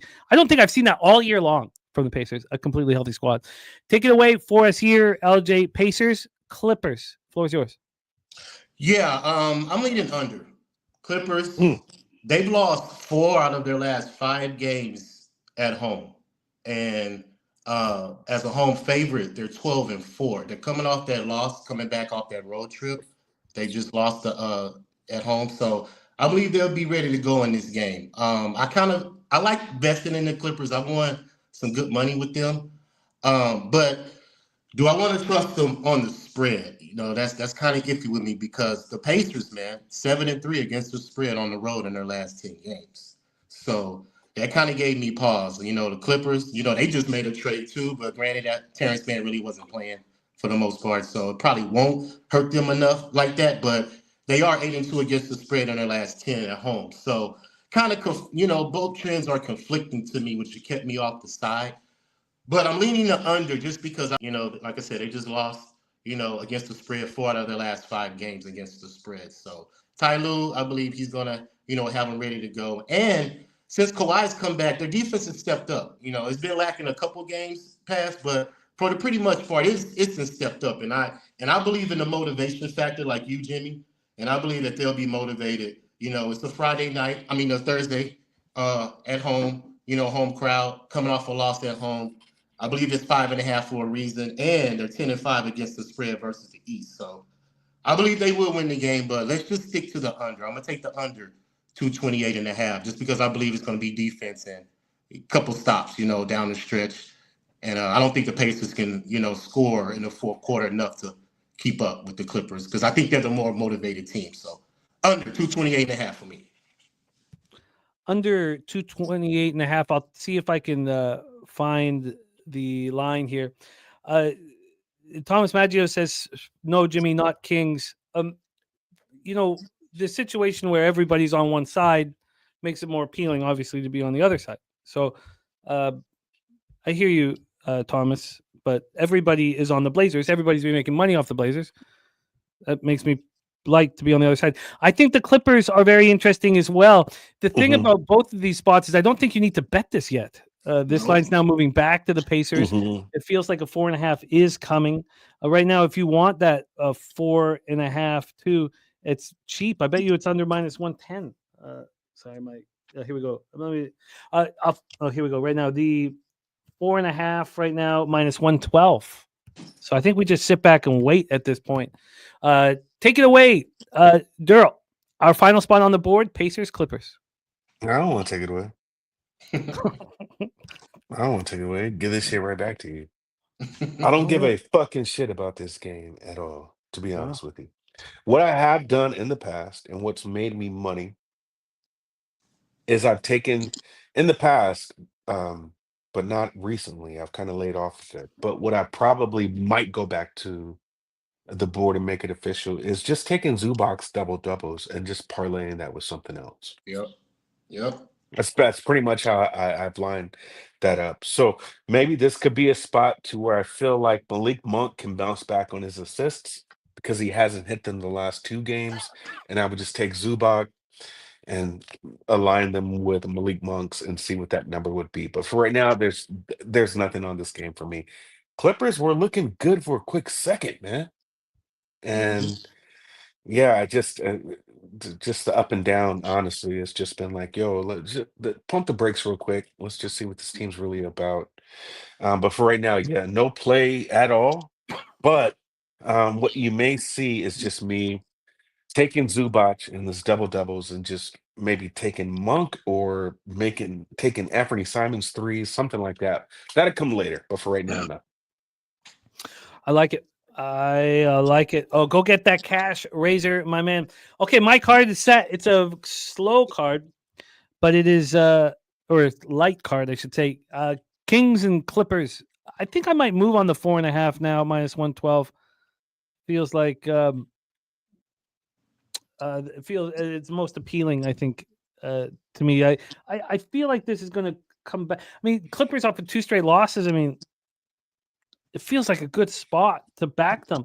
And then, we knew why nobody wanted them, coming back from that long trip, coming back all the way back from Toronto. And again, we talk about it so often. You fly back from a road trip and you have that day of travel and then you play the very next day. It's when you have that day of rest. You need to have 2 days off between the game to trust the team off a long road trip. If it's one game, you fade them. So I think this is a great spot to back the Clippers, and I'm not going to sit around and wait either. I think that people start believing that they're the bet here shortly. So Clippers for me minus 4.5 on bet as soon as the show's over, and I'm going to lock in the Kings. So then I'll just focus on my college basketball action. Let's review breakdowns here. I love capping with you, gentlemen, today. We also had a 2-headed monster yesterday, and we made a lot of money off of it.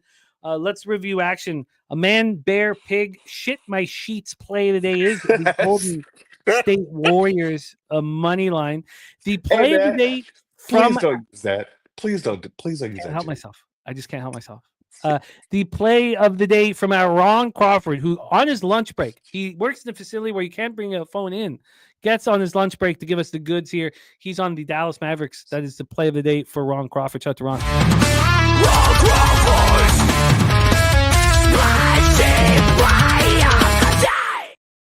There we go. Also, we are going to close our show with the full song from LJ from HTown. So stick around and listen to the goods. This is our NBA action here. Wine time on the Mavs plus 10, Rockets moneyline, Magic plus 7.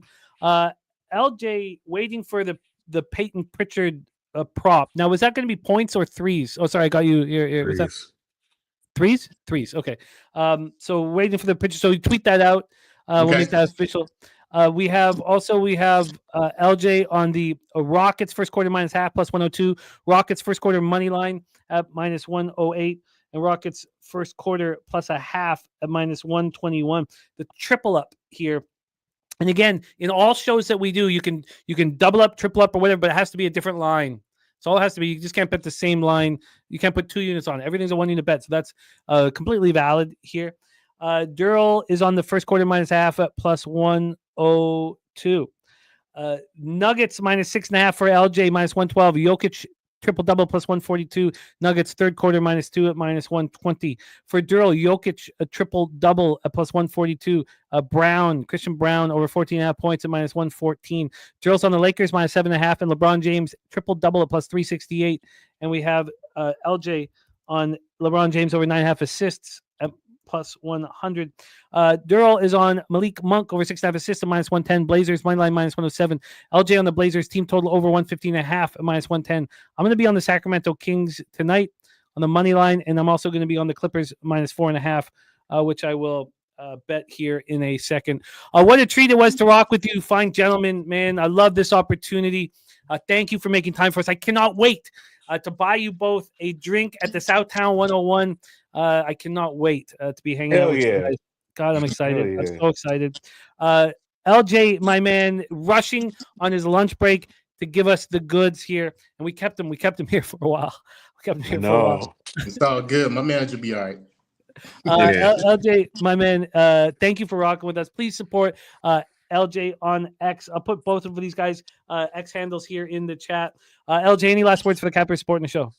Hey, man, everybody continue to keep supporting.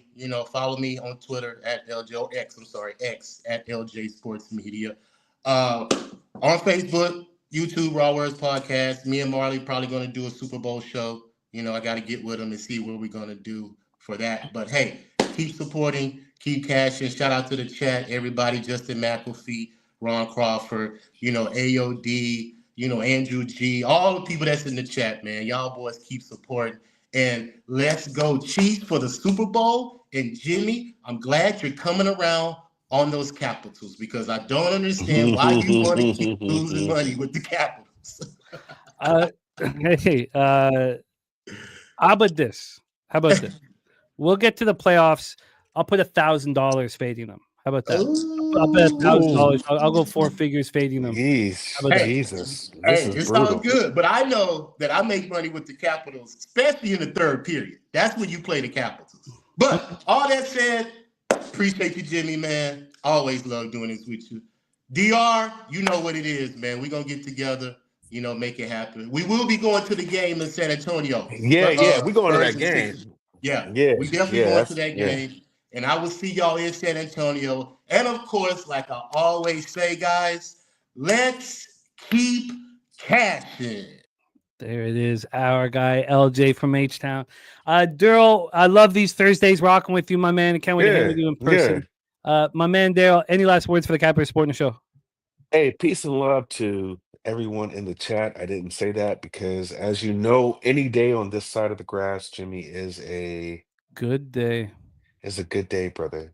It's a good day. So, yeah, I will see you, man. We counting down the time right now, brother. I'll see you in March, but I will be at that Spurs game also. Let's win today. I feel good about these plays, bro. I feel good about these plays. So let's win today. I'll see you next week, man. Peace out. Respect our guy, Darryl Rice in the chat. Please hit that link and support him on X. Great friend of the channel. I can't wait to hang with him here. JPZ, we're gonna need more of that this year. We're gonna need another concert from you two incredible lyricists, man. We need you guys.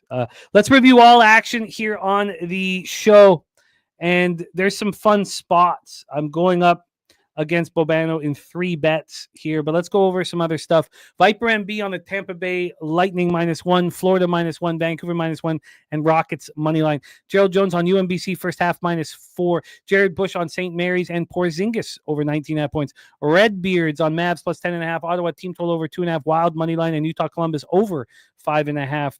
Wine time on Ohio State. I might move on the Terps. I got to spend a little more time on that. Res Mob is on cashed with the Louisville first half last week. That was a respect play today. Respect play today. Today's Liberty first half -3.5 -120. We have Spoon bets play of the day. North Dakota +5.5. Then Morgan Spooner also on Drexel, which I'm with him. Idaho money line, Campbell money line, which I'm with him, and of course that North Dakota spot. Pig milk play of the day is Bryant -11.5. Billy Friedrich had to deal with some family health concerns. Thinking about you, man. Such a great friend of the channel and the show. So praying that everything goes well. Well, I don't pray, but I will send out right now. I'm going to send out thinking of your family. You just mean so much to us, man. So thinking about you and your family today, and sorry to hear. But again, making time to put in the pig milk play today is part of the reason why you're such a class act friend of the show. So here we go. I'm going to go over Well, here are the spots I'm going heads up with Bobano. Now, this will only count if I cash the -1 line. It won't count if I hit the money line. But Bobano on Ottawa, and I'm on the Lightning -1. Again, the Senators without 4 centers. Now, Cirelli's not there for Tampa Bay. He was not on the morning skate. Now, that kind of hurts me a little bit, but Nick Paul will be in. Then we have the other spot we're going up against each other is Bobano's on the Jackets money line and the over 5.5. I'm on Utah -1 and the under 6. And Washington Capitals is the 10-star play of the day for Rod Zawacki.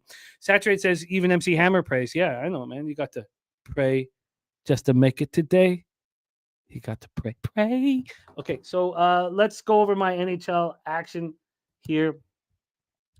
I saw Hammer. I saw Hammer when I was 12 in Penticton, British Columbia. I saw Hammer concert. Okay, so this is my NHL action here.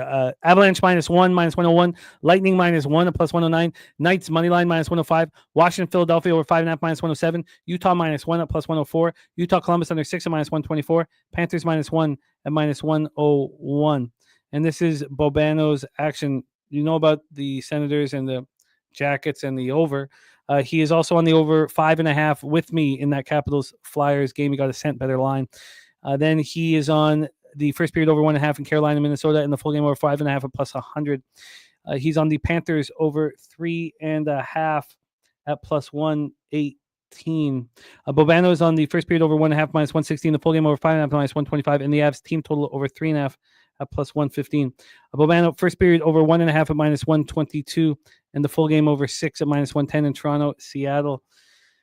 I may add Seattle and the over. I'm still trying to figure that out right now. I'm very interested in backing Seattle tonight and the over in that Seattle-Toronto game. I think I get there. The question is I kind of want to be on the Sharks, but that line's moving so heavily towards the Canucks. So I should just stay off and just listen to the game. Hard to even listen to the game while I'm capping if I don't have cash on it, but I'll probably, whatever. In college basketball, Justin McKelvey, stacks play day number 1, Ohio State -2.5, stacks play day number 2, San Francisco +6. But I'm on my 4 college basketball bets, and I'm adding to this right after the show. But my 4 college basketball bets is I'm on a Gardner Webb +6, Campbell -1.5, and I am on sorry here. And during the show, I moved on 2 spots. I moved on Delaware +5 and Drexel -2.5. Bobano's on the over 154.5 in UNC Delaware. I have interest in the Terps. Bobano on Jacksonville State -118. I'm going to study that a little more. Bobano with me on the Campbell spot. I have some interest in Moorhead State. Now I realize how you have to hit State after Moorhead, but both work. We're both in need. -3.5 and -110 for Bobano. I was going to bet that. I'm hesitant now because of what happened in the first game, and I may stay off. Bobano on South Dakota State -4, -118. I want in. He's also on the over 152.5, -115. I won't get the 4 at -118 unless the line change. I'll get a 4.5. Rick J is on Bryant -10.5, Maryland +2.5, Utah Valley -7.5, St. Mary's -5. Bobano is on LA Tech +8.5, -113. That was the spot that Morgan Spooner did. Like Tennessee Tech moneyline -106. I want in. I'm going to bet that. And he's on the over 139.5. He got Gardner Webb at +6.5. I got 6. He's also on the over 155. And he's on the Dons at +5.5, -120. I'd like to join him on that. And that is our show for today. A big thank you to our producer and the backbone of the channel, Jose Bouquet, looking after his mom who's going through back surgery, working tirelessly on this Super Bowl video, which I can't wait to see. You guys are going to love it. It's so cool with all the cappers, and it's I'm very, very excited about having that released. And he's working so hard on it. As I said, on the day he drove up to Houston, he put the graphics in at 5:45 in the morning so that we'd have them. He's here working remotely on the show. So big thank you to you, Jose. It helps me so much, takes so much pressure off me. So thank you for all your hard work and how much you care about the show and you care about the channel. So here we go. Rod Zawacki, Tampa Bay -1 at +155. I love it. Saturated says, got to be careful with busting out the hammer. Yeah, that's a double entendre. Johnny K, T Moss, thank you guys. Ricky Bobby, love having you guys all in the chat. Thomas Maggio, Chill Will, Can't wait to rock with you in a little domo, man. It's just going to be perfect, man. I can't wait. I cannot wait. Jay Peasy, thank you guys. Timos, thinking about you, man. I know that you're spending each day at the hospital looking after your parents, thinking about you and everyone going through that. Fat Wally, Pubapalooza 4, baby. Can't wait. Can't wait to hang out with you, Wally. We need more of you, Wally, though. This is not a one-day situation. You got to be there for more than one day, Wally. I need that from you this year. More than one day. Razor Sharp Pick, so great to have you in the chat. Man Bear Pig, UPK Yashala, Rick J, Joseph Alvarado, Boxing First Vlog, BFV. The Foolish Hound dropped by to rock with us. Wager Detective. Just so thankful, man, to rock with all of you guys. Thank you so much for your support. Jermaine, thank you. Now, let's do what we did yesterday. Get that money. Nuke Worker, my man.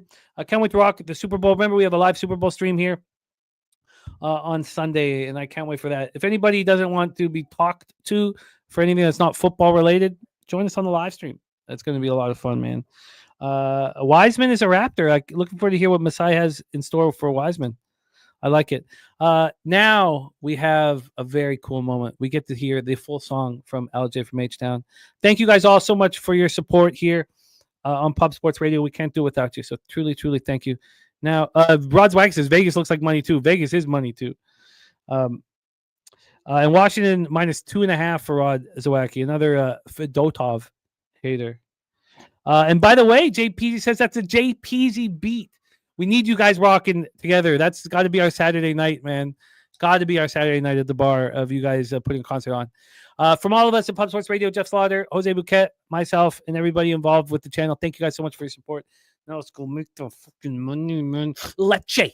Hey, los bookmakers. Let's eat. 10 million. From down south, where we ride on clouds.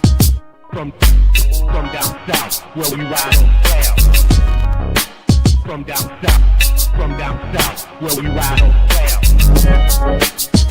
From down south, where we ride on clouds. Pub Sports Radio's the crew, that's a fact. We all about bread, making bank accounts fat. Who the hell is that? LJ from the H. I stack green like Boston, shout out to Nasty Nate.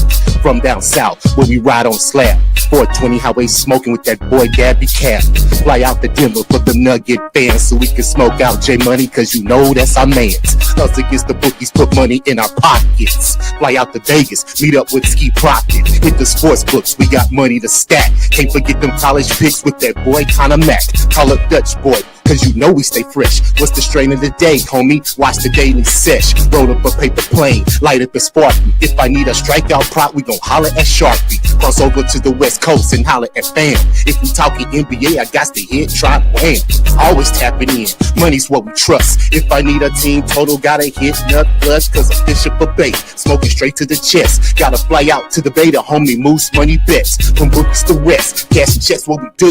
Cause I'm hoop banging with Boss and the OG Raccoon. If we need it under, I gotta hit no nose. If I land on my prop, I gotta holler Big Show. Now we back to the East Coast for Nicky Fish tanks. We watching UFC, keeping money in the bank. Die Hard and Danny Betts and the whole damn crew. Nick's the only guy I know can drink a brew by his shoe, but hey, that's what he do.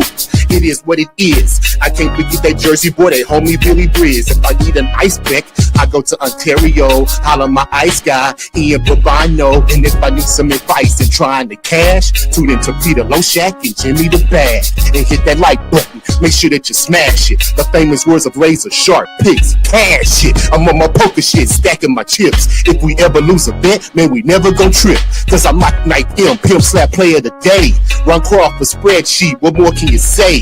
It's how we stay paid each and every day. Can't forget about the producer, say, hey, Jose. Tell your mother, your father, your son, and your daughter. Cause nothing's going down without the Dawn Jeff Slaughter. All you low baggers, hold it down in the chat. If you missed all that, the remix will be back. Yeah.